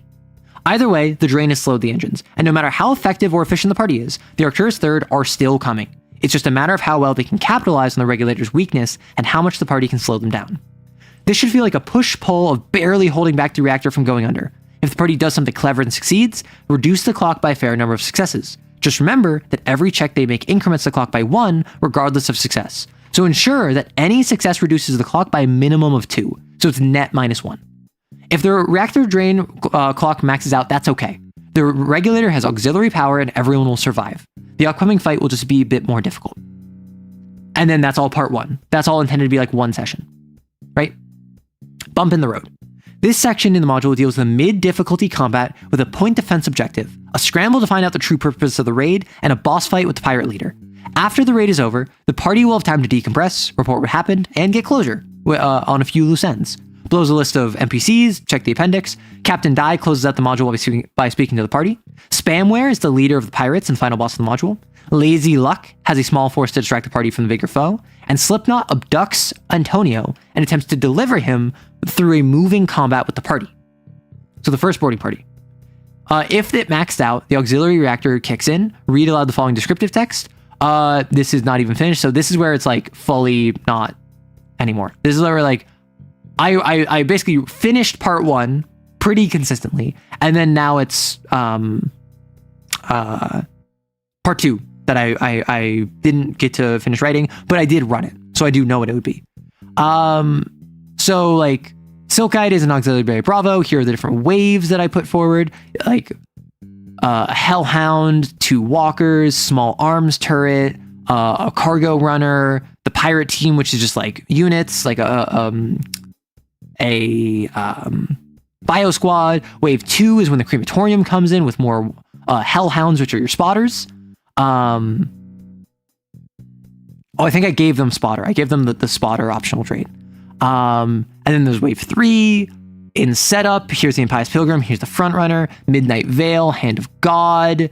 This is like the second fight that's going on with reinforcements. Unique Silkite reactor lining. When you take a point of stress, roll 1d6. On a 6, the Silkite filaments in your reactor burn away and cause your overheating check to automatically become an emergency shunt. This system can only be used once during full repairs and is not a valid system for system destruction.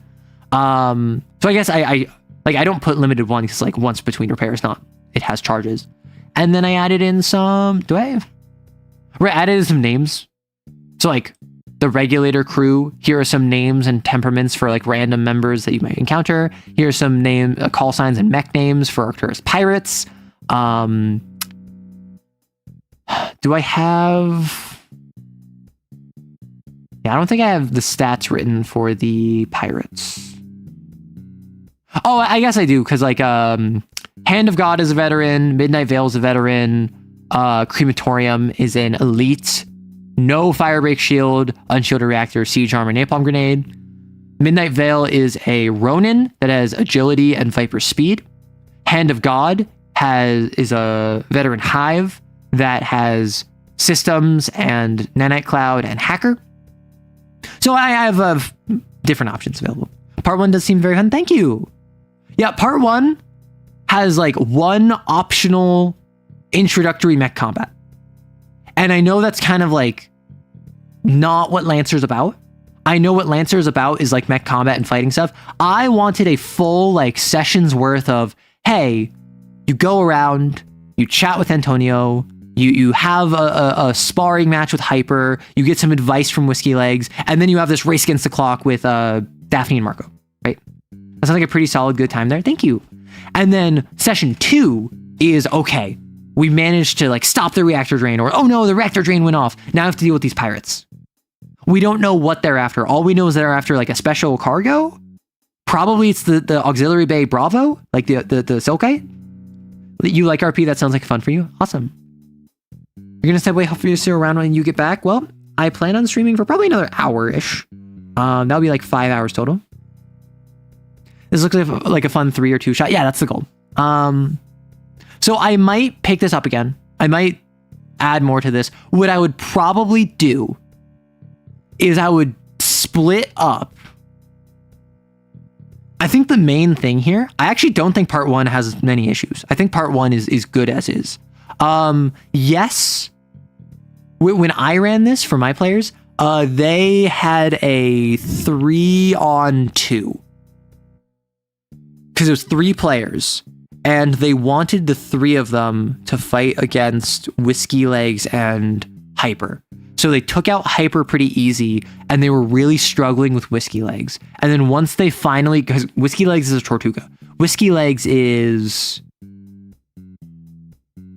the Impious Pilgrim. The Pilgrim is a boxy, bulky humanoid chassis. The same gray metal as the rest of the ship. Stripes of green army green are marked by white notches along its left arm. On its shoulders, forearms, and knees, bright blue pauldrons act as indication of allegiance, as well as a cover for nearby mechs.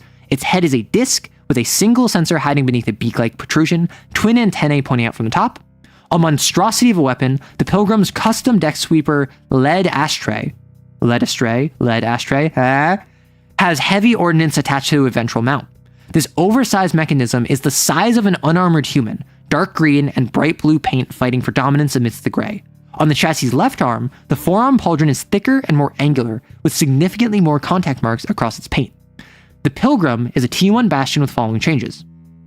It wields a deck sweeper automatic shotgun from the Tortuga license in addition to its rotary grenade launcher and heavy assault shield. The DSAS deals its average damage of 7 on a hit. It has the near threat denial system as well as the Sentinel trait from the Tortuga license. The near threat denial system is a series of point defense explosive projectiles stored under the shoulder pauldrons. It gains +1 structure and +1 stress, though was not considered an elite or veteran. In combat, the Pilgrim prefers a middle of the pack position. It's no stranger to taking damage, and with its friendly interdiction and guardian traits, it's perfectly willing to act as mobile cover. Its NTDS and Sentinel traits means it wants to be close enough to the front line to make use of both. It opens combat with its grenade launcher, sustains fire with its deck sweeper, then uses its assault shield to keep foes at bay. Whiskey Legs as a pilot is very goal-oriented, willing to slowly advance as she clears a hall or hold a point indefinitely. But at the end of the day, she's the head of security and wants to do right by the crew. She will sacrifice an advantageous position or ease off a breach in formation if it means protecting ship hands. And that also means she's more than willing to interpose herself between an ally and a threat, even if that's an ally she hates. You may have noticed, I made Whiskey Legs, I made Hyper, both extremely bend over backwards supportive of the party. This was extremely intentional. Whiskey Legs is a grumpy older mentor figure who thinks that, oh, even if I hate you, it's my job to get in the way of someone hurting you. Hyper has stars in their eyes for the Lancers, even if they fail in that combat. Because the goal is to get new Lancer players to feel cool and to get their feet wet. Even though Whiskey Legs, it might be more interesting if I don't respect you, I'm going to leave you out to dry. That's not fun for the players if they don't know what they're doing. They need, not their handheld, they don't need to be railroaded, but they do need a little bit of passive support. They need a little bit of on the down low, NPCs working with them. Look up both mech types, they look very coolio. What type of mech do the players have? The players at this point have access to the Everest, and if you are rocking non-core books, you could also be the Kobalungma or the Sagarmatha. Ace Attorney, yeah, naming scheme, yeah, and I love the name. Yeah, led astray with the Impious Pilgrim. Led Ashtray. I think that's fun. Antonio is now Matthew Lillard from when he played Shaggy in Scooby-Doo movies to me, but in a dress shirt, and I will tend worlds for him. Also, working in how mech fights work is pretty smart of you. Oh, what do you mean? So how the NPC would act? Because this is just basic encounter design. This is in encounter design. If I say, okay, here's a pyro, here's 3 assault grunts, and here's a scout.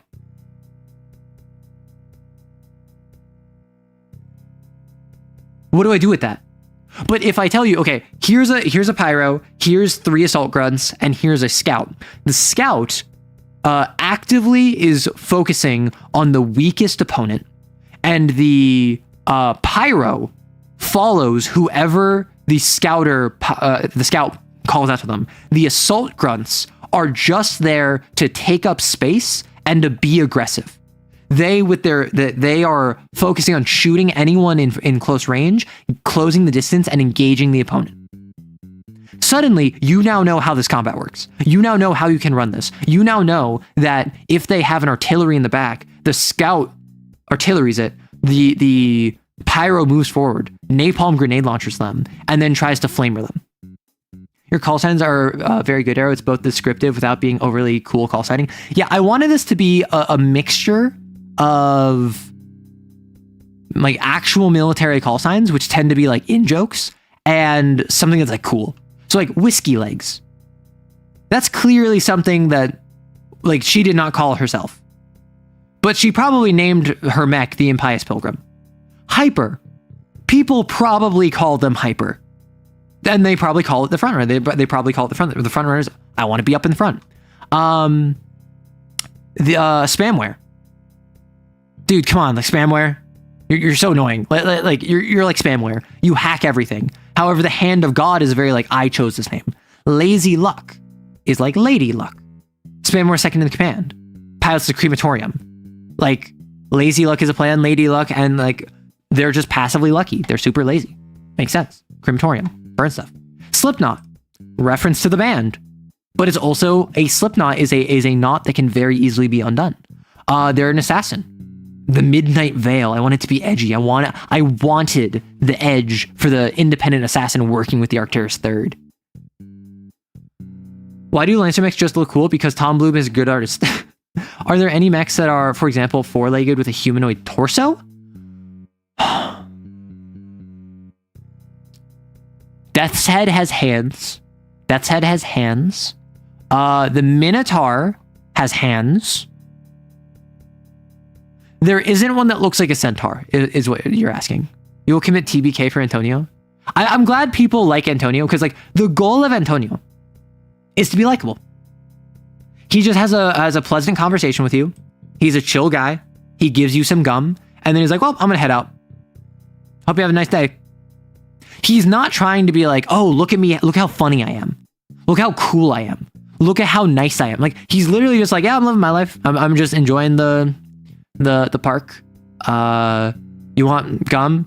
Oh, you want some cinnamon? Yeah. I mean, I like cinnamon, but I take it when I go to bed. And like, you eat gum before you go to bed? He's like, yeah. And they're like, don't you brush your teeth? And he's like, well, I have cinnamon flavored toothpaste. And they're just like, you have cinnamon flavored toothpaste? And it's like, listen, it's like a taste thing. You ever have that, or like an associative brain? And they're like, yeah, I do kind of get that. And then suddenly they have a conversation, and you talk to this dude. You had a conversation with him. You had like an actual back and forth with him. And now when he's kidnapped, maybe you didn't like him. Maybe you don't care about him. Maybe you're like, oh, he's just the dude with the gum. But now they kidnapped the dude with the gum. I like the dude with the gum. He's nice. He's fine. I don't have strong feelings about the guy with the gum, but he's the guy with the gum. I'm going to go rescue him. And so suddenly your players care. And that's why one of the big things whenever it comes to NPCs, particularly backstory NPCs, I am a big proponent of make sure they get screen time. If Anya, you have a character, your father is very important to you. Your character, they're doing all of this for him, and they like your father sent you out, and like you have a really complicated relationship, and it's like really dramatic. If we go 20 sessions, and then you meet your father, and you're like, oh, father, it's been a while, hasn't it? And like you've never talked to this guy before. Yeah, your character has spent their entire life being under his heel, and like now you've broken free, and now you're trying to prove yourself to him, but you don't have experience with that as a player. But if in a session 0, before the game starts, we have a brief like 15-minute role play where it's you talking to your father as you're heading out for the first time. And like, you're like, when I come back, you're going to know my name, father. And he's like, oh, really? Well, I'd already forgotten it. So hopefully you can jog my memory for once in your life. Perhaps you'll have an accomplishment that can catch my attention. And then you're like, this guy's a jerk. And then you leave. And then maybe you get a letter after 12 sessions or a comm message after 12 sessions, and it's from your father. And it's just like, I'm writing to inform you that unfortunately, your eldest sibling has passed, and that leaves you with the inheritance. Do us both a favor and don't respond to this, so I have justification for you to not join the inheritance. And then suddenly you're, I hate this dude. And then session 20 comes by. You've only spoken to him once. You've spoken to him once. You had a second interaction with him asynchronously. Now, session 20, you're a jerk, father, and I can prove it. I did all of this. Look at my accomplishments and look at me as the heir. And like suddenly, now it's dramatic. Now you care. Now you as a player are invested. The issue I see a lot of people run into, they say, oh, this character from my backstory, they're super important to me. And then after 5 sessions of playing, they've forgotten about this character because they're more obsessed with Boblin the Goblin. Because Boblin the Goblin is a character that they actually spoke with as a player. And so they care about them more. Yeah, maybe it'll be more than worthless for once. Like having 2 interactions. 2 interactions. One as just like a, here's the tone setter. and a second interaction to be like, here's a reminder, like 10 sessions, 12 sessions, 14 sessions later, that's usually enough that your player has some connection to them. Now, obviously, it's better if like the father shows up in session 4 and also session 5. They send a letter in session 8. Your player responds in session 9. The father sends another letter in session 13, and that's when they say like, oh, your older sibling died, pretend that you don't come back. And then they meet back up in session 20. And then there's like a mini arc where like session 20, 21, 22 is all about the relationship with the father. Boom, suddenly you have a very you've spent like 15 hours, if not more, with this character. You are going to care about them, even if that is, I hate this person. So I'm going to do questions now. Hi, Moth. Am I a freak for liking my rice to be a bit clumpy and mushy? That sounds like you like rice pudding. I don't think I've ever had rice pudding, so I can't say I don't like it. It doesn't sound like it appeals to me. I like my rice sticky. I assume what you mean is you like it a little bit like waterlogged. You like it a little bit where it's like stuck together and it has a little bit of like that starch keeping it together. I really like sushi rice. I prefer white rice over like brown rice. But like sushi rice in particular, I really like sushi rice. And like sticky rice is just so good. I just really like sticky rice. So like, are you a bit of a freak? Yeah. Is that a bad? Nah. Hey, I have a question. Sure, go for it. Do you have a favorite non-anime cartoon? Star Wars: The Clone Wars. Easy. Easy clap. Star Wars: The Clone Wars is my favorite cartoon, blanketly. I was there back when the movie dropped and it sucked and everyone hated Ahsoka. I was there when advertisements were coming out for season 1. And like the layer of Grievous, ooh, big thing. Ooh, the Malevolence, ooh, big thing. I watched season 2 and the landing of Point Rain, which I maintain is one of the best arcs in the entire series. I saw Domino Squad. They gave them they gave my boys a backstory after they killed most of them. I saw them start using Phase 2 Clone Trooper outfit, and I went, oh no, we're getting close. I like season 1 and season 2, and I think part of season 3, they have Phase 1 clone armor, and then they go into Phase 2 clone armor, like in season 3 into season 4. I saw anytime anything happened, Anakin would tap into the dark side a little bit more. They would play the Imperial March leitmotif in the background when he uses Force Choke to get Poggle the Lesser to inform him of how to stop the brain parasites. Look, I remember that. And I remember the glow up that was season 4 and the Umbara arc. And like season 6 or season 5 and season 6. Season 6 was canceled halfway through. And I watched season 7 like as it dropped online.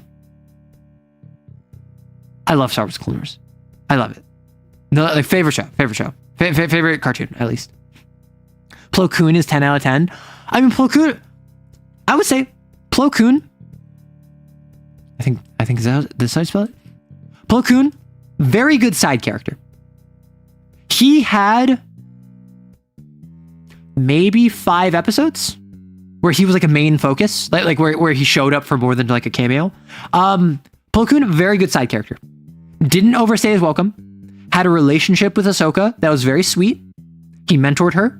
He was the one that found her. He was kind of like a father figure to her, even though like Anakin and Obi-Wan were like obviously more of her mentors. He shows up a couple times. He's a chill dude.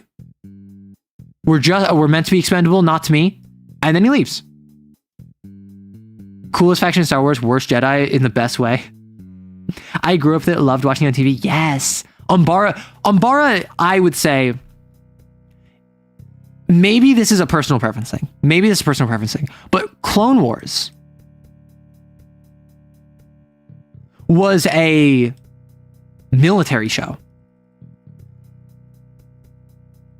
I was kind of forced to talk about the Jedi.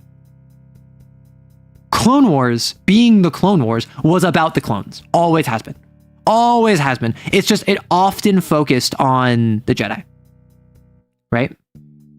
It often focused on the Jedi, and I think it was stronger whenever it focused on the clones. And the Umbara arc is the perfect encapsulation of that. The Umbara arc is the single best arc in all of Clone Wars, I would say. I would say Umbara at the top, number 1. I think landing at Point Rain is like number 3. I think that the second Geonosian invasion is like number 3.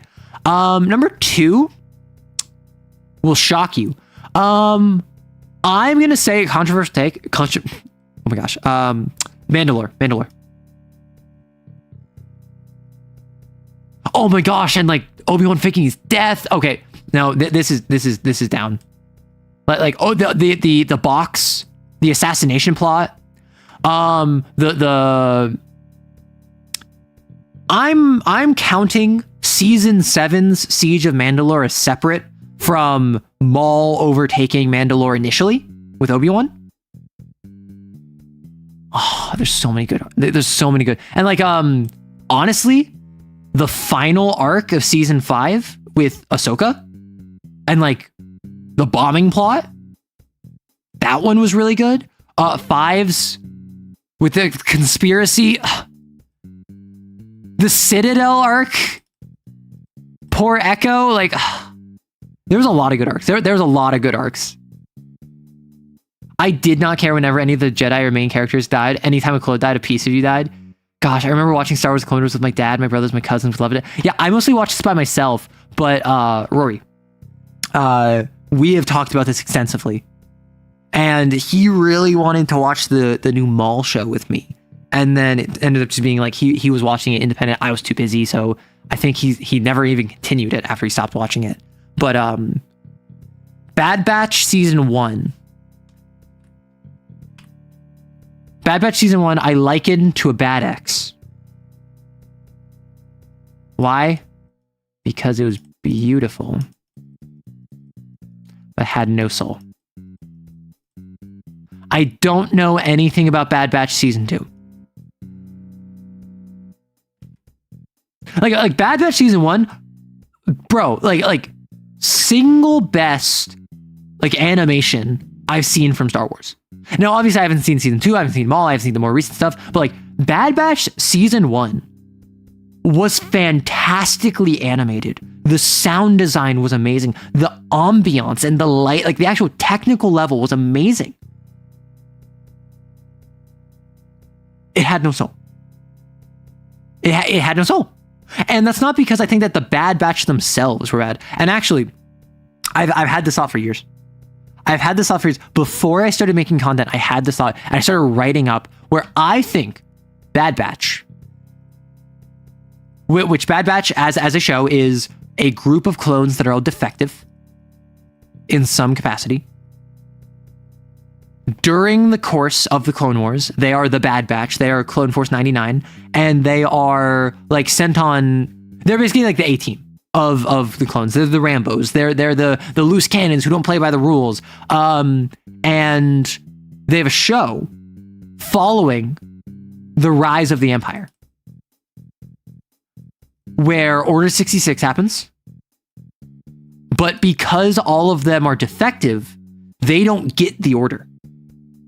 They hear execute Order 66, and they're like, what does that mean? What is Order 66? Because they don't have the inhibitor chip in their brain, which is now canon in Star Wars. And so they are navigating like, oh, like our clone brothers are not operating how they normally do. Even though they're regs, like they're acting like way different than the regs normally do. And so they end up leaving, and then they flee, and then they end up like going on hijinks during the rise of the Empire. At one point they fight Scorch. They fight Delta 38. And it was not explicitly confirmed, but he had the same colors. He was a clone commando, and he like nearly took him out. I don't think did they fight all of Delta Squad? Did they fight all of I only remember them fighting just Scorch. And Scorch didn't get a line, Scorch didn't get named, but he had the colors, he had the markings, and Delta Squad is canon. Delta Squad is canon because in like Savage Opress, when he's introduced, he kills a Jedi. And then Delta Squad transports the remains back to Coruscant, and they have a cameo. And in the book, there are Delta Squad. I don't know if there's Delta Squad books. There was a planned sequel for Republic Commando called Imperial Commando, which would investigate what happened to Sev, and also would be Delta Squad like joining the Empire. And I want more like cool Empire stuff. I really like the Empire, but I think the Galactic Civil War is so boring because it's always Empire evil, stormtroopers can't do anything, rebels are plucky but underfunded and always on the run. And then inevitably, a Jedi comes in to save them. And that's why I didn't like the Rebels show. That's why the actual like war of the Galactic Civil War is incredibly boring for me. That's why if I ever play like Star Wars Empire at War, I only ever play the Empire. Although I do also play the Consortium. Like I like Consortium. I know it's a DLC faction. I know. I like it. I agree. Stormtroopers should have been treated like elites. Yes, in the original trilogy, they kind of suck. But I feel like it would have made more sense if like every planet had like a PDF, a la like 40K, and then the Stormtroopers were the guard. Where if your planetary defense force is like the cops, maybe like enlisted, or like the Coast Guard, the National Guard, the Imperial Guard, the Stormtroopers are your military, right? If there's a rebel insurgents on a planet, they're dealing with the PDF, the planetary governors sending in their personal like detachment, and then the Stormtroopers are here, and obviously the Stormtroopers, they were never intended to be elite, so I'm not like upset about that. I just think that they're constantly clowned on because the meme of Stormtroopers can't hit anything has gone beyond a meme and has started influencing Star Wars and has been influencing Star Wars for at least 20 years, right? Wasn't them sucking partially because they were told not to shoot Luke? So that's a theory I've heard, and I agree with that. I think that's nice. That does not explain anything past the first movie. That does not explain anything past the first movie. In New Hope, they board the Death Star. They put a tracker on the ship. Darth Vader put a tracker on their ship. And so it's implied, at least people theorized, that Darth Vader told them to miss. Make it look like they were trying to hit them so that Luke and the others would fly their ship back to the Rebel base and give Vader an edge, right? That does not explain why they suck in Empire Strikes Back and Return of the Jedi.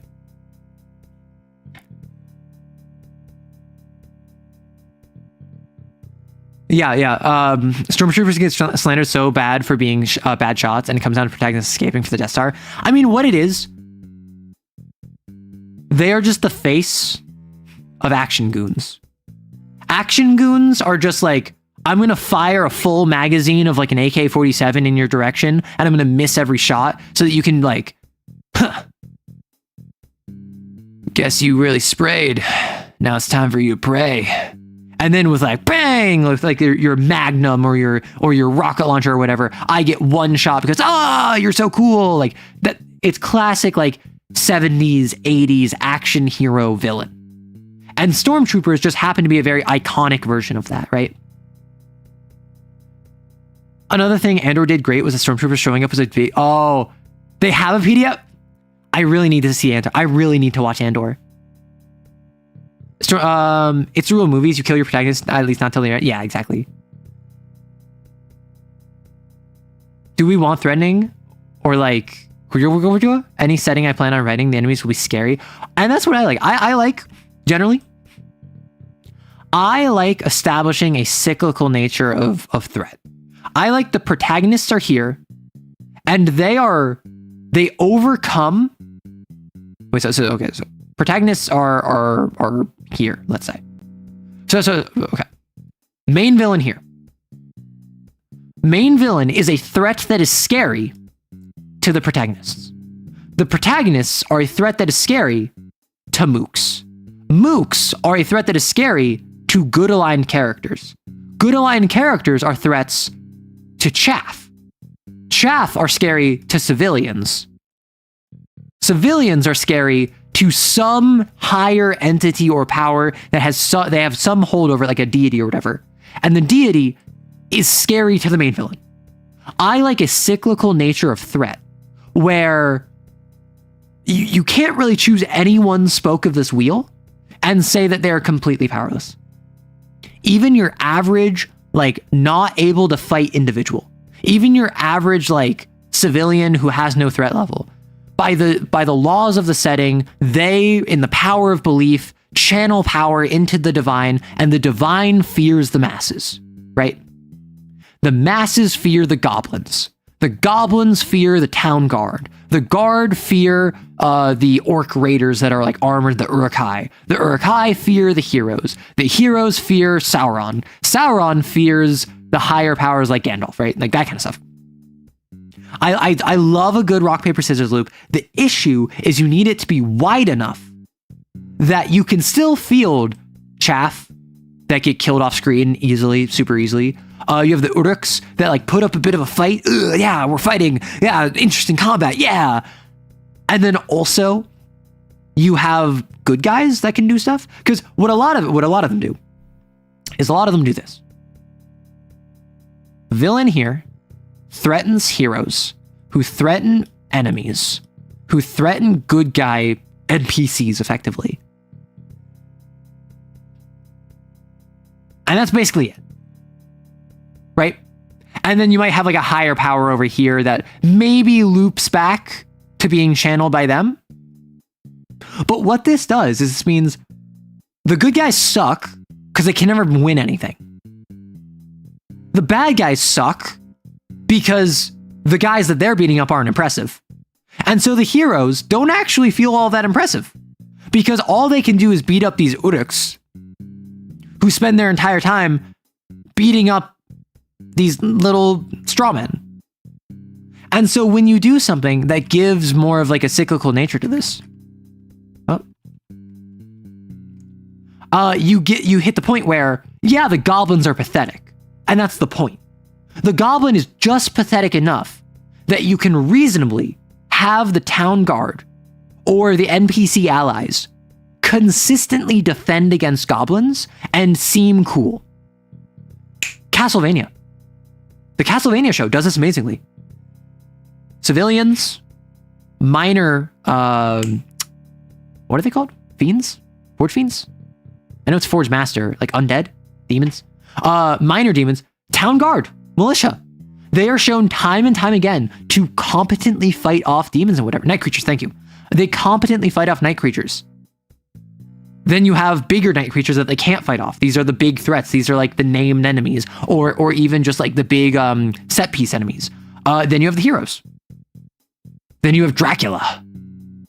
And Dracula ultimately is beholden to kind of like skipping this step, is beholden to be humanity because he lost his wife. He fell into grief. He cannot kill all humans without dying. Like he is ultimately not hard countered, but like is beholden to humanity because wife. Yeah, exactly. Give the strawman Tommy gun so it's more interesting to us. That's basically what I'm saying. What I'm saying is give the lowest tiers on this some reason to be like curb stomped. Like in this loop, it's okay for your civilians to be pathetic, your goblins to be pathetic, and your NPC allies to barely be competent. They only need to beat the very pathetic goblins, but they're still beating someone. The thing I described before of like, oh, well, these guys are pathetic, like these guys are pathetic, so these guys don't matter, so these guys are pathetic, so this is like, that runs out after like 2 loops. After like 2, like level distance 2, like these civilians, they're not combat, so they're pathetic. So that means it's not impressive when goblins defeat them. However, that means that it's only like minorly impressive because they are still a threat, right? When the guard defeats the goblins. And then it's actually like okay, these are like actually kind of threatening when the night creatures defeat the guards. And so you're not defeating like some awesome, badass, amazing, wonderful, like elite veteran enemy all the time as the party. But you are defeating guys that are kind of threatening, kind of impressive. And so that means that fighting them makes you seem cooler and also makes your big bad villain fighting you seem cooler because you feel cooler. And then it's an upward spiral. You have to have that lower rung. Like someone always has to be the bottom. Someone always has to be the bottom rung of the ladder that everyone else steps on. Right? Dracula didn't want to win. He just couldn't stop. I mean, he could stop lashing out. He kind of got depressed and stopped lashing out. That was the whole thing, right? He just wanted to wipe it all away. What if Dracula did the Borat voice? I still don't know the Borat voice. I've never seen Borat. Dracula sort of justified, for real, trust me, bro. Who are you, Isaac? He wanted his pain to win, and either by being killed by the heroes or the long way around. I think he just wanted the long way around. He fought against the heroes pretty hard. The only thing that stopped him was that he realized it was his son, Alucard. So what you're saying is someone's always a bottom getting stepped on? Freak? Yeah, you're freaks getting stepped on bottoms. Arrow, do not forget to watch Sir Superheroes, Octessence, Marvel, Roar. Okay, thank you. Drop it in the Discord if you're on him. Right, because hearing about Cyclops and the Juggernaut. Your Highness Lelouch V. Britannia commands you. Arrow, reveal your fictional character crushes. I don't have, like, crushes, per se. I have characters who I'm like, I feel weird things about them. But I don't have any characters who I'm like, yes, if they're real, I would want to date them. But I have characters who it's like, oh, Ooga. Okay, I forgot. I'm not gonna lie, I forgot about Akechi. I'm not even gonna lie, I forgot about Akechi. I want this man to kiss this man. It's just, it would heal my soul. Don't worry about it. So Akechi, we love Akechi. I don't really want to smooch Akechi. It's just like his rivals to lovers. I get hate smashing now. Wait. Yeah, Akechi and Joker. Yeah. Those two, I mean, y'all already know. My first thought. I mean, come on. Like how can I not? Bit of an odd pull.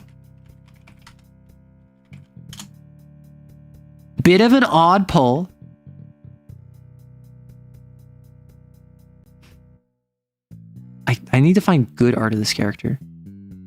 In all of the art, they're a background character. I don't want to grab fan art because I like, it's not my art.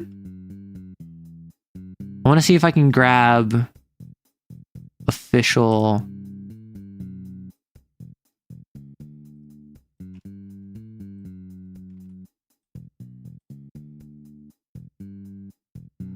Let me just, dude, Judo, kind of killing it. I'm not gonna lie. Judo from Berserk is like a tertiary character. One of the Band of the Hawk. Very androgynous. Very carefree. Really good with knives. I really, like, I don't know. I watched the Berserk anime from the 90s, and I was like, Judo kind of makes me feel things. Gaston from Berserk? No. Not Guts. I cut out Guts for a reason. Fortitude's no. I wasn't saying Fortitude was an odd pull. I'm saying Judo. Like, Judo is an odd pull for me. Like, I don't know what it is about him. He's just got that, like, androgynous vibe to him. I rock it. Or what? Where do I drop a link to in the Discord real quick? So if you're trying to post something you want me to check out, that'd probably be cool stuff. Because that's something you did not make but want to show off. Yeah, who'd want to date a fictional person? Those are the three that come to mind. As you can see, two of them would want to kill me. 2 of them are androgynous. Yeah. Judo, non-mutual crush on Casca, always driven. Oh my gosh, like Judo is such a bro. Cause like, okay, so for context, in Berserk, Band of the Hawk, is led by this guy named Griffith. Super charismatic, super charming, super all of that. And I don't think it's ever implied, he has weird obsessive feelings towards the main character, Guts. A lot of the audience reads it as romantic, and I don't necessarily disagree. Like like Guts and Griffith and Casca is a rare instance where it's an actual love triangle. Guts loves Casca, Casca loves Griffith, and it's also implied that Griffith loves Guts, but not in a like, oh my gosh, like I love you so much. We're like, no, I own you. Like you are my property, and I want to treat you as such. Like obsessive, unhealthy way. And so Casca is the only woman in this Band of the Hawk, but there's also like an inner circle. There's Judo, it's not Pippin, is it? Why is Pippin like the big guy? It's not Pippin, is it? I don't think it's Pippin. I'm blanking on all of their names. Corcus is another one. Yeah, she's the only woman, I'm pretty sure. I don't think they have any other women in the group. And Judo also has a crush on Casca. However, he's so low key about it, he does not even say it explicitly and only references, like implies it when he dies, because he saves her life. And so, Judo is like loyal, he's a rogue, he's like charming.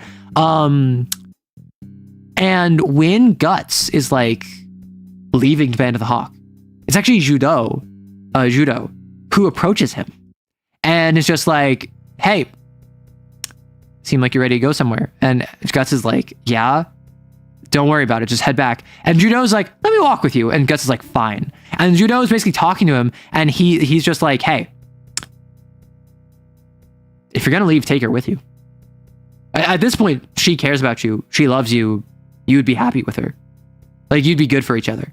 And Judo like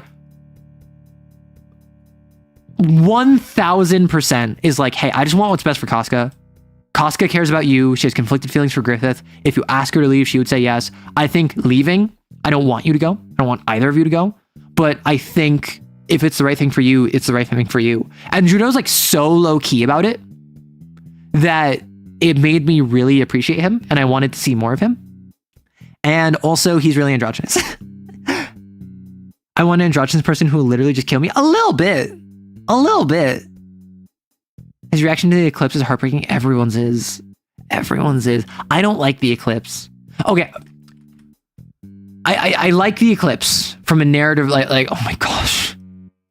Like, the eclipse from a narrative angle is amazing. I do think how the way, we're not talking about it, do not talk about it. The way it handles Casca in the eclipse, I hate. I legitimately think was not just poorly done, I think it was like the worst way you could have done it, including how it was like actually portrayed. We're not talking about that though. From a narrative perspective, it didn't need to happen, and I don't even disagree that it didn't need to happen, and like therefore it shouldn't have. I think it didn't need to happen. I think that added to the horror. I think it was actually in character for Griffith to do what he did. However, it was presented very gratuitously. It was presented very like, oh no, blah, blah, blah, blah. And it's like, stop, bad, right? Like, if you're going to present it as a bad thing, present it as a bad thing. You did not. Failure. However, the rest of the eclipse, like seeing the entire Band of the Hawk die, one after another, even someone like Gaston, who I think has like 4 appearances. Like, Guts is so relieved, like, Gaston, it's so good to see you. Boom, he dies. Right? Off topic, but I posted some Battletech videos. Thank you. You love Gaston, Guts second. Yeah, doesn't Gaston only show up like 3 times? Pippin is a big guy. Oh, awesome. They're armor women, they just don't fight? Oh, interesting. Yeah, so like, you just see them all die, and they're all trying to protect you, and like, In particular, Casca is the new leader of the Band of the Hawk while Griffith is injured. So everyone is like, form up on Casca, protect our leader. We don't know what this is, but we do know it's a threat and we need to protect our leadership. And so like the entire inner circle is dying one after another, all trying to protect each other. Judo dies like saving Casca's life and is like, I always wanted to tell you that I guess it didn't really matter anyway. And then he dies and like, So yes, in terms of ones that come to my, Naoto. Also Naoto from Persona. Naoto also another androgynous character. that was someone who like, oh wait, they're androgynous and they're intelligent? Hello? Like, I absolutely want my character to romance them. Like, I'm not the sort of person who like, in a game that involves dating mechanics, I'm like, oh, I want to date this person. It's like, no, my character's dating them, right? And the only one with a gun, yes, it's a non-binary person with a gun who is smart. Okay. Rules for dating my daughter. Gotta be a non-binary. Or I suppose not even non-binary. It's gotta be androgynous. Gotta have a gun. Gotta actually be willing to just kill me. Rules for dating me. Yeah, I think these are it. Gotta be evil. Like, listen, if they're androgynous and they can kill me and they have a gun, like, I don't even know if the gun is right. The gun is just like a bonus, you know? Smart. Naoto. Akechi. Judo.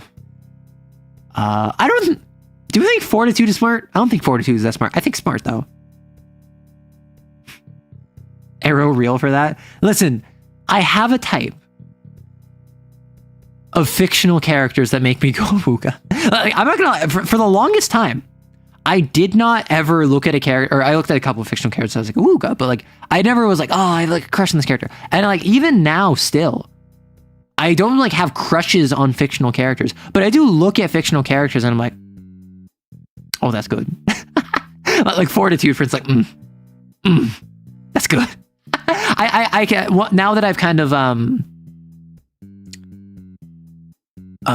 married my part of myself, like I've achieved assimilation of the ego, and I'm much more comfortable now with expressing attraction and also being attracted and like exploring those kind of feelings. I can now be like, okay, Fortitude is really hot. I mean, my knee. Oh wait, I just Fortitude. What are you doing behind me? I didn't even realize you were back there. Did you hear all of? Oh my gosh. That's embarrassing. Oh my gosh. Do you think that was like bonus points for them? Do you think that was like? Do you think that like that's good, or do you think they're just gonna kill me now? Whoever, but this guy's a loser.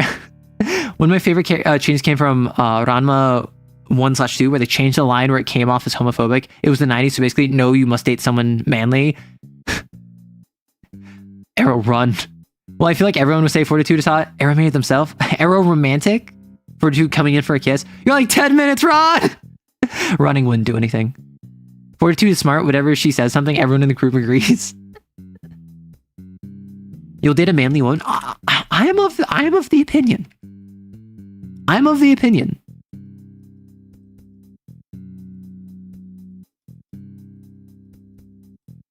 Men that look femme.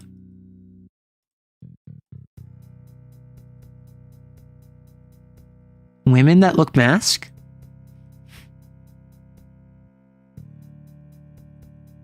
NBs that look. This is it. This is it. Like men that look femme, women that look masc, NBs that look. What are you? Top tier. You cannot be describing my exact type. Like, know what it is. Ugh. Dude, women in suits. Oh, women in suits. Like, men in skirts. Like, these are the sort of things that sad day for the blind NBs. They look like, so that fits. It's one of the lines that basically was changed from homophobic to you can date whoever you want, except this guy's. That's really funny. There's a cis girl in my town who has the biggest beard, and OMG, she's so pretty. Think about it, this is my type, but I never thought about it. That's the thing. When I say this, straight people I know say yes. Gay people I know say yes. Bisexuals and pansexuals say absolutely. What do you think this is amateur hour? Like everyone I've spoken to, I say this, and then they universally agree with me. Everyone's a bear in a skirt. Nah, bears aren't really my type. Like as I mentioned, I prefer more androgyny. Bears are pretty consistently mask-leaning as an archetype, right? Just as, for instance, like very hyper-femme women are obviously femme-leaning. Even if like a very hyper-femme woman in a suit or a very like masculine like bear in a dress, I feel like I don't know if that hits androgyny. You know, I'm not very attracted to bears. And like, listen, as far as I'm aware, bears are not attracted to me. As far as I'm aware, like my limited understanding, bears love bears.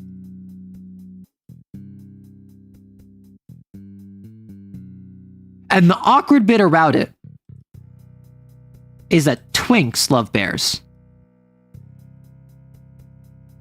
And like 9 times out of 10, if I've heard of someone who is a bear, they prefer being with guys that look like them, right? Gotta remind Arrow, this whole bit is Lelouch losing Gios and you and going off on the guy explaining your attractions. I kind of is. I did kind of get Gios there. We did go off. At this point, I'm probably paying because I like everyone. I'm sorry, Sir Bington. My intelligence network confirms they aren't interested. Oh. Hi, Arrow chat. I do like some femme women, but like I have preferences to max women, whether by how they look or how they act. I mean, so I just prefer androgyny and like, I don't know. Part of it is just like the confidence angle. A woman who is like a cis woman, that confident and like being a woman, or even like a trans femme woman, like a trans woman who nonetheless is comfortable being like, yeah, I really like sports. I like cars. I like barbecue and like other traditionally masculine things. I like violence and like all that stuff. I think that's indicative of, I guess what it really is that it indicates you are your own person. Because if you are a woman that engages in traditionally masculine activities or masculine expressions, you chose that for yourself.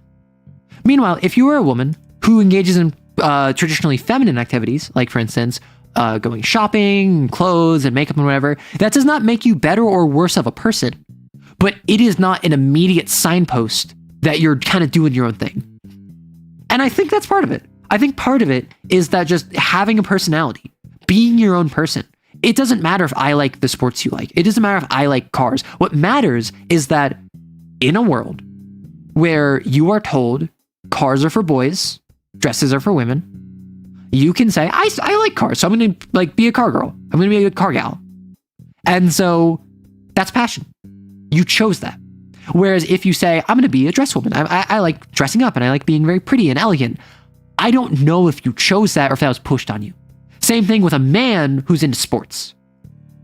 I don't know if you chose that or if it was pushed on you societally. However, a man that is like a fantastic makeup, hello? You didn't only choose that, you then perfected that. Give me advice, please. like that's the kind of thing that I'm going off of. I think it's a signpost. Give me one moment, please.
every time I step away. Every time I step away, it's meowing.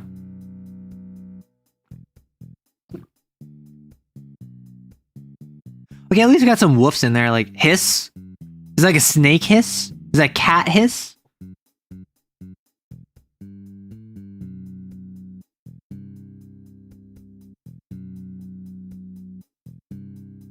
Now you're thinking of Sir Integra Helsing? Ah, yes.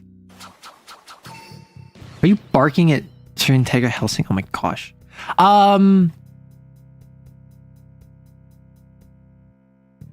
Fortitude got me? Yeah. Start meowing, I hate it. Ugh. You know. Are you a fish, Glub Glub? Is that yowling like a cat? What the frick? Blue? Oh my gosh.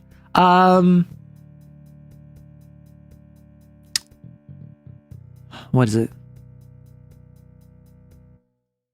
So I'll go to the next question. I don't know what I was talking about. Wow, it's almost like I was Gios and like I don't remember what was going on during that conversation. May I be put on the Aerokisser Sono wall? I'm gonna wait to add more until more added. So probably in the future. What I will say is that for future contributions, maybe be a bit less horrifying than the flamethrower. Favorite flavor of crayon. I'm really disappointed.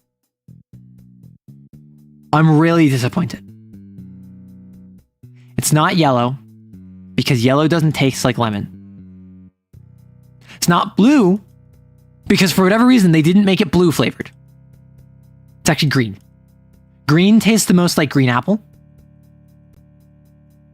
Because like generally yellow is going to be like, oh, lemon, blue is blue raspberry, green is green apple, like pink is watermelon. And so like they all have their stock flavors. Like red might be cherry, might be strawberry. A lot of people like red. I say that those are cowards who have not tried the full box. Have you tried a full sample of platter of the 72 box? You gotta like taste them all. And the green consistently has the most tang to it. And I don't think a lot of people respect that. I think a lot of people say red because red is the iconic one. And red is the most flavor. It's just not very good, you know? Purple has this graininess to it. It's like all of the grape flavors have this graininess to it. Should I get Lancer? I have the free PDF on Itch and also Lancer Tactics. Is buying the full thing on Itch worth it? If you're GMing, yes. If you are a player, I would say CompCon and the free version and like tabletop sim, like all of this is sufficient as a player. Because Massive went out of their way, as far as I'm aware, to allow for this is free content, this is not free content. Right? They went out of their way to say all frames are freely accessible. All licenses are freely accessible. The wiki can just post all of them. NPC templates, not so much. Exotic weapons, not so much. Sit rep building advice, not so much. So if you're a player, I would actually say no, crazy enough. If you're a GM, I would say absolutely. If you're a GM, I would say like get the core rules. I feel like there's a market for crayon-shaped can. There probably is. Tang is... It's tang! It's got tang to it, like sour. It's got a sour tang to it. If I were trying to attract bears, it's best to use honey. However, you get careful lest you get flies first. Oh my gosh, it's gross. Just made me and my grandfather hot dogs and curly fries. Posted the vid. Awesome. Absolutely, adults want to go back to being 5 and munching on crayons. I don't think I munched on crayons when I was 5. I think I only started when I was 8, maybe 19 is when I started eating crayons. Like, that's how I have a refined palate. I had to build up to it. It's like a lime. No, it's green apple flavored. Like 8, 19 is when I started eating crayons. That's back when the Marines were trying to recruit me, so it was like kind of like induction ritual. What do I think is the best baseline setting for Kane and or Lancer? I think the standard in the book one. But like if you want a standard setting, If you want a setting that you put in no effort to homebrewing, I would say just the standard one. Like I think that they're both fine. I both think that they're both fun. I think the Lancer setting has a lot more concrete lore. It has timelines. It has enemy factions. It has allied factions. It has intrigue you can dance with. You can bring in the Voladores if you want. You can focus on the Onic Ascendancy. You can bring in the KTB. Or you could just be only Union and the Megacorps. Whereas Kane is deliberately vague on purpose so that you can run it in the real world and you're running it in Sydney, Australia. However, the Illuminati is real and trying to form an idol on purpose, right? So I would say if you want a standard setting, just use the ones in the book. Like, I personally love world building. I love world building. That's why I'm making a Kane setting doc, which this Friday, I'm going to work on it some more on stream. Swing by if you like zany hijinks and not being productive on stream. We eating crayons now? Oh, but meowing on main. Yeah, I do draw the line at meowing, and all of you can get a complimentary crayon. You get 2 to choose from. We unfortunately only have red and green. However, red and green, 2 of the most popular options, so like we had to get them en masse. So Arrow, would you call yourself a crayonasseur? No, I wouldn't say that. No, don't laugh at that. Don't laugh at that. That was not good. That was not funny. Like you sit down and have a nice plate of crayon. No. Stupid? What is wrong with you?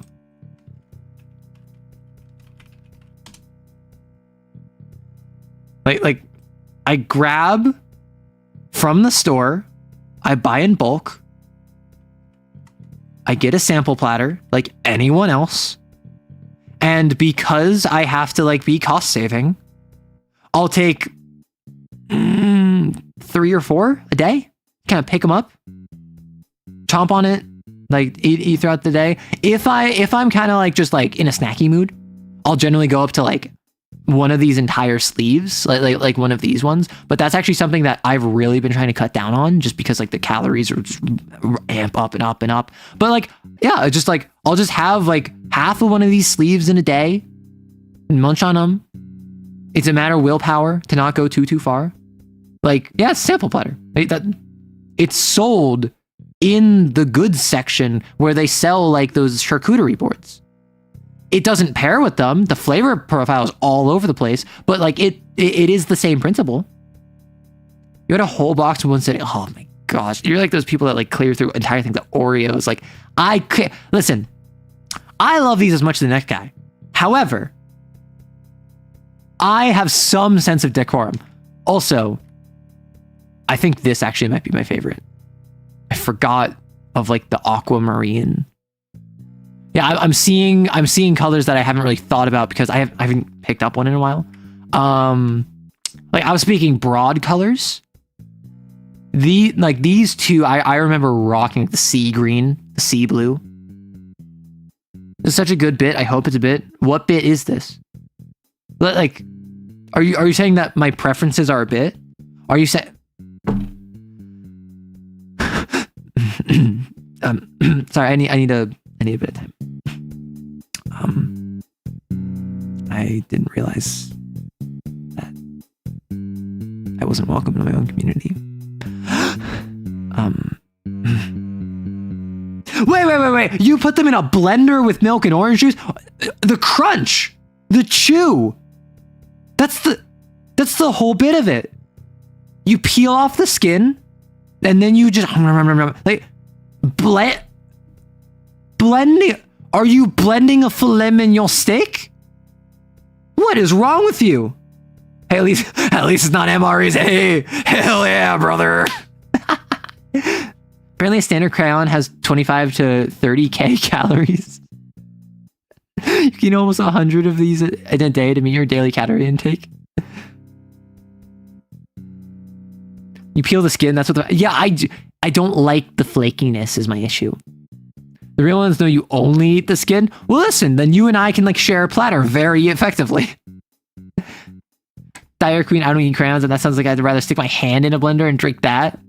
There's a pic of Nayuta from CSM eating a crayon has been forever arrowified in my head. Listen, all I'm gonna say If you want it to be put to page, you can draw me munching on a crayon and arguing about which one is my favorite with the sample platter in my arms. That's all I'm going to say. I'm going to move on from this. Did I watch the original 2D Clone Wars miniseries? What are my thoughts on it? So when I was talking about all that, I was talking about the 3D series. I have seen the 2D series. Don't get mad at me. If you're a millennial, and maybe an older Gen Z, you're gonna get mad at me. I wasn't a huge fan of it. I didn't watch Samurai Jack. This is by the same guy that made Samurai Jack. I'm just... The action-oriented shorts, because they were like 3 to 5 minutes each. All they were cool set pieces, and I think that was cool. I didn't like it as a show, right? Yes, obviously there were things where like the introduction of Silas Ventress. I prefer, actually, Grievous as like this silent like stalker assassin that then only at the last minute had his ribs crushed. And like that's why he was coughing and wheezing. I liked frickin' what's Muscle Man? What's Muscle Man? You know, the assassin? Like Scroll or something? Samurai Jack. I know. I don't doubt that Samurai Jack was bomb. It's just my personal preference of storytelling doesn't really line up with what I'm aware of, like Samurai Jack, Clone Wars 2003, Primal, I think, is another series that he's worked on. I prefer the modern interpretation of the clones. They have more... I see, that's the thing. I prefer where they have more personality. I do think it's very funny when, like, Obi-Wan is in the chair. He's, like, on the bench. And, like, Cody, like, flies down. And it's just, like, seems as though we're going to be 4 months out. And Obi-Wan's like, 4 more months of the siege. And then Cody goes, yes, sir, right on schedule. And then flies away. Like without any, like drop of a hat, beat of personality. It was entirely just like, yes, sir, on schedule. And just leaves. And Obi-Wan's just like, I hate it here. And he's just like sat on a chair. It's raining. He's in the mud in a bunker. Like, that's funny. I think the Scourge. Thank you. Scourge, the mercenary, was awesome. The way they portrayed Grievous was awesome. They killed Shaak Ti, which, remember, if they kill Shaak Ti, it's canon. That's how this works. If they kill Shaak Ti, it's canon. Yeah, I like treating them as people rather than Death Corp Krieg. That's why I like Cadians over Krieg. I like how they portrayed, like, Fordo, right? I like Fordo. I like the various other clones as they're portrayed. It's just, like, efficient machines. And I prefer a mixture of modern D. Bradley Baker, Dave Filoni clones, Star Wars: The Clone Wars, that have personality. I just kind of wish they didn't do the inhibitor shit thing. I think the inhibitor chip, my guess is Disney pushed it. My guess is Disney pushed it because they didn't want the clones to be the bad guys. And so I think that the inhibitor, my guess, I don't know of this. I am assuming Disney pushed inhibitor chips to make the clones not the bad guys, but I prefer Star Wars Battlefront 2 Classic. Like, what I remember about the fall of the Republic is how quiet it was. And like, the introduction to Operation Nightfall, and like the description of how like over time attrition knocked out the original clones. They were replaced by human soldiers. The 501st conversion into like Vader's fist. There's stormtroopers now. Like, the chips make it way less interesting. I would prefer if like Tup and Kix and Fives and like even Rex, like all of them, they were biologically programmed from birth, not with an inhibitor chip, but just by ruthless indoctrination to obey all orders given by the Supreme Chancellor of the Republic. And so Order 66, it's like, this would be kind of dark, but like, it's the idea of, I mean, it would be Zuko, right? The idea of you grow as a person, and then you're offered an opportunity to appease someone that has been deeply rooted in your psychology for a long time, and you take it despite backsliding, and then you regret it. And then I think what would have been interesting is that the clones do that. They collectively regret it, but they can't do anything about it because now they're in the Empire and the Jedi are already dead. And so they just kind of, we're soldiers. Good soldiers follow orders. That's all we were bred to do. And they all regret it. None of them are happy. Like, most of them aren't happy about it. And then, well, the Clone Rebellion happens. Destroy Kamino. Suddenly, now. Well, now we're putting in human conscripts. Now we're doing stormtroopers. Stormtroopers less efficient than the clones. They don't feel guilt. They don't feel bad.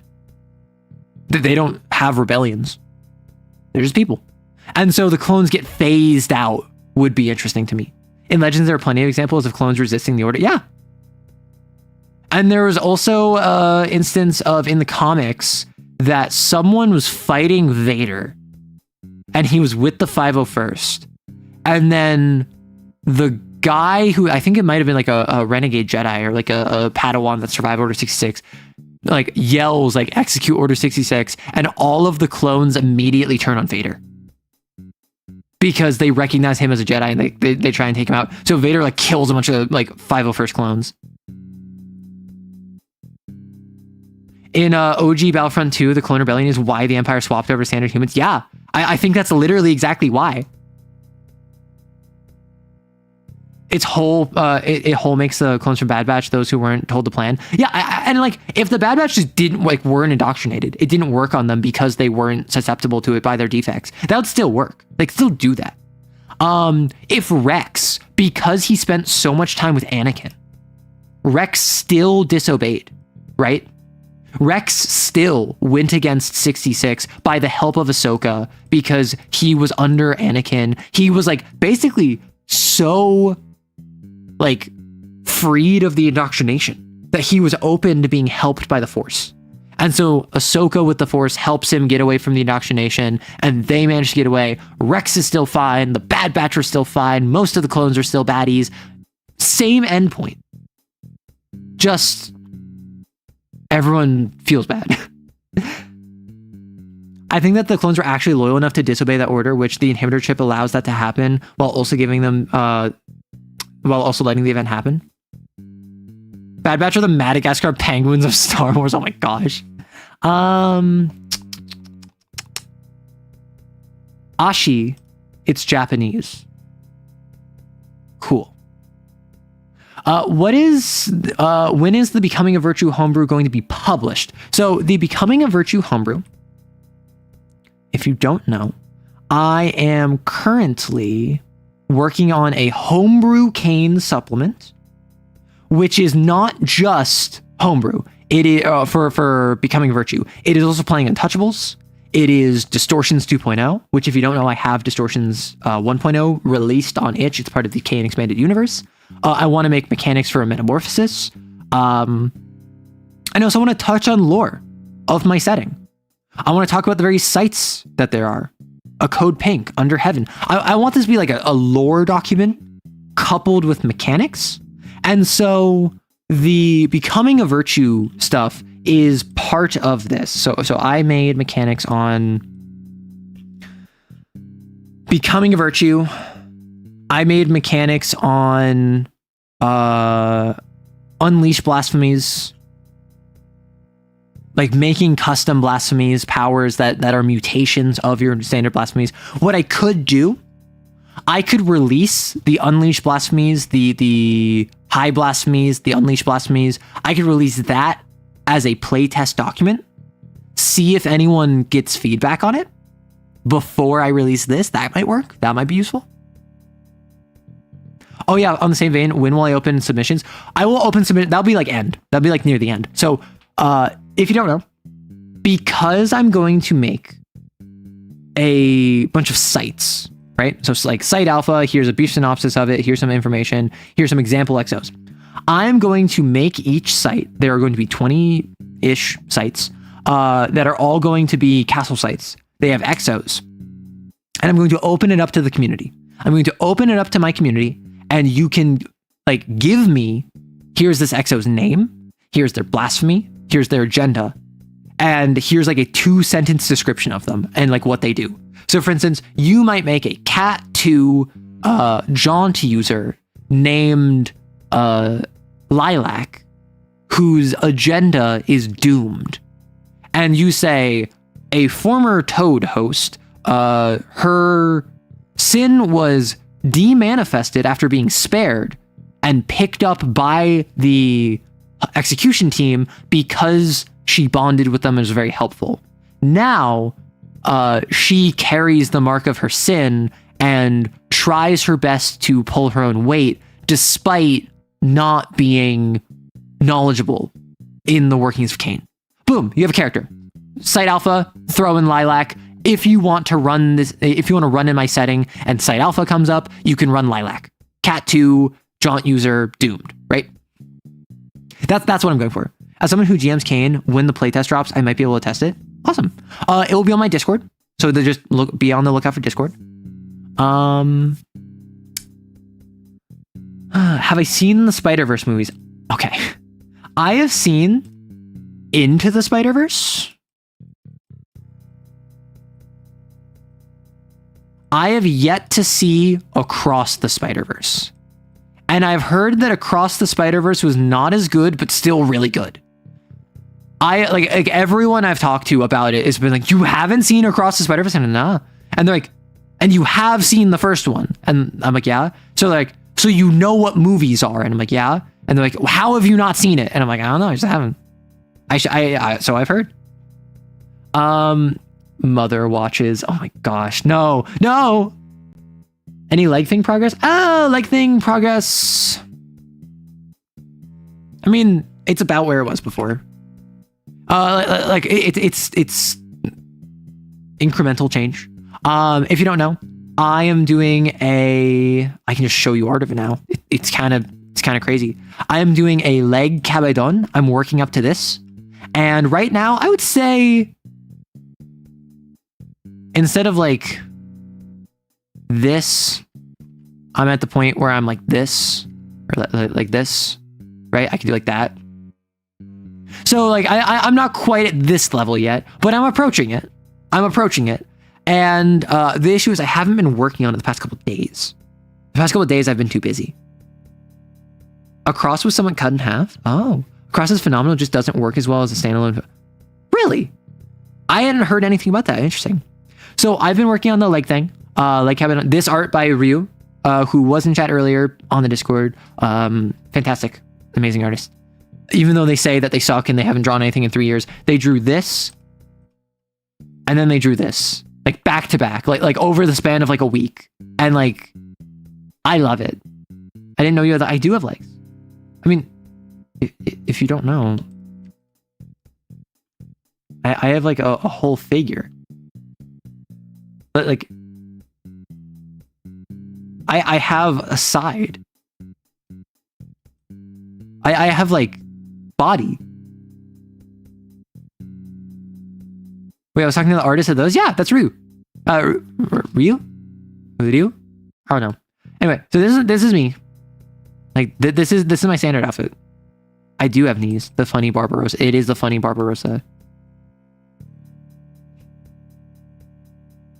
Hello. Pleasure to see you. How's it going? Actually, at this way, if I do this, if I'm looking at chat, this is me looking at chat. I can look right at you. Hi. Can't draw. That's bull. Their art is made. It is. I'm so stiff in my shy. I'm nervous. Okay. Come on. Now I'm nervous. I'm hiding. Oh well, I haven't seen that pose before. Interesting. Yeah. It's a meme. Anyway, that was all the questions. It's been 5.5 hours. I am gonna wrap up unless anyone has anything else to ask me. To tomorrow. Tomorrow's a stream clip. I think. It's going to be Friday. I'm going to make more cane supplement. I'm going to work on that. Saturday, I'm going to on Twitch. I'm going to play Stellaris for a couple hours, and then I'm going to join a collab with some people. I'm going to be playing Goose Goose Duck with some other people. I know Rain. Rain is the person hosting, and a bunch of other people who I don't know. So I might stream my perspective. I might not. I'll see how I'm feeling. I might just raid out. Aside from that, content. Kane Yuri win. I didn't have Kane Yuri this week. I haven't had Kane Yuri in like 3 weeks. You're gonna explode in a pit now. I just learned you have 3 exams next Tuesday. Ooh, good thing that Wednesday is when I stream. I am die. Thank you forever. What? Remy, like Rimworld? I have never played Rimworld. I am horrified at the idea of a colony sim. I actually have Prison Simulator, like the Prison Architect Simulator, which like that's kind of Rimworld-esque a bit. Though I don't know if that's quite on the same level because I don't like control their population, for instance. I played Dwarf Fortress. I played like 2 streams of Dwarf Fortress. I enjoyed it. It was complicated. I might play more Dwarf Fortress too. I want to hop back in Dwarf Fortress. If you don't know, when I played Dwarf Fortress, I chose an island and I got 2 waves of immigrants, and then I stopped getting more immigrants, and then I got a queen. And so what I've been informed is that due to random chance, my mountain home got destroyed and I became the new mountain home. So I was hard stuck on an island with like 40 population or like 30 population. And I just wasn't very effective. I just was not able to like do much because I was not getting immigrants. Anywho, you thought you had a question? I mean, you can feel free to drop your question here in the normal chat. No issue with that. I am just on my way to wrap up unless anyone has anything to say. I need to eat food. I will need to edit, and I have YouTube comments to respond to because that is a lot of what my life is running the YouTube comments. If anyone has any questions, let me know. Otherwise, I'm going to head out. Thank you so much for swinging by. If you have a question, ask it. Ask it. Don't just, ask it. I should eat more food. I've had a croissant. I had a croissant about 5.5 hours ago. 6 hours ago. I should eat more food. Anyway, take care of yourself. Have a lovely day, night, morning, afternoon, evening, whenever. And I said take care of yourself like 4 times. Bye-bye. Which is a better Berserker mech, Lycan or Enkidu? Lycan for tank, Enkidu for damage. That's my answer. Bye-bye!